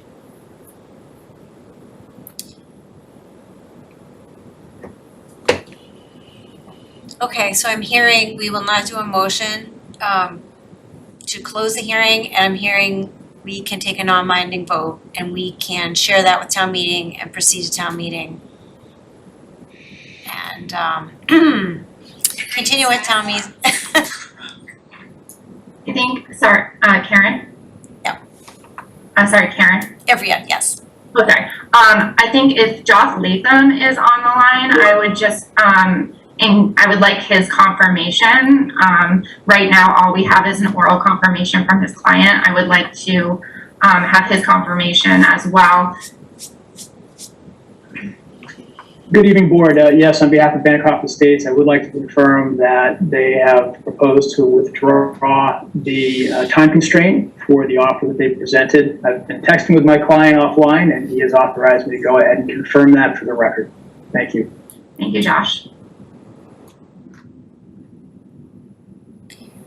Okay. Well, this is not how I expected this hearing to wind up tonight. So we didn't have a hearing last time and we're having a partial hearing tonight. But, you know, other boards and committees like have lots of hearings that go on multi-session, so we'll have to get with the program. Okay. Could I have a, let's see, could I have a motion for a non-binding vote on a right of first refusal? Refusal? Yes, that's right, Mark. I think that Karen said it perfectly. You could say, yeah. In that case, so moved. Good job. Could I have a second? Second. Thank you, Carlo. Any further discussion? Just, Karen, if I could just for a second, Well, Chris raised his hand first. oh, I'm sorry, That's okay. please. Sorry, Chris, go ahead. Thanks, Mark, Karen. Yeah, for me, I think that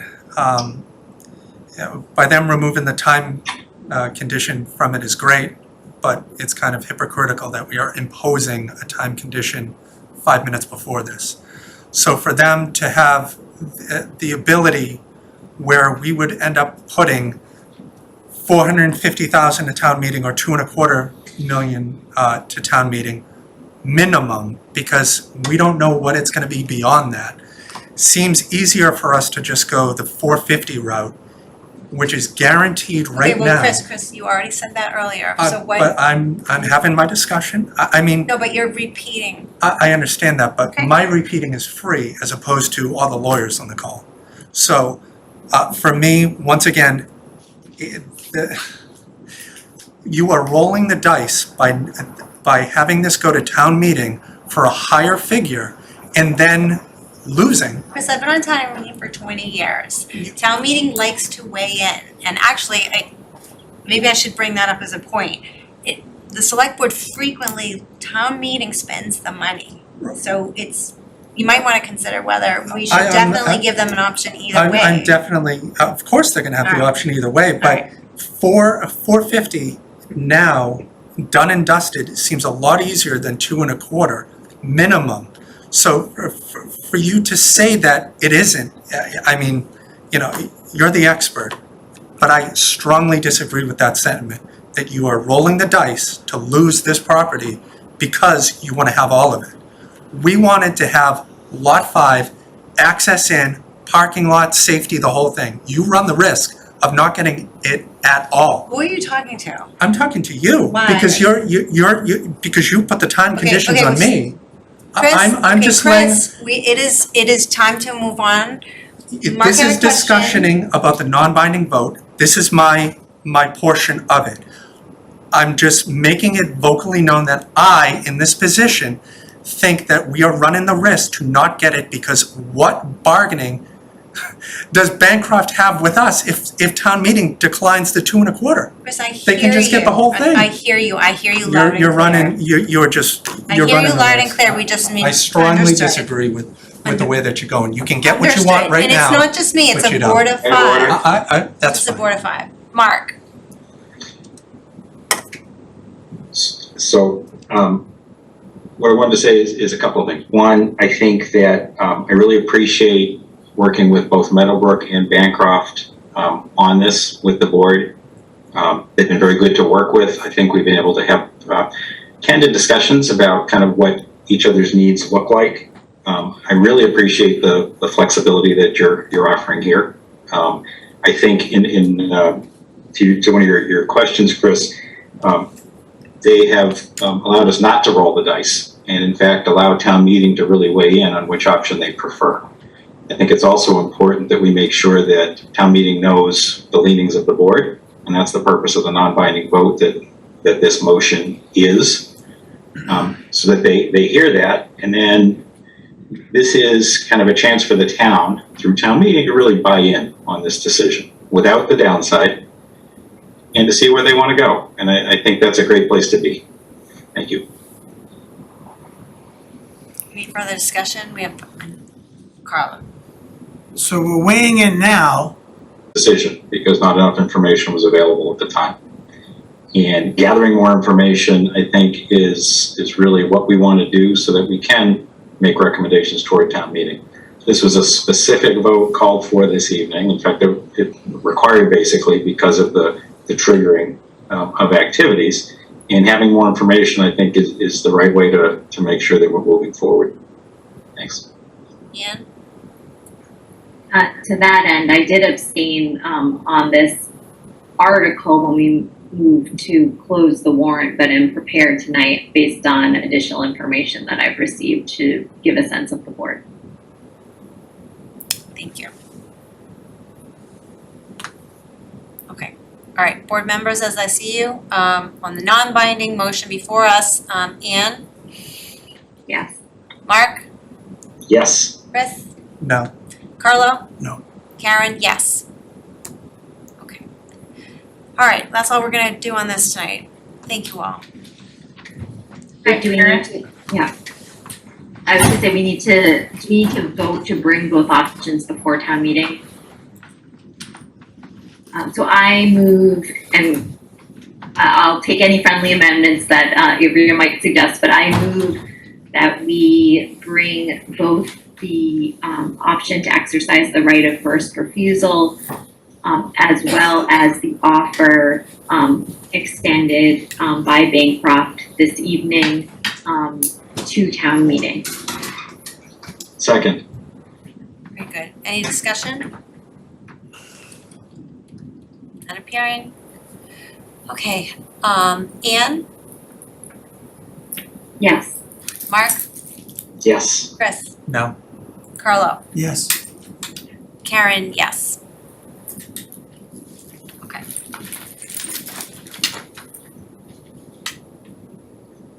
Okay. We're good on this. We're done? We can move on? I think we, it's very late. Okay. Karen, we need to vote to continue the hearing to a date certain. Okay. So this might be a conversation that Bob might be able to provide some input in. The question I have is, how many nights are we expecting the special town meeting to go? It won't be shorter than 2, it could be 3. I don't think it would be longer than 3. So 3 would be the Monday before the board meets, next meeting. So the 3 would be the 25th. The third night's the 25th. Yes. Okay. So you could continue it to the 26th, I guess, if that works for select board members. Is that our next scheduled meeting? It is, and I'm just quickly looking at your agenda. I don't think there's anything set in stone.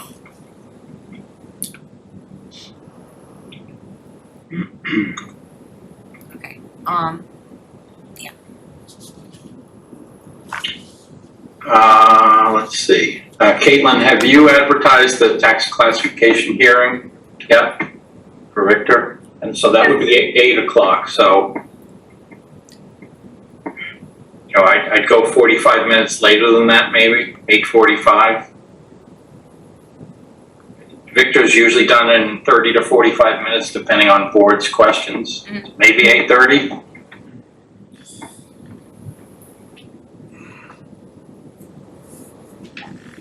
Okay.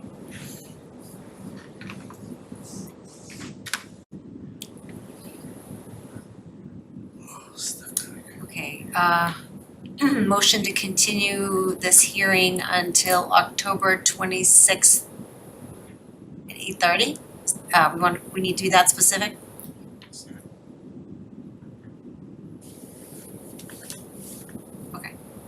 Okay, Second. thank you. Any discussion? Okay, board members, as I see you, Anne? Mark? Yes. Chris? No. Carlo? Yes. Karen, yes.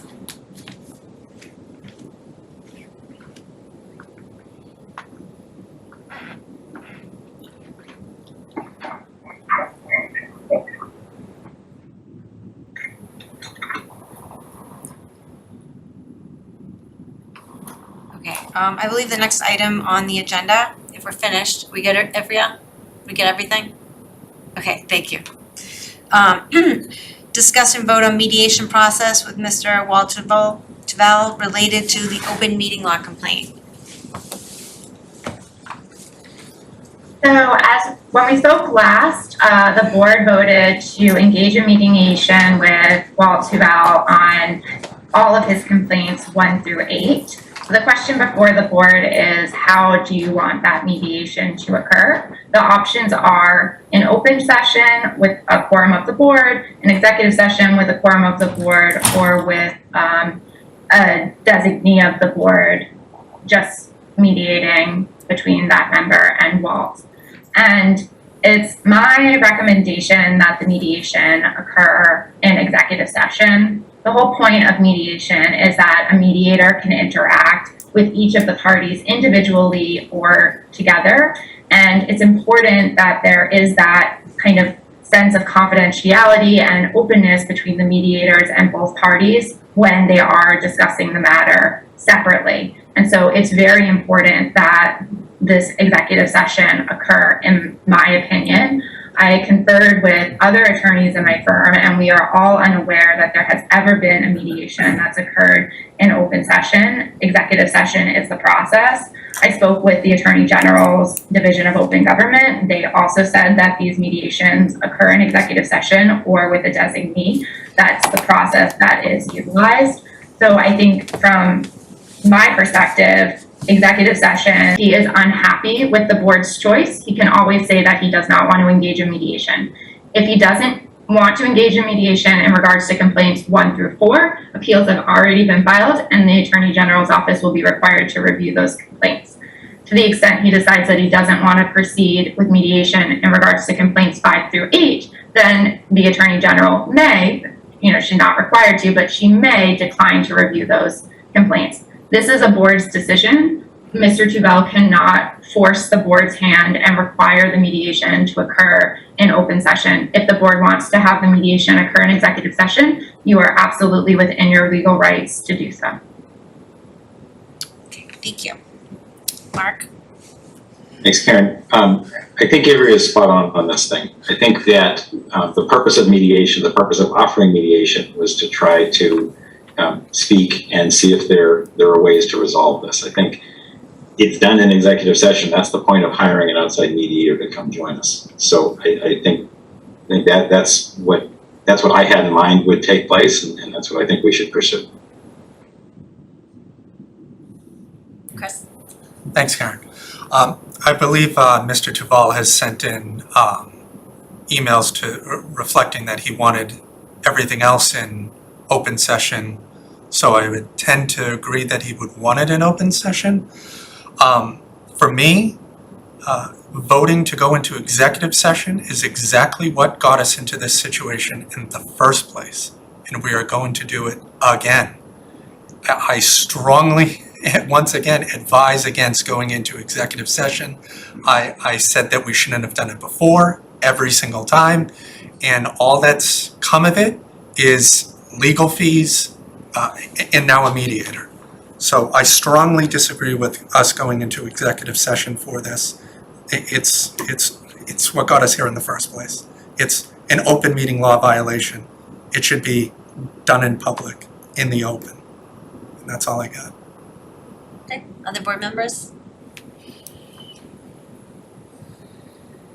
Okay, you know what, we hire town council to protect the town. I'm interested in protecting the town. I don't know if this mediation is gonna be successful. We were warned that it might not be, but we felt we needed to try, so I would be inclined to follow council's advice and vote affirmatively on proceeding in executive session. And hopefully Mr. Duval will agree to meet with us. Okay. So, any more comments, or Mark? Yep. So there's still a question, how to approach that, to approach it with Ivrea and the mediator, or to have a board representative join? And if so, who?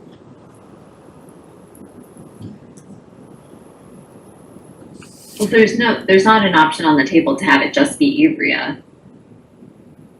Is there? That's an option? No, that's not an option. I guess technically it could be an option, but I would advise against that option. I think there should always be a board member. I think the option is whether a quorum of the board wants to fully participate in the mediation, in which case it would be done in executive session, or you could designate one person and I would be there to assist them.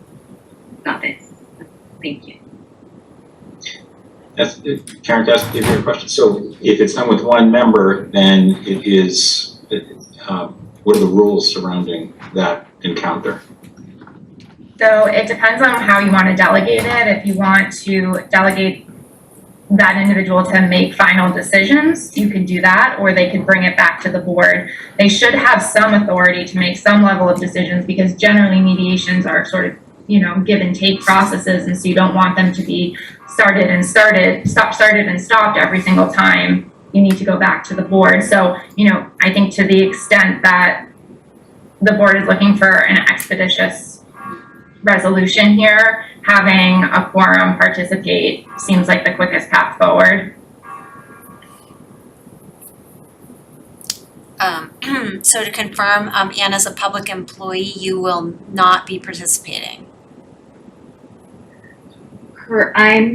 So because I work for the Attorney General's office and it's not clear whether in the process of mediation I would be asked to have some kind of interfacing with the Attorney General's office on behalf of the board, which I cannot do, I will not participate in the mediation process. Certainly if the full board wants to participate, a quorum of the board wants to participate, would support you in doing that. It also occurred to me, I think, I'm wondering if Mark would be not to volunteer you, because I don't know if you'd be interested, but I could just see you being very good at engaging in mediation. I think because of your temperament, your level-headedness, your thoughtfulness, your ability to listen. I think you would put us in, if we were to choose one person, I could just see Mark serving us really well in that role.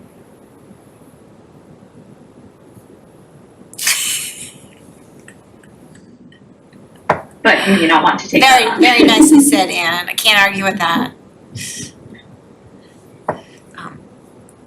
Other board members, how do you feel? Do you want to try to do a quorum? Would you like to designate somebody? Chris?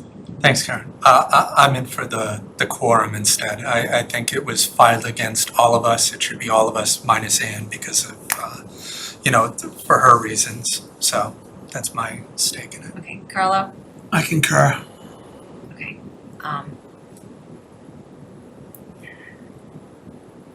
I'm actually surprised at your answers. I didn't think you would want to participate.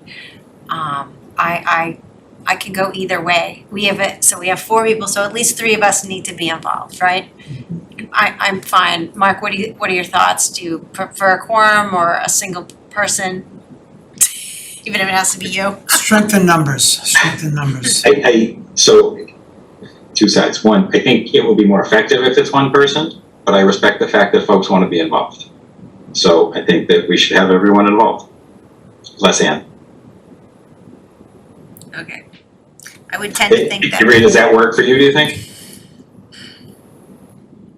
It's a policy decision for the board. I think both will give us an opportunity to work with the complainant.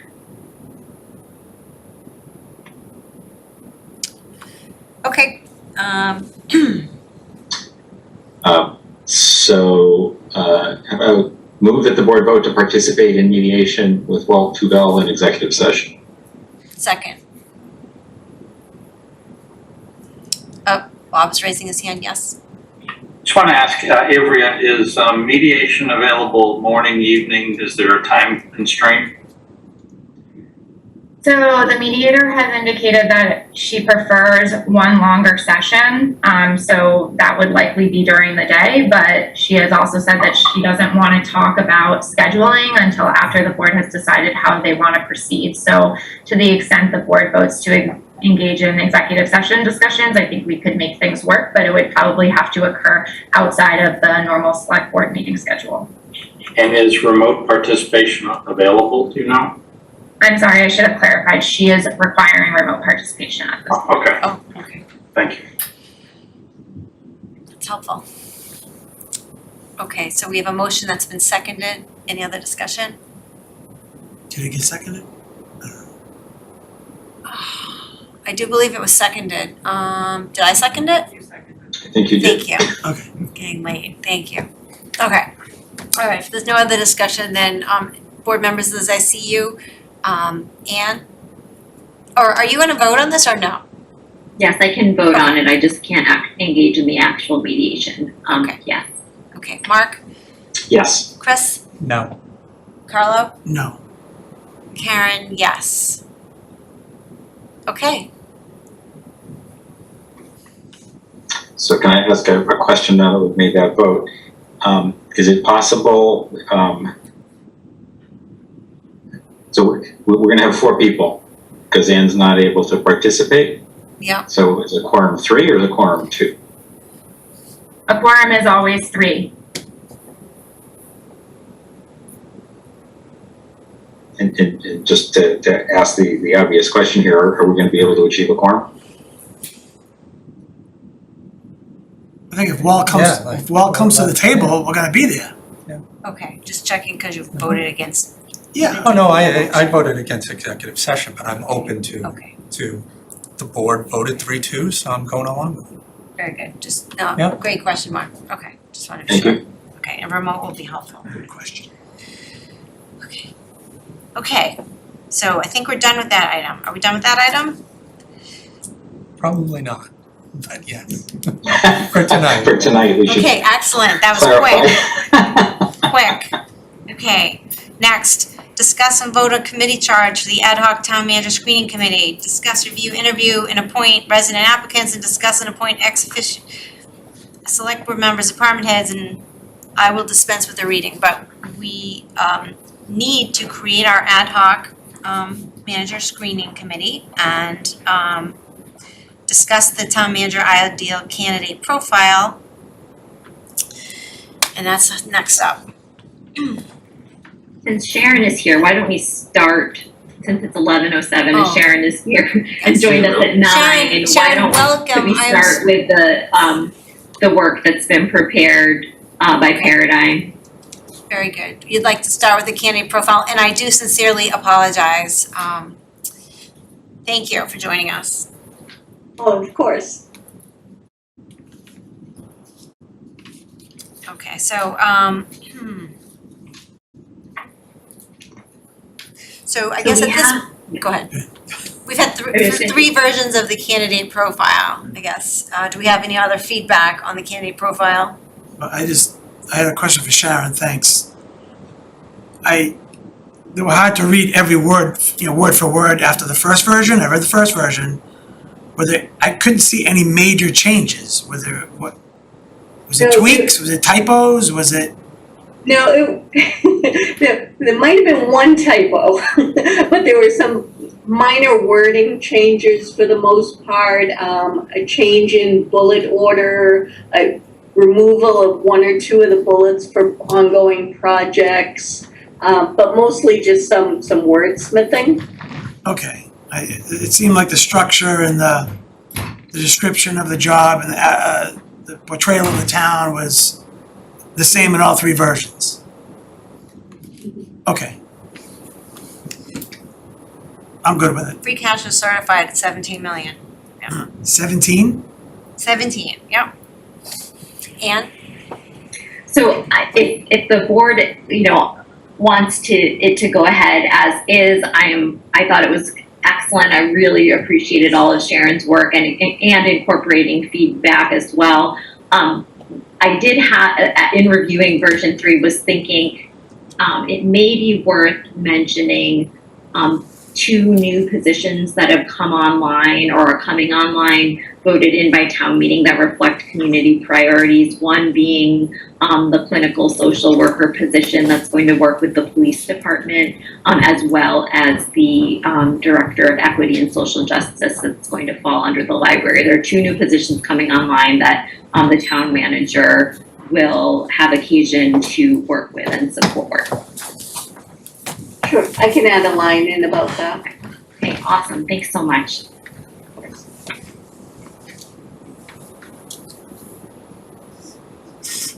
Any comments, Chris? Mark? Oh, no, I was all set. Thanks, Karen.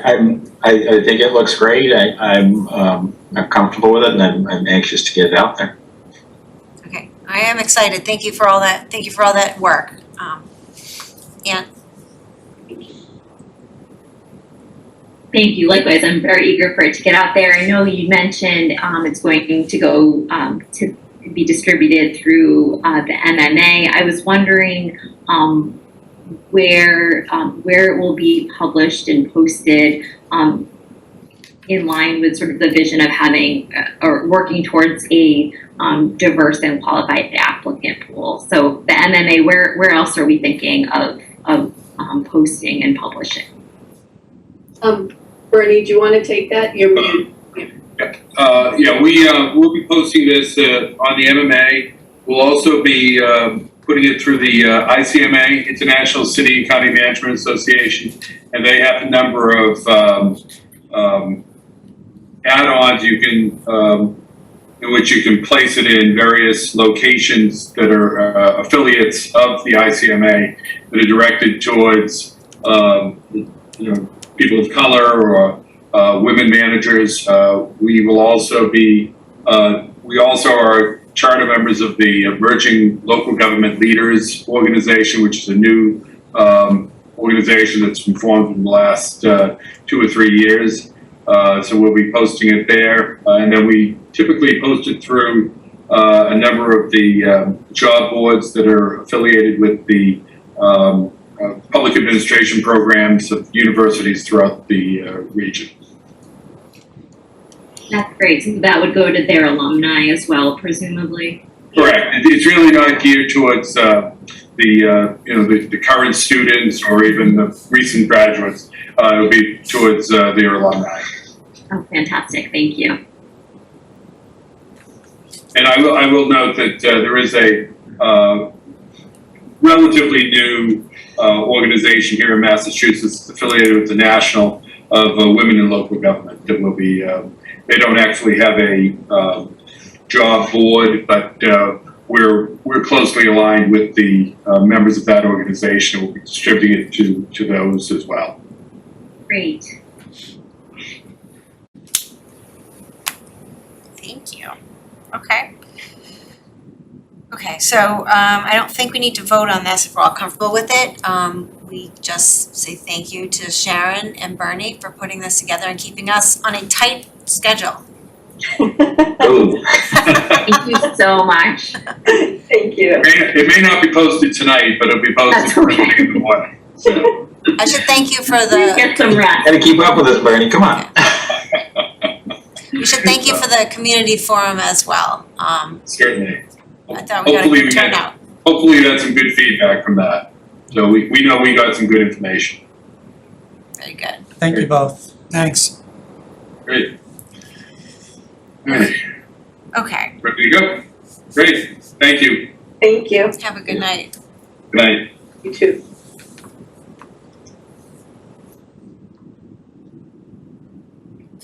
Okay, now we need to come up with a committee, because they're gonna go find us a bunch of applicants.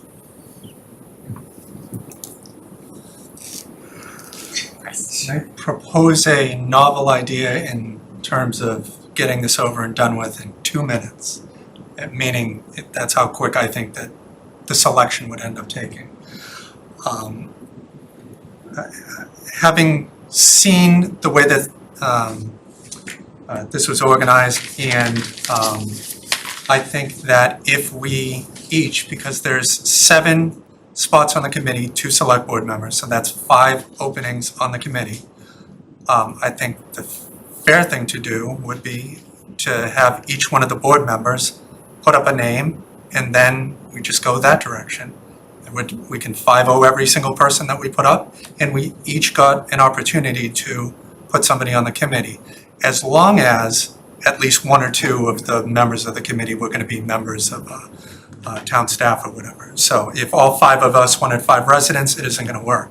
So I think if somebody, 1 or 2 people had someone that they wanted to nominate more than somebody else, I think we could get this over and done with in 2 minutes, because I already have a name, and I'm sure everybody else had their number 1 person that they would want to do. And then each one of us gets to have somebody on the committee, or at least our input into it. I think we had agreed to a process, and I don't think there's any reason not to proceed with the process. We were specific in terms of the categories of individuals that we wanted to bring forward. We had a process where we brought forward 3 names each to see what was there. I think we should stay with that, and I would suggest to you that that probably just using the process of the 3 names would probably pretty quickly yield us 1 person clearly in Chris Futo, and then a second person that we'd want to vote on, because a couple of folks kind of achieved is 2 votes each, something like that. Then as it relates to select board, that's a separate discussion. And we've had an initial discussion about it, but we obviously have to finish that. And then we talked about 2 department heads. And we had a discussion about, initially it was going to be a library person and a department head. And we kind of came back, I think, to 2 department heads to stay within the 7. I think we had this discussion and agreed on it. I'm not sure why we changed. Thanks, Karen. Yeah, Mark, I think we also agreed to have questions be able to be asked, and that got only done because I mentioned it at the last minute for us to hit everybody with it at the meeting, because originally that's what we agreed upon, and then it was changed, and then we had to have it changed back. We also agreed to have all our picks in on Wednesday. That was not the case. We end up getting the picks in the packet today because 1 or more members did not get their picks in on time. We agreed on that, and that has changed. So for this, I don't see why I can't just propose the idea. You might disagree with it, which is fine. I just think that each one of us would be able to just nominate a person on there and just be done with it. I don't see what the downside to doing it that way is. That each one of us got to have a voice in part of the decision that was made. Because I fear that is not going to be at the end of the case at the end of this discussion. That's what I got.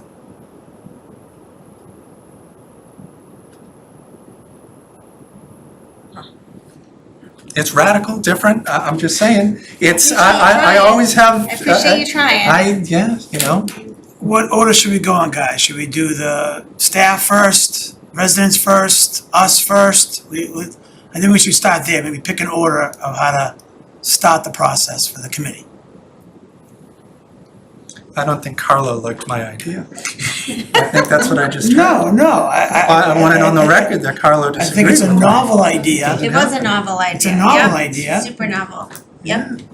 Seems fair to me, though. Very fair. Dan had her hand up, Karen. Oh, I'm sorry, Ann. So we could go category by category, if people want to discuss it in that fashion. I do feel like the motion, when I actually go to vote, I would like to vote on a committee as a whole, because I've been thinking a lot about constructing a committee that is representative of the community. And so I think I'd like to think of the composition of the committee as a whole. I would be happy to put forward a motion for the full committee now, and then people can offer amendments if that makes sense. Or, Karen, I defer to you as chair how you'd like to run this. If we want to go category by category, and then at the end, someone can make a motion based on the conversation.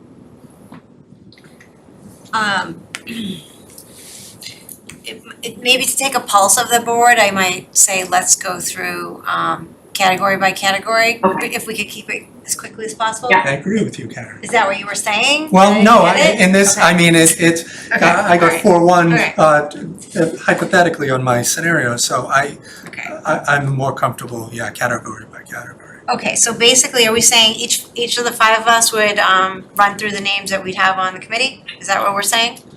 Take one pass through? At this point, I don't even Category by know. category, it sounds like.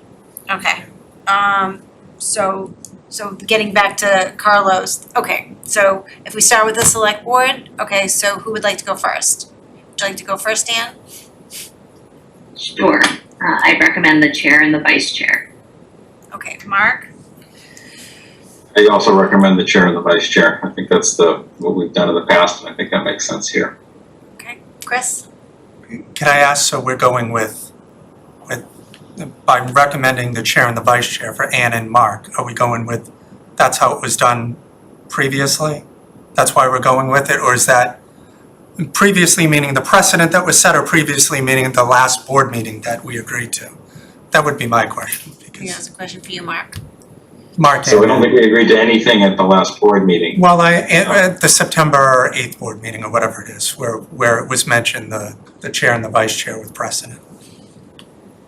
So in terms of who's filling those roles currently, it would be Karen and Ann, right? Yeah, but I'm just saying, are you, which direction are you going, Oh, yeah, so Karen and Ann, I was taking my lead from the document, which I think said, did it say ex officio members? Did I read that right? It said 2 select board members who shall serve ex officio. So if I were to make the motion, I would say the chair and the vice chair of the select board who would serve ex officio. But Chris, I think to answer your question, the board has not previously agreed to the chair and the vice chair, has just previously agreed to there being 2 board members. Yes, I'm just saying that, is this the part where I can get discussion, or we're only talking about the 2 people that we would want right now?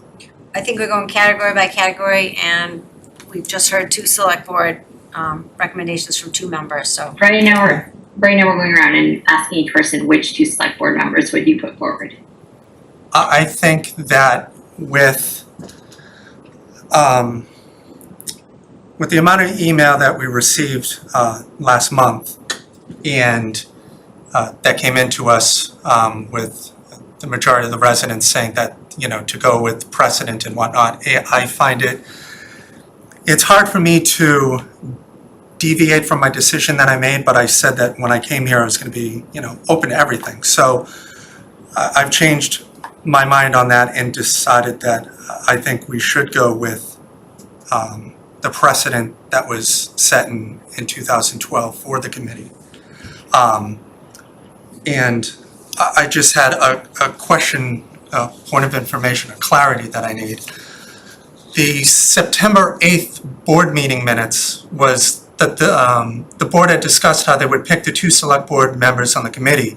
The chair noted that during the last town manager hiring process, the chair and vice chair served on the screening committee, so there's precedent for that structure. But in the meeting minutes from the November 14th, 2012 meeting, that is not the case. It wasn't the chair and the vice chair on the committee. It was the vice chair and a member that were on the screening committee. So I just need some clarification on this process because I don't feel comfortable moving forward.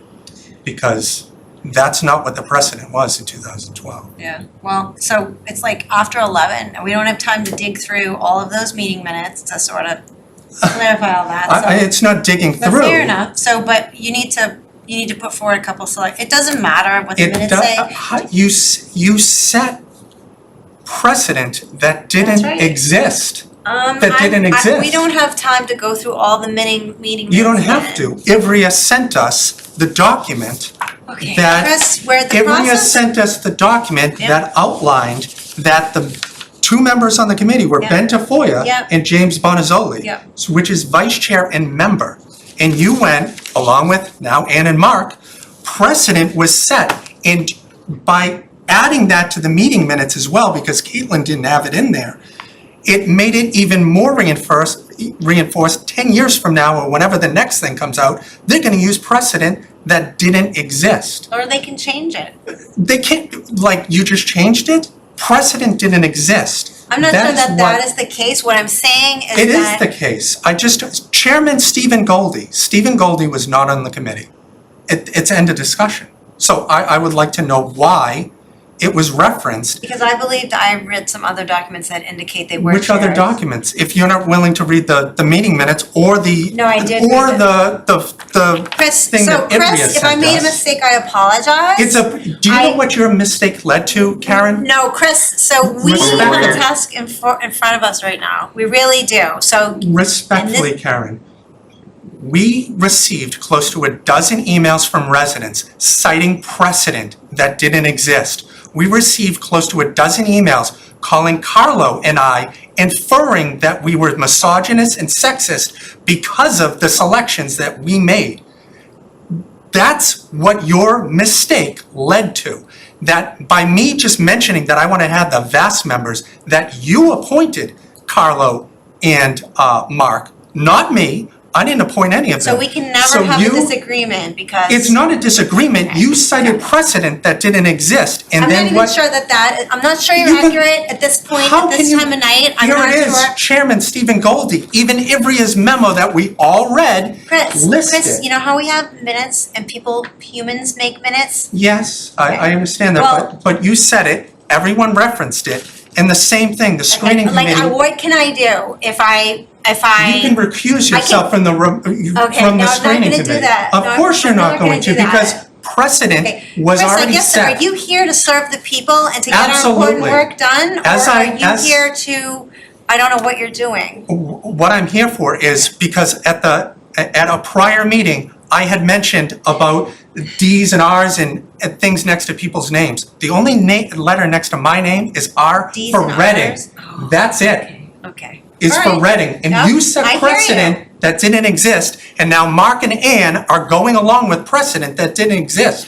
If you had just been honest. Oh, no, and no, kept it okay, time 100 out, okay, time out. So- Okay, time out, Okay. enough, This is not okay. enough. This is not This is productive, definitely not and okay. This is not You what we're set here precedent for. that doesn't exist, and we're all going along with You're coming it. up to this time at this very late hour It's with not my fault. documents that are not gonna be proven or disproven, and I have to ask you, what is the point of this? Are you here to help the town select another town manager, or are you here to rake another select board member over the coals? I'm not, I wouldn't have to What is rake, your objective? I wouldn't have to rake another select board member over the coals. Chris, I've never said that. You should just And answer the question. I am answering, so You all of both. us, so I now have to answer this question, but you don't have to answer the question that you were wrong, and Ivrea provided a memo that also states that you were incorrect. That it says right here that Are you that almost she- finished? We heard you, I heard you. I don't, There's not a darn thing I can do about this right now.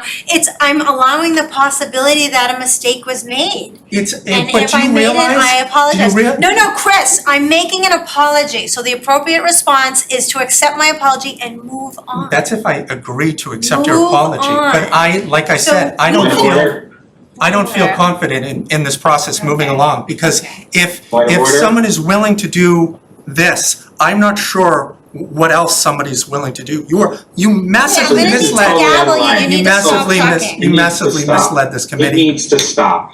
It's Yeah. not okay. It isn't okay, Mark. I agree with you. Okay, stop. We have a code of ethics that we've agreed to. If there's a disagreement and it needs some extra juice to it, then that should take place outside of here. But we agreed to respect one another in terms of what's going on. If a mistake was made, I am willing to walk back my statement of based on precedent and say that my nominations are for the current chair and vice chair of the board.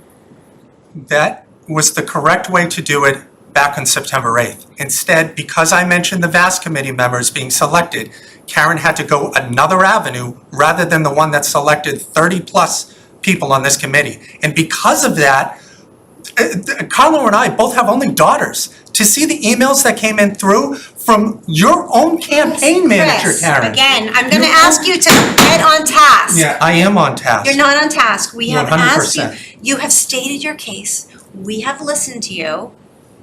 Mark has replied, you need to put forward members. I'm going to set precedent the same way it was before, and Ann Landry and Carlo Bacci are the two members that I would want, because in 2012, that's how it is. But now noticing precedent wasn't accurate, everyone's going to change their minds. Okay. Because Carlo, it doesn't your fit the turn. agenda. Yeah, I'm gonna go with precedent and with Ann and myself and Mark, to your point, people do make mistakes, but we got attacked. A coordinated attack against the two of us. Okay, For you're picking off the topic. When you're off topic, We're not off we are topic. public We're not figures. We have all received not Not so that. nice emails. Not that, Karen. Again, this, do we have 14 pages, 1,400 pieces of paper tonight? We need to get this done, guys. This is so important. Let's move on. Okay, let's move on. So I am going to, notwithstanding any clerical error that I made, I am going to nominate the chair and the vice chair. Because of the, it doesn't matter. The chair and the vice chair. Because of the precedent. That's Okay, what you were so going to let's- finish your sentence for you. Yes, but did you also hear me apologize if I made a clerical error? Did you hear me? Because we have a code of I- ethics that Mark referenced that we need to treat each other with respect and treat this I- office with respect. I have treated you with No, respect from day no. one. Okay, all From right. day one, All Karen. right, next, Next category. department heads, so would we like to do department head next? Sure. Would you like to do residents next? Okay. Department heads probably. Ann, would you like to go first? Sure, this is a tricky one because we have 3 willing and interested department heads. I'll put forward our library director and our fire chief. Our police chief is also interested and willing, so everyone knows. And so I kind of went back and forth on this one since our fire chief is the head of command and the senior public safety officer. I ended up landing on putting forward Chief Burns. Okay. Okay, thank you. Mark, would you like to go next? Sure. I find myself in agreement with Ann on this one also. I think that Amy from the library, and I would be comfortable with either chief, no issues there. I think that Chief Burns as the head of command might be an interesting person to take on the role this time. All right. Chris? Thanks, Karen. According to 2012 precedent, it was, the department head was James Cormier, who was the chief of police. So I would like to nominate Chief Clark as well as Chief Burns. Okay, Carlo? Chief Clark and Chief Burns. Clark, Chief Burns. Okay, I have seen the library director do any number of community-centered events, and I know she's a great collaborator. So I am going to also recommend Amy Landon, library director, and Chief Burns is the senior safety officer at this point. I believe he's also the senior department head. Bob told me he is the same gentleman who was here when he started. So I think seniority is important, and I'm also going to nominate Chief Burns.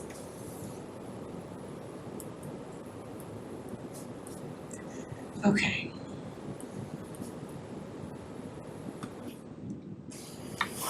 Okay, so now we can move on to the residents, and we did already, I do believe, and just confirm me if we're wrong, we agreed that the moderator would be a member of this committee at our September 8th meeting, if it was?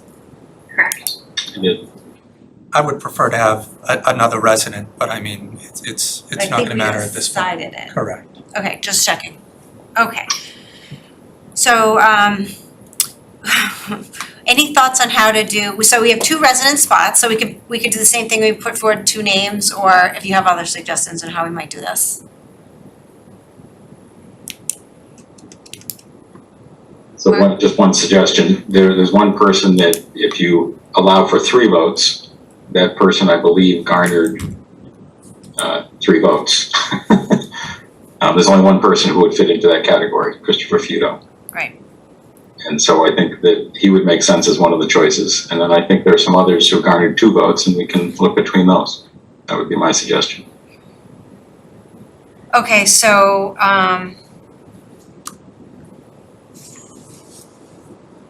should we just go through the exercise anyway? I'm not sure how we do this, or we have to, because I figure you gentlemen are gonna wanna make all of your choices known, or would you be willing to It's in the go packet. along with Mark's suggestion that we have Chris Feudo be one of the candidates? Our choices are in the packet. We don't- Right, we I'm don't- looking at them, I know. We don't have to make them known. They're in the packet. It's in public record. Okay. Maybe I didn't word that correctly. Yeah, go ahead. I just wanted, since it wasn't necessarily clear in the packet, I just wanted to explain the way I'd sent in mine, because I know we've said doing 2 and an alternate, because I've been thinking about the committee as a whole, and I was thinking of the resident choices as kind of balancing each other, providing different perspectives. Just wanted to make clear that what I put forward was like, my recommendation was Chris Feudo and Deb Gilberg, and then an alternate pairing as Emily Sisson and Jonathan Barnes. So that was the way I formulated it in my email. I know it came through as 1, 2, 3, 4, but I was thinking of it in terms of pairings. Okay. Now it makes sense. So, I don't know, Mark, I hear what you're saying. I'm not getting a lot of agreement, so I don't know if we should just go through and do it the same way we did it, put forward 2 names. Chris? Thanks, Ernie.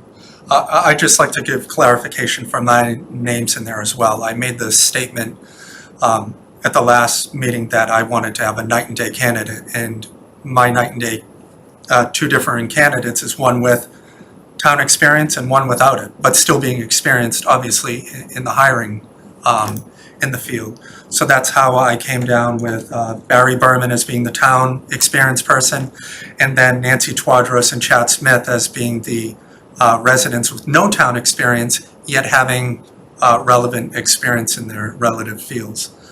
So for me, with Nancy Twadros hiring people for 20 years just seemed like the logical choice, and it fit into both buckets for me. And I think for Barry Berman, unfortunately, I'm the only one with that. But I feel that he would be an honest and fair individual. I never really knew Barry until after the select board, until after I was on the select board. And you never know which way he's going on topics, and I think that's somebody that we need. Okay, I could probably take this opportunity to thank all of the candidates again for being willing to serve on this screening committee and coming in and interview, including the department heads. It's amazing that we have people willing to do this. Okay, I still don't have an answer about how we want to just go through putting forward residents for, and Because I was just curious, guys, that other than myself and Chris, no one had a former select person as a pick. I picked someone that had 9 years on the board under 2 town managers, and he was gonna leave the board, not run, but because of a new town manager, he decided to run and do another 3 years. And now he's been out of the limelight for a number of years so he can be objective. And 3 of my cohorts didn't pick any former selectmen. John Arena, Dan Ensminger. Okay, Carl, where are you going with this? because we want to thank everyone who applied, and there's lots of qualified people in Reading. We are so fortunate and so lucky, so I certainly don't want to get into anything that sort of. Sure, Of course, I'm happy to speak to why I didn't include any former select board members. Effectively, it was the advice that our consultant gave us to have a committee that's representative of the community as a whole, balancing institutional knowledge with community members sort of at large, and that the board will be represented with the board members who will be appointed. So that it would be important to have more of a community perspective on the board. And that is exactly why, based on the advice of our consultant. Thank you. So former selectmen aren't valued, community members? So folks, we each had reasons for choosing who we did. Yeah. And that was the purpose of putting them forward this way. There's no reason to try to shame one another about picking someone or not picking someone. That's not going to be productive. I wasn't shaming, I was just asking. It kind of makes sense. And gave you an answer, and my feeling also was that it would be great to get some folks who, I guess, impressed me as being very impartial. And truthfully, I wanted to make sure there was someone who might represent folks with more school-age children, and perhaps one who's beyond that. Those are my choices. Thanks, Karen. I think if we're looking for a more diverse group of candidates, not to harp on the lawyer thing again, because I wish I would have, I wanted to go to BU Law, but did not. That I think, Anne, you're already going to be serving on the committee now. Do we really need to have one or two more lawyers additionally on the committee? It doesn't seem like that's serving the diverse group that we have in Reading. Not to slight who you're picking, I'm just, in general, I didn't know that you were going to be appointed here, and before it might have made sense, but now it doesn't seem really that diverse to me, but, you know. Well, I think I certainly do not bring the same experience that Chris Futo brings as a labor and employment. He's a labor and employment attorney working for a major law firm in Boston. He's a partner in a law firm in Boston. That is not my experience. It's unique and a very different skill set than that which I have. And I was very impressed with his presentation. I was as well. If I could have had a fourth or fifth pick, I would have put him on there because it was hiring. But like I said, the route that I went, it's more of, I went with the person that's been hiring people for 20 years, if I could pick anybody, so. No, I agree. The choices, I had a good 10 folks that were amazingly qualified and presented themselves very well and have represented diverse backgrounds and knowledge of the town and occupations, and that was absolutely the guidance we've been given by the consultant. If we wanted to get lots of community input, was to make sure there was diversity and of backgrounds and different factors on the committee. Okay, so still, we all came up with 3 names and some of us brought 4. So how are we gonna do this? Why don't we go with Mark? Why don't we go with Mark's suggestion? We've got one person that has 3 votes, or had 3 votes among the names that came forward. And then, Mark, can you remind us of who has 2, who was mentioned twice? So I think Emily Sisson, Nancy Twadros, and I thought, did I have Deb Gilbert twice? I did have Deb Gilbert twice, right? Yeah. I think each of those 3 got, in the structure of us each making 3 choices. Those 3 got two nominations. Yes. So it might be easier to come to conclusion that way, but I just felt, given there were 3 votes for Chris, that seemed to make sense. For 3 of you, yeah, makes sense. I understood, but look, we have to have a way to take Yeah, votes. I get it. We don't want to be here all night. Let's move on. Chris is in. Let's move on.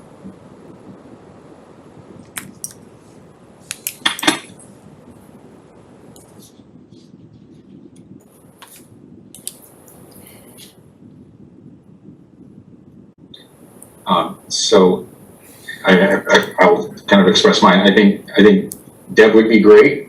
I think she's done a lot of work in different parts of the town. Very objective in my view, so I think she would be great. I don't know Emily Sisson as well, but she's impressed me very much as having that same skill set in some senses, and her presentation was very clear on that also. So I'd be willing to support either. Likewise, I had put as a pair, Chris and Deb as, someone who has school-age children, someone whose children have gone through this school system. I also I think Deb's experience is unique insofar as her work is to help government, or in part, her work is to help governments and government officials develop a vision for their work. And that kind of perspective and skill set is something that I don't know anyone else who has, and I think would be hugely beneficial to the committee. Mark, I just wanted to point out in this list, with people that have 2 votes, it's great to see that a lot of the names come up multiple times. Jonathan Barnes was also mentioned 2 times. So that narrows it down to 4 different people if we do that. Emily Sissonet, Richard Rose, Deb Gilbert, and Jonathan Barnes all Sorry, received 2 Jonathan, votes. sorry. My screen was only, sorry, you're right. No offense, Dave. There was a lot of great candidates. We all have our biases and our ways of thinking, but I'd like to pick 10. There was a lot. Some happen to be attorneys, some are not attorneys. Some have lived here their whole life, some haven't. Some served on boards and committees, some haven't. So it's, it's coming down to voting, and that's not fair either. But, and Nancy had a great deal of experience in hiring as well. I mean, Deb was impressive. I will admit that. But so was Nancy, in my opinion, as far as that side of it. I mean, I don't know Jonathan Barnes that well, but, from historic and his service to the town, he'd be a great candidate as well. So and so would Emily. So it's like, I know Emily personally. My kids babysit for Emily, full disclosure. Not that it matters. I don't babysit the kids. Not anymore, apparently. I don't babysit the No, kids. I'm just kidding. But we're close with Emily and their extended family. But yeah, all good picks here for these. Right, 4 people mentioned twice. So we can draw straws. We can, arm wrestle. It's.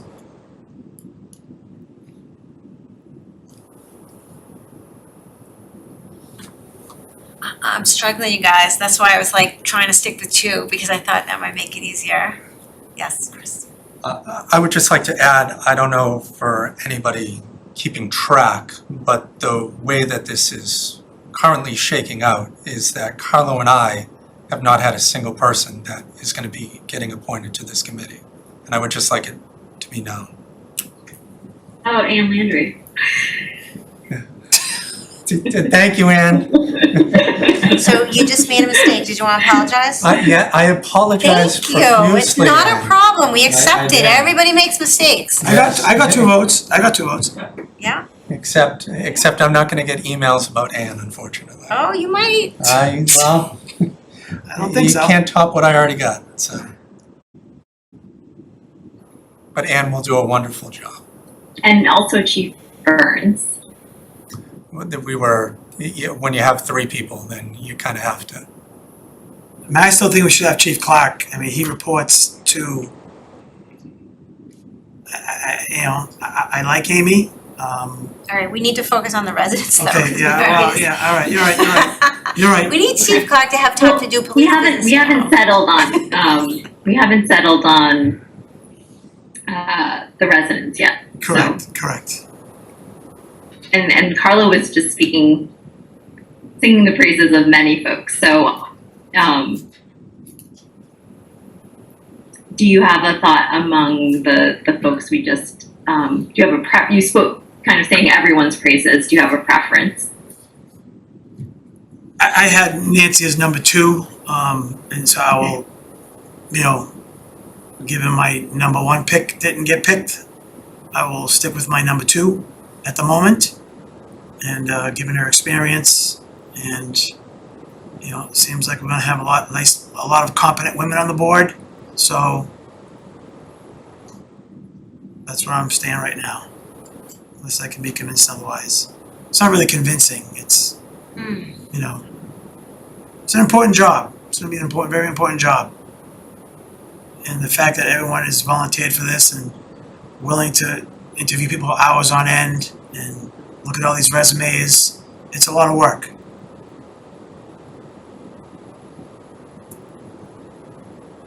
Mark, you still, what was your, I forget what you said, it's been too long. So Deb and Emily were my suggestions Okay, as, all right, as sorry, the Deb and Emily, okay. possibles. I'll write that down so I forget. And Karen, what about, have you decided yet? I'm struggling. I'm struggling. Jonathan, Emily, and Chris Vita were my top picks. I'm struggling because they're all awesome. And I did also had Emily and Jonathan among mine, but I think thinking about pairing with Chris, I was thinking Chris and Deb would complement each other and the full committee well. Deb's fantastic. She's also, I believe she's done Pulse of Reading events, and she's just been an asset to the community. So I'd be okay with any of these folks. And if we already have 2 votes for Deb, then I could join in for Deb too, just so we could all go to bed at some point.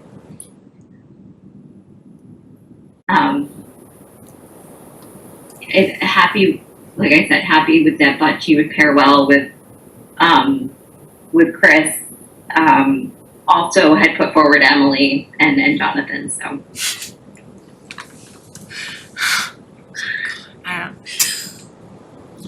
You could all just come over to here and just go with just go with Nancy. And I mean, I don't see how we can't have somebody that's been hiring for 20 years, an 18-year resident, not on the committee. All she does all day is hire people. That's it. Diverse candidates and all. For me, it was an easy decision on my no experience person.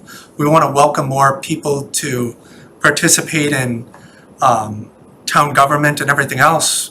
As far as I can tell, she isn't a part of anything. And that's what we want to be welcoming, more of those kind of residents and voices. And for it to not be heard, it just seems like an issue for me. I was very inspired by her interview, so.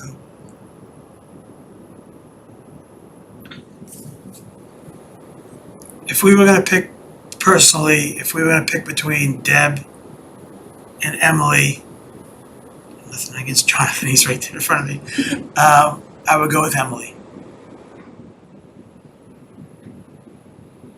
If those are the 2 that we're picking, I still want put Nancy forward, but if, because we're gonna have a 3-2 situation here, most likely.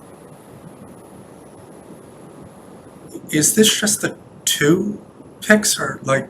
The 2 resident picks. Chris was already the first one then, wasn't that the Yeah, case? we're picking one more. Yeah. Oh. Yeah, Chris sounds like, because he got the 3.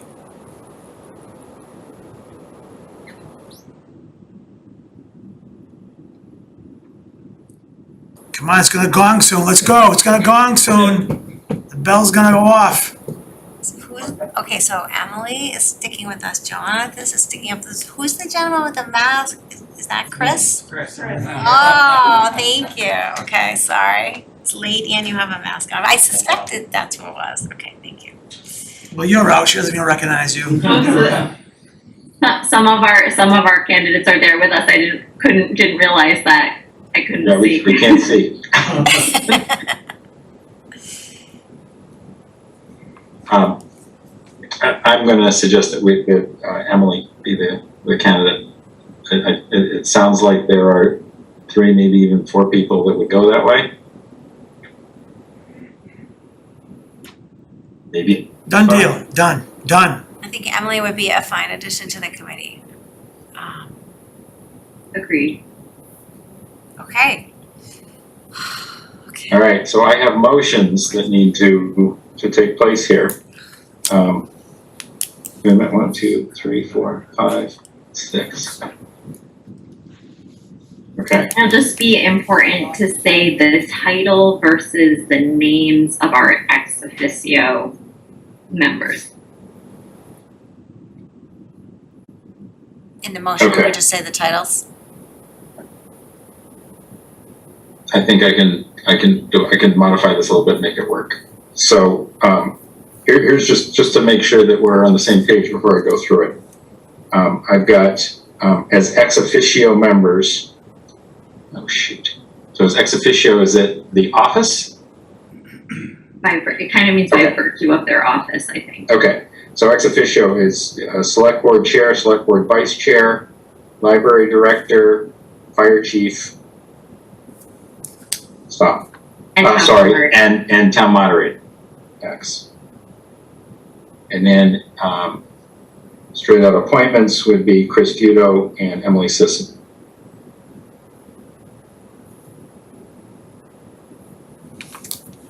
All right, so let me just figure out how to modify this. Okay, all right, move to appoint the town moderator as an ex officio member of the ad hoc town manager screening committee. Second, Okay. I did say moderator, right? you did. Okay. I thought you were gonna say everybody at once, that's. I thought you were gonna say everybody at once as well. Okay, I can, why'd you do Okay. that? Do you prefer I do one them all? motion for the whole committee? That might make Okay. our lives easier. all right, so move to appoint the following as ex officio members.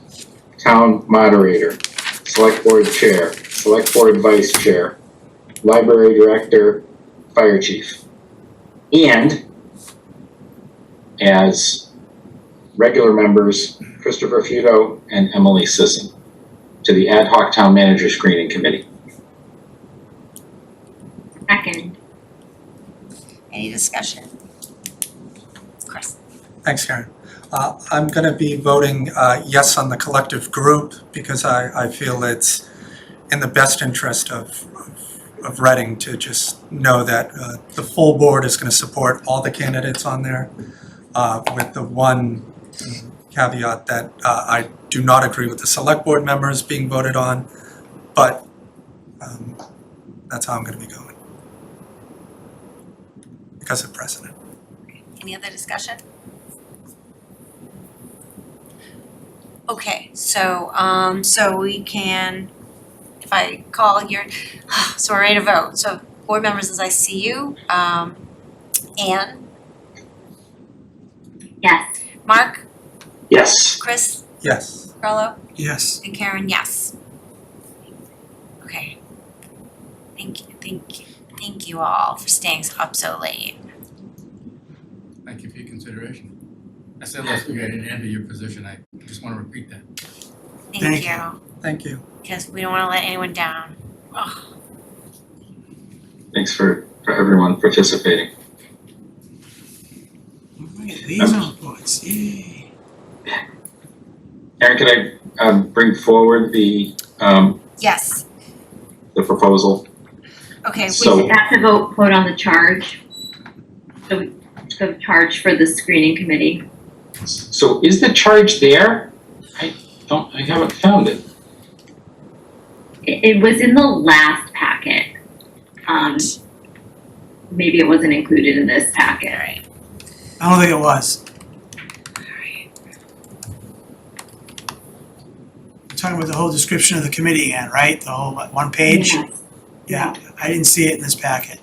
Did it get emailed to us? I can, all right, let's see, I pull didn't up see the it. last packet. I think it's because, if we wanted to vote on it at the next meeting, with it being in the packet, I think that's okay because my impression is that the screening committee isn't gonna be meeting until November. But I thought we did vote in the charge. I thought we did. We didn't vote on the charge. I didn't see it in the minutes. It's not ringing any bells. We voted to form a screening committee, so isn't that one and the same?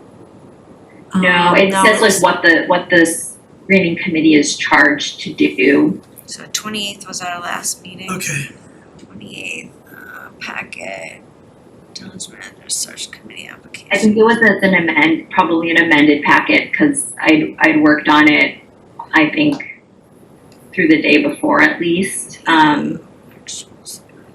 Had taken some language that our consultant had provided and incorporated some edits from Ivrea.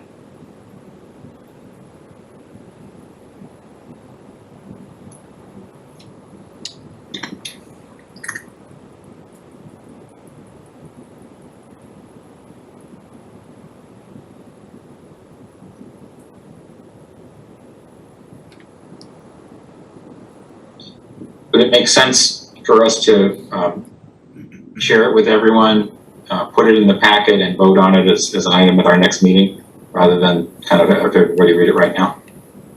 I haven't had a chance to read it. That's fine, that's Sorry, fine. I didn't look backward. Okay, I'm fine with that. I would have to refresh my memory. Does that mean they can't meet until we do that? Is that what that means? Or no? I don't think they're going to. Next meeting's in 2 weeks. Good. All right, so let's read it now. All right, did you find it exactly? I'm not seeing it listed in the packet from the 28th. Let me find it. Thank Sorry. you. It is in the packet, page 102 from the 28th. Thank you.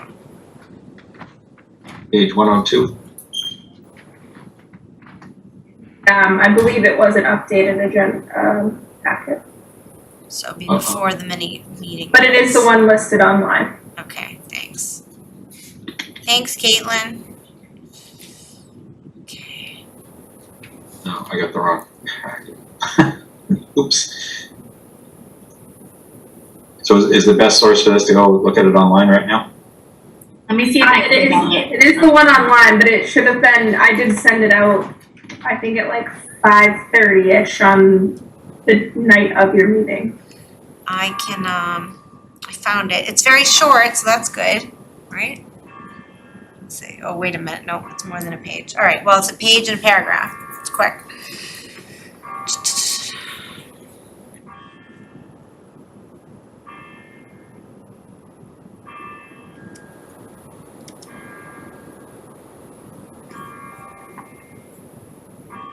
Sorry, I have not found it yet.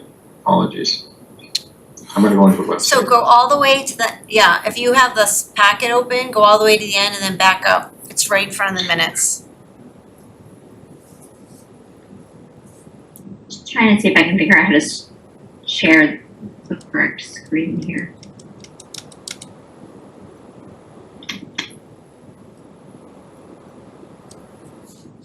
Did I bring this up effectively? So you can see it on the Yeah. screen? That's great.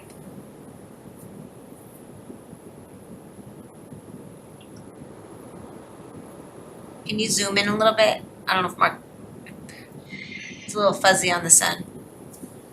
Let's see.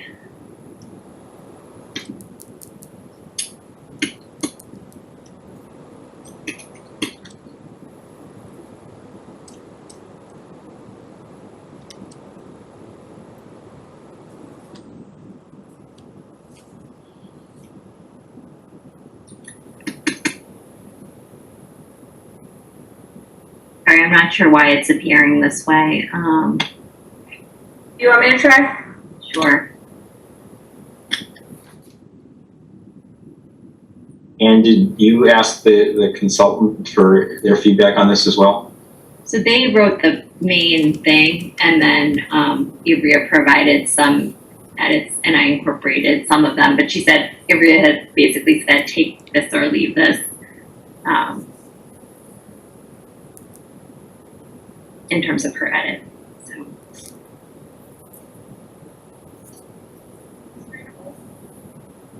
Yes, from my end it is.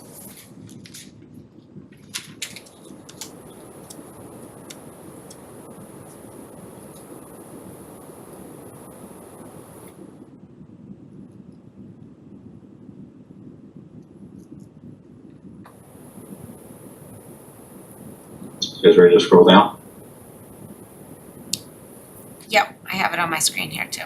Yeah, I got it. I'm good.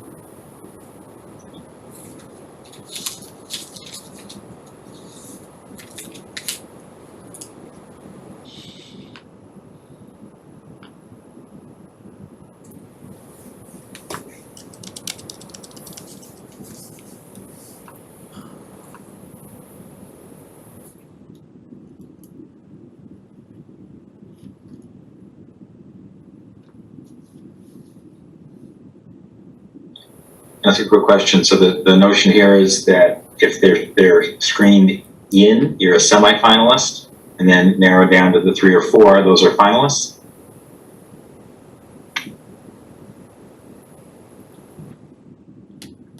That's how I read it.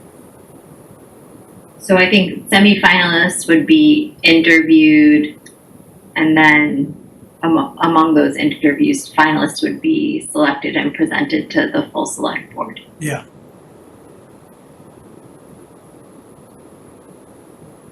Okay. So if you are selected by this group, you're a semifinalist, they'll all be interviewed, and then this committee is charged with naming 3 to 4 finalists.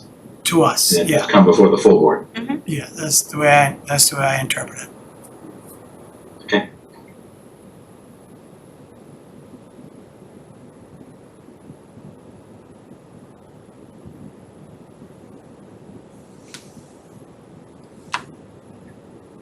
Thank you. I'll scroll down.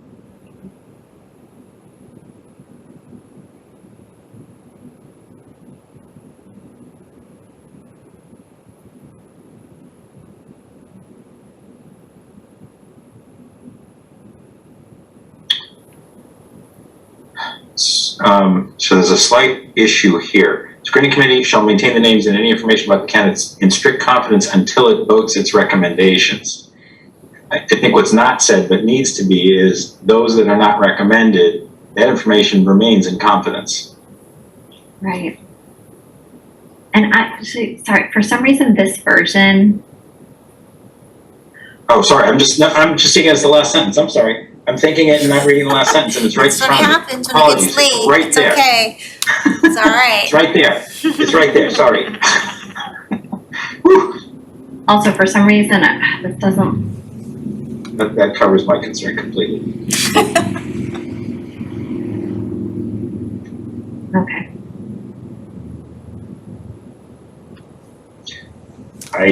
This, I think, is clear in terms of what they're supposed to do, the time frame, how it's going to work. I think it's fine. Last chance to back out, Emily.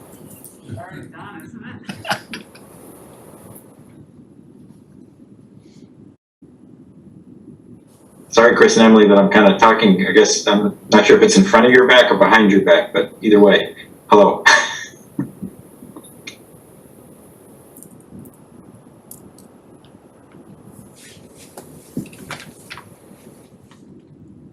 Are we all good? Ann? I'm good. Okay. Chris? Yep. Okay. Does this require a motion? Yes. Probably does.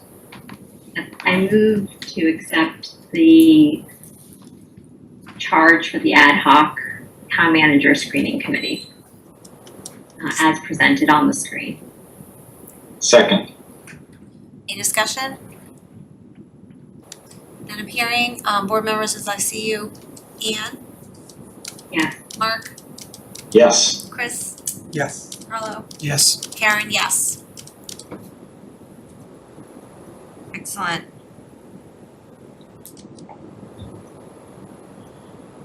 Okay, and what Mark, Mark was asking if we could move up the discuss new ad hoc committee for the senior community center. Yes? I think it's a wise decision. All right. Well, okay, so thanks, folks. Let me. So the goal tonight is not to vote on this, but to share it with you, encourage feedback, and then bring it to our next meeting for approval. Okay. But the notion behind this is that with the new census data, it turns out that nearly 28% of the community is age 60 plus and is growing. And as we've talked about as a board, as town meeting kind of came forward with some funds, I want to encourage a discussion about some new facilities and programs to serve this kind of 60 plus community, whatever it's going to be called, whether senior is right or wrong. And also consider whether or not it should be part of a broader community center. And so the thought was, I've been chatting with some members of town staff, thinking about what's the best way to use that $40,000 and what's the best way to move this forward. And we came up with a notion of creating an ad hoc committee, modest in size, this number of 7 feeling like a good number, to bring together folks in the community, and this would have a very strong bias to community members. 4 out of 7 would be community members, unaffiliated, let's call them, to dig into this topic, to collect data from our town, but also other towns, to learn about best practices, to see where these intergenerational facilities have worked or not, as well as senior center kinds of activities, and to work as quickly as possible toward whatever kind of next step would take place. So my hope was that that could be to bring a recommendation to April town meeting, and listening to staff, it feels like that's overly aggressive, maybe doesn't get the best product in terms of call it a final recommendation, but certainly to deliver a progress report to April town meeting, and actually to the board before April town meeting, because there'll be a committee of the board. And then we can discuss kind of what some next steps might be, what they're going to need to finish their charter, to start encouraging partnerships with, I'm pointing to our state delegation, I know they're not there anymore, but to see what may be possible, and to broaden this from just a few people, engage the community, bring the Council on Aging is chomping at the bit to work on this, and I think this is a way to get some traction. So I put it forward this way, kind of describing how to think about navigating this topic and get at least an update to the board, hopefully March-ish of next year. And let me just step back for 1 second. So we're in October. The earliest that we're going to vote on this is the end of October. Then we'd have to appoint people and then bring it back to the board. Have BAST meet and then bring it back to the board. So that's not until November. So if they could get a meeting in November, that would be awesome. Kind of one meeting. So November, December, Jan, Feb, March is pretty quick. So that was the reason that I kind of backed off on my thoughts of going even faster than that. I thought 7 members, 1 member of the select board, 1 member Council on Aging, 1 from rec, 4 at-large members. And the goal would be that they represent a broad constituency. It could be people that use the Council of Aging now, others who don't. It could be a variety of elder care professionals. The notion was to get kind of a good mix, and that's why 4 at-large members would come in. And then have it live for a year. If we want to renew it at that point, great. If it served its purpose, then it can fade off into the sunset. So I wanted to kind of present the idea, see if there are any immediate thoughts, or bring it to the next meeting to have a formal discussion and vote. I'm not a big fan of subcommittees, but I like this one. So this wouldn't be a subcommittee. Sorry. You know what I mean. Sorry, not a subcommittee. Yeah. I think the goal here is to get more people involved and there are some folks in the community that would like to engage in this, and great. I think this might be a good way to engage them. There are some members in the Council on Aging who they're really anxious to get traction, and I thought this might be a good way to get that going. I love the name. Did you come up with that? Who's I getting credit did for not. that? This is Gene Delios who Okay, came up that's with the name. clever. That's really clever.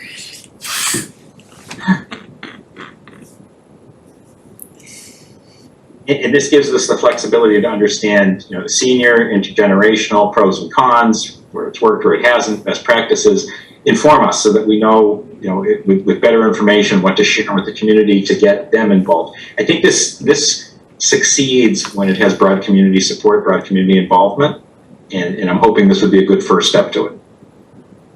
multi-purpose building at the Zani property, done. That's it. Maybe. Absolutely, that's absolutely a possibility. Yes, that is Reading Disney World is the way that I put it. It's with the pool, community center, senior center, mix, satisfies everybody, dog park, you got everything there and you're done for 20, 30 years. But yeah, I'm on board with this idea, Mark. It's a great thing to move forward. I wanted to say I was thinking about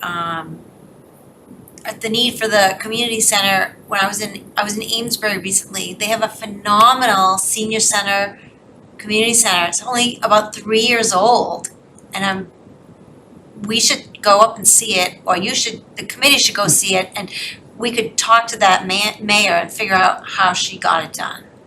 It's very Absolutely. nice. Yeah, I want to compliment, so Kevin Bowmiller, Gene Delios have been kind of working toward this also, trying to figure out what's the best way to go forward. And again, town meeting said, here's $40,000. That doesn't buy us schematic drawings, so the issue is figuring out what's the best way to use that to support kind of the activities of this committee. And we've met I think twice already. This is Kevin, Gene, and myself, and they've been great. And so I would love to, bring the community into the discussion. All right, I gotta make chocolate in a few hours. Can we call it a night? What do you Oh, think, Dan, you're on mute. Sorry, Mark, I like where you're headed. Let's head there next time. Done, thank you. Okay, we don't have to vote on this. Great. Awesome. Thank you, Mark. Okay. Who wants to do a liaison report? I get several, so I don't know. Make it quick. Is that what we're gonna do? You wanna do that? Well, yeah, well, it's should really we- too, what? Go ahead. Should we do it at the next meeting, at the beginning? What about minutes? Will we be behind on minutes if we don't do minutes? I think there's 2 sets of minutes. Yeah, 2 sets of minutes. That's about 30 days behind. So maybe we should, Mark, are you thinking of our public safety liaison, possible October 26th? Well, but we could do on future agendas, talk about it at future agendas.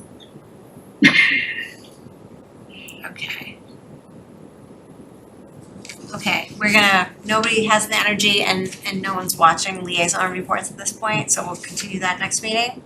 Okay, I think, At the beginning, yeah. okay. All right, this was a, crazy busy agenda. All right, yeah, and the town manager report's in the, it's in the packet. Okay, future agenda items, did you have something? Anna, Mark? Yep, Mark. So the Chief Clark has appointed a civil rights officer in the department, Sergeant Patrick Silva, who would love to invite him to come to the board. And we meet him, he meets us at our next meeting. I believe it would fit his schedule, although he would be on duty that night, he might have to run out if something's going on, but he could come join us quickly. I would suggest right at the top of the meeting, if we could, if that is acceptable to members, that would be great. Okay. Okay, so you already checked with him? If we can get him in early, yeah. Unless, emergency notwithstanding, but Okay. yeah. I did reach out to RMLD, the Board of Commissioners, and because I think Carlo had asked the last meeting. So they are talking about rates, they're talking about opt-out programs, and we'll try to get them in. I threw out some dates out there, including the Financial Forum, because they meet on different dates than we do, so we'll see what date would work for them. There are rates under discussion, they haven't voted on them yet, so this would be a good time for them to come and talk to us about where they're headed, because a lot of this is being driven by the climate law and the binding directives that they now have as a municipal light department as well. So anyway, they agreed to do that, so we'll get that on one of the next agendas. Yep, Chris? Thanks, Karen. So I'd just like to see if we can revisit the communications policy. I believe we gave it, a review after 30 days, and it's been close to 30, 60 days.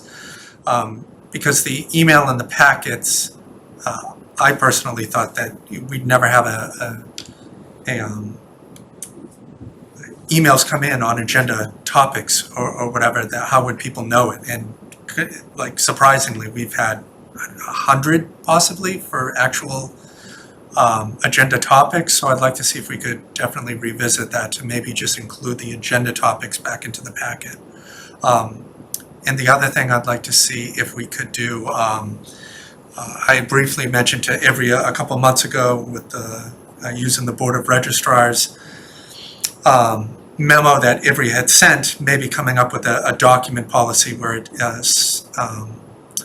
memos from town council that are deemed safe to release are just released for public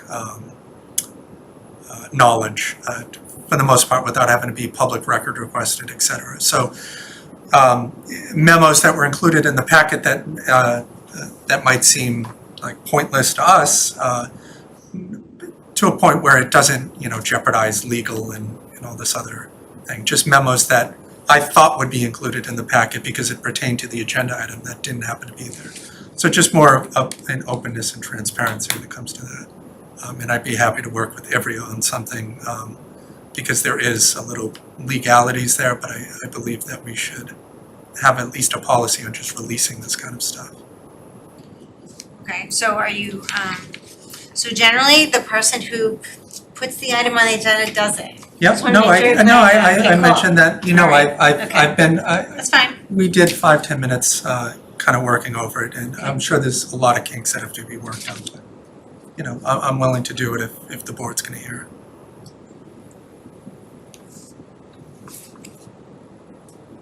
Karen? Yes, Mark? Sorry, could we just make sure that to vote on this ad hoc Oh, recalc committee should be on? I thought you said we didn't have to vote. Next time. Not tonight, Next next agenda. Oh, sorry, vote, thank you. Yep. Recalc, got it. Okay.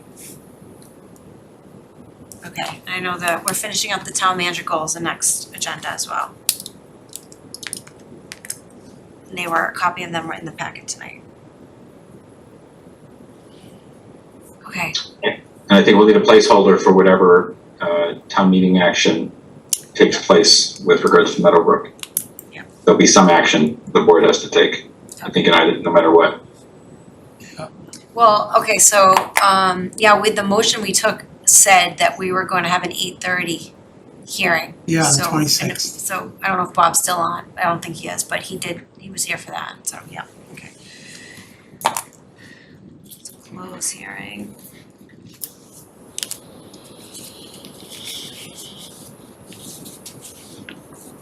Okay, wanna tackle some minutes, or at least one set?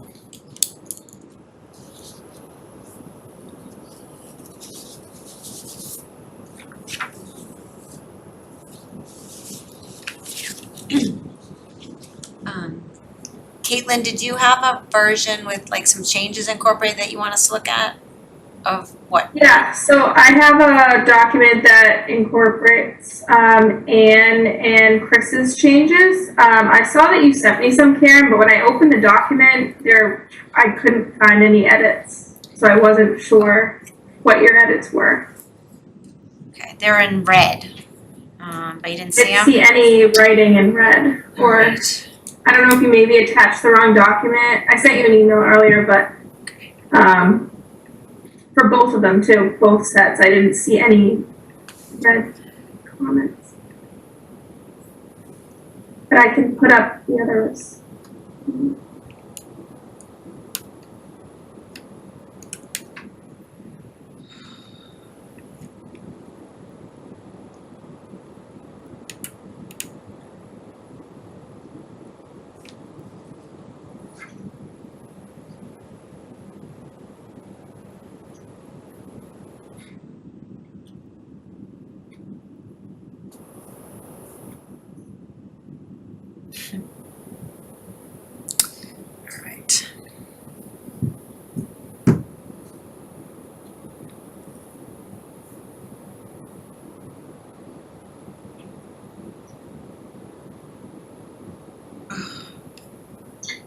as you're looking for that, Karen, just a question. Sure.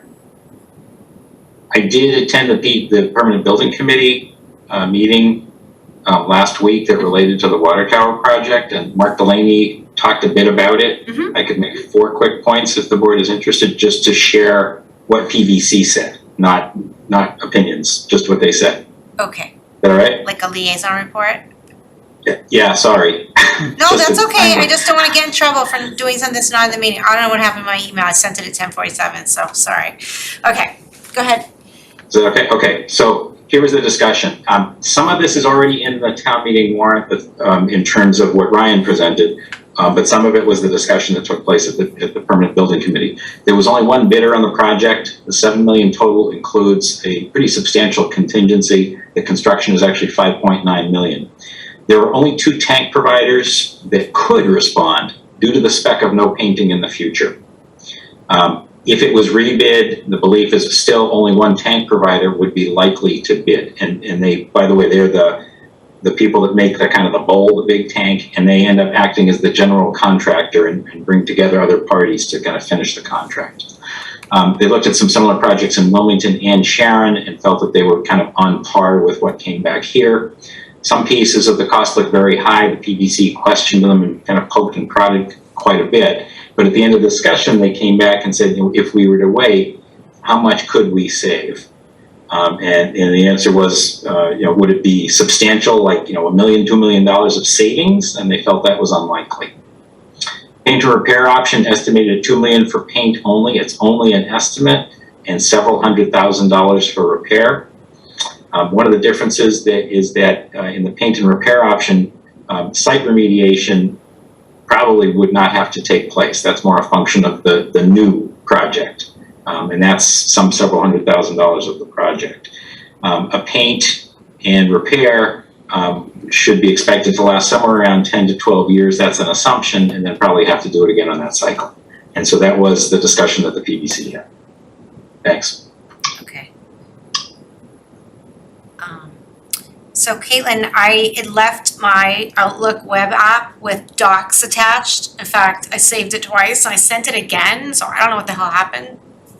No, so I got the email and I just got it Oh. again, but when I opened Right, the right. document you attached, Sorry. there's no edits. That's weird. Or at least there's no red writing, and I was like, I don't know what she's editing. Of course.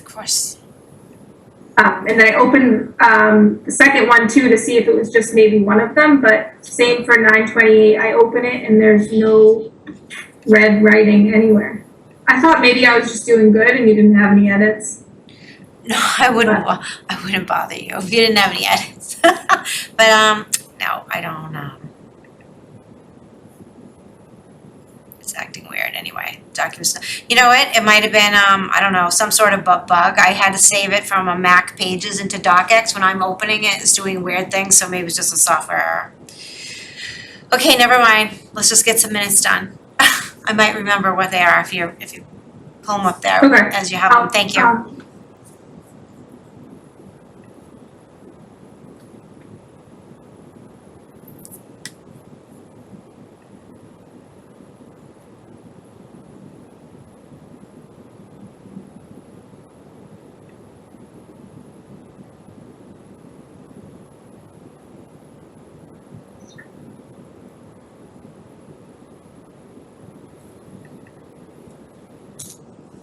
Anybody have edits to the 14th?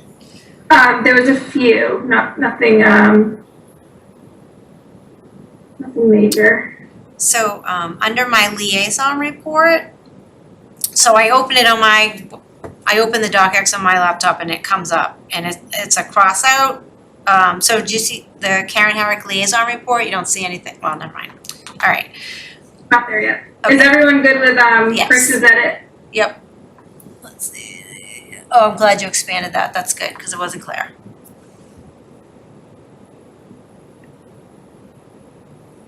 Yep.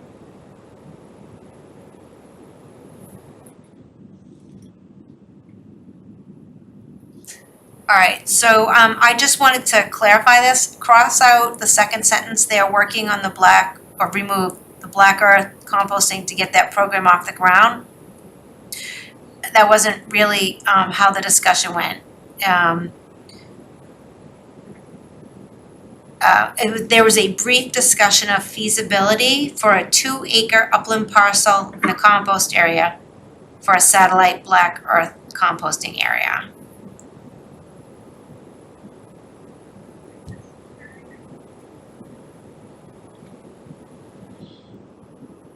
Okay, I couldn't hear. Erin, can you say that again? Sure, there was a brief discussion of feasibility, for a 2-acre upland parcel, in the compost area for a satellite black earth composting area, period.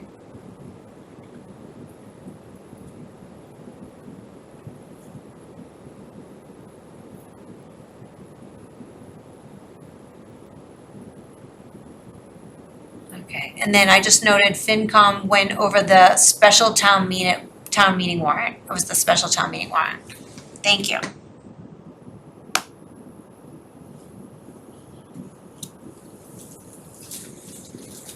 I'm good with those.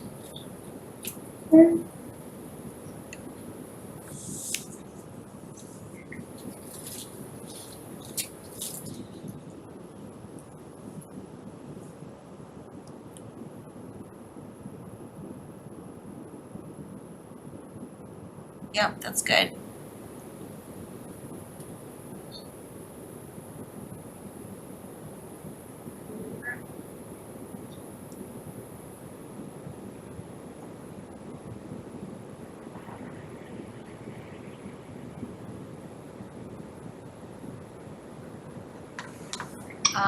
Under that paragraph with the $5 million figure, I believe Bob mentioned at that meeting, there's a backout fee of approximately $65,000. So I added in the $65,000, or approximately $65,000. Within the 60. Okay, so approximately 60. Approximately 60, yeah. Thanks.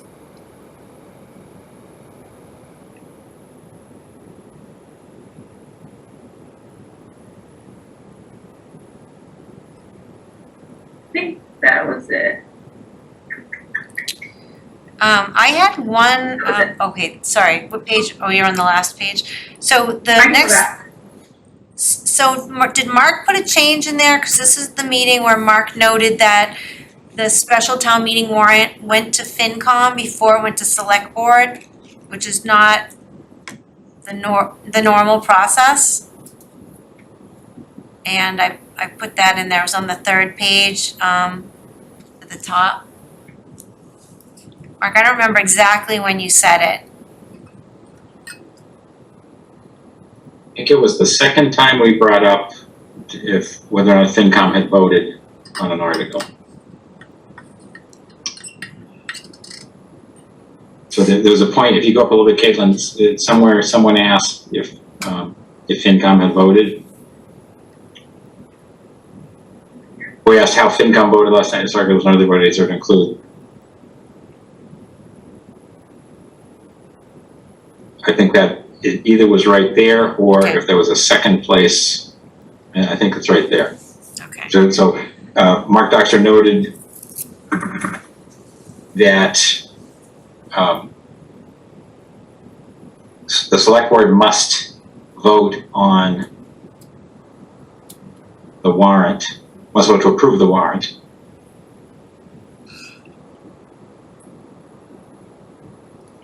Before FinCom, I guess, takes their vote on articles from the warrant. And that's not what happened here. I think I said something that the process didn't happen. Yes, exactly, Properly. you clarified that I wanna say like usually votes or should vote. I feel like must sounds like if that doesn't happen, then it can't go forward. Verbally? Yeah, it's not an article if it's not on the warrant.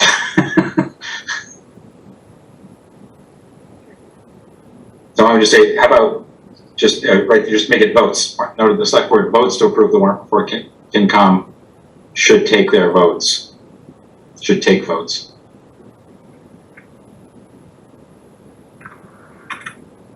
Their vote hours on the warrant.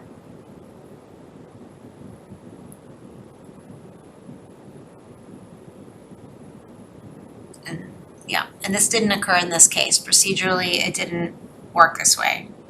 Yeah, that's not, yeah, I think it was something like that. Bless you. I think those words are fine. Or just say that that's not what happened in this case.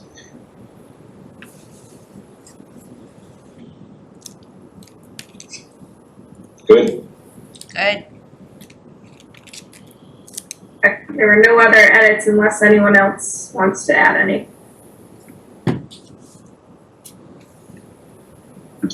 Motion to approve the meeting minutes from September 14th, 2021 as amended. Second. Any discussion? Okay, board members, Anne. Yeah. Mark, Yes. Chris, Yes. Carlo, Yes. Karen, yes. Great, Do you want to save the other one for our next meeting? sure. I'm open to that, and I think we'll be okay. Yeah, it's only, this is the first meeting after it, I think, isn't it? Okay, so, motion to, a non-debatable motion to adjourn? So moved.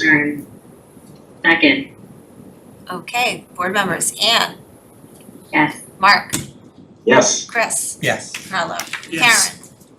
We are adjourned. You guys all Good earned morning, your everybody. salaries tonight. Good morning.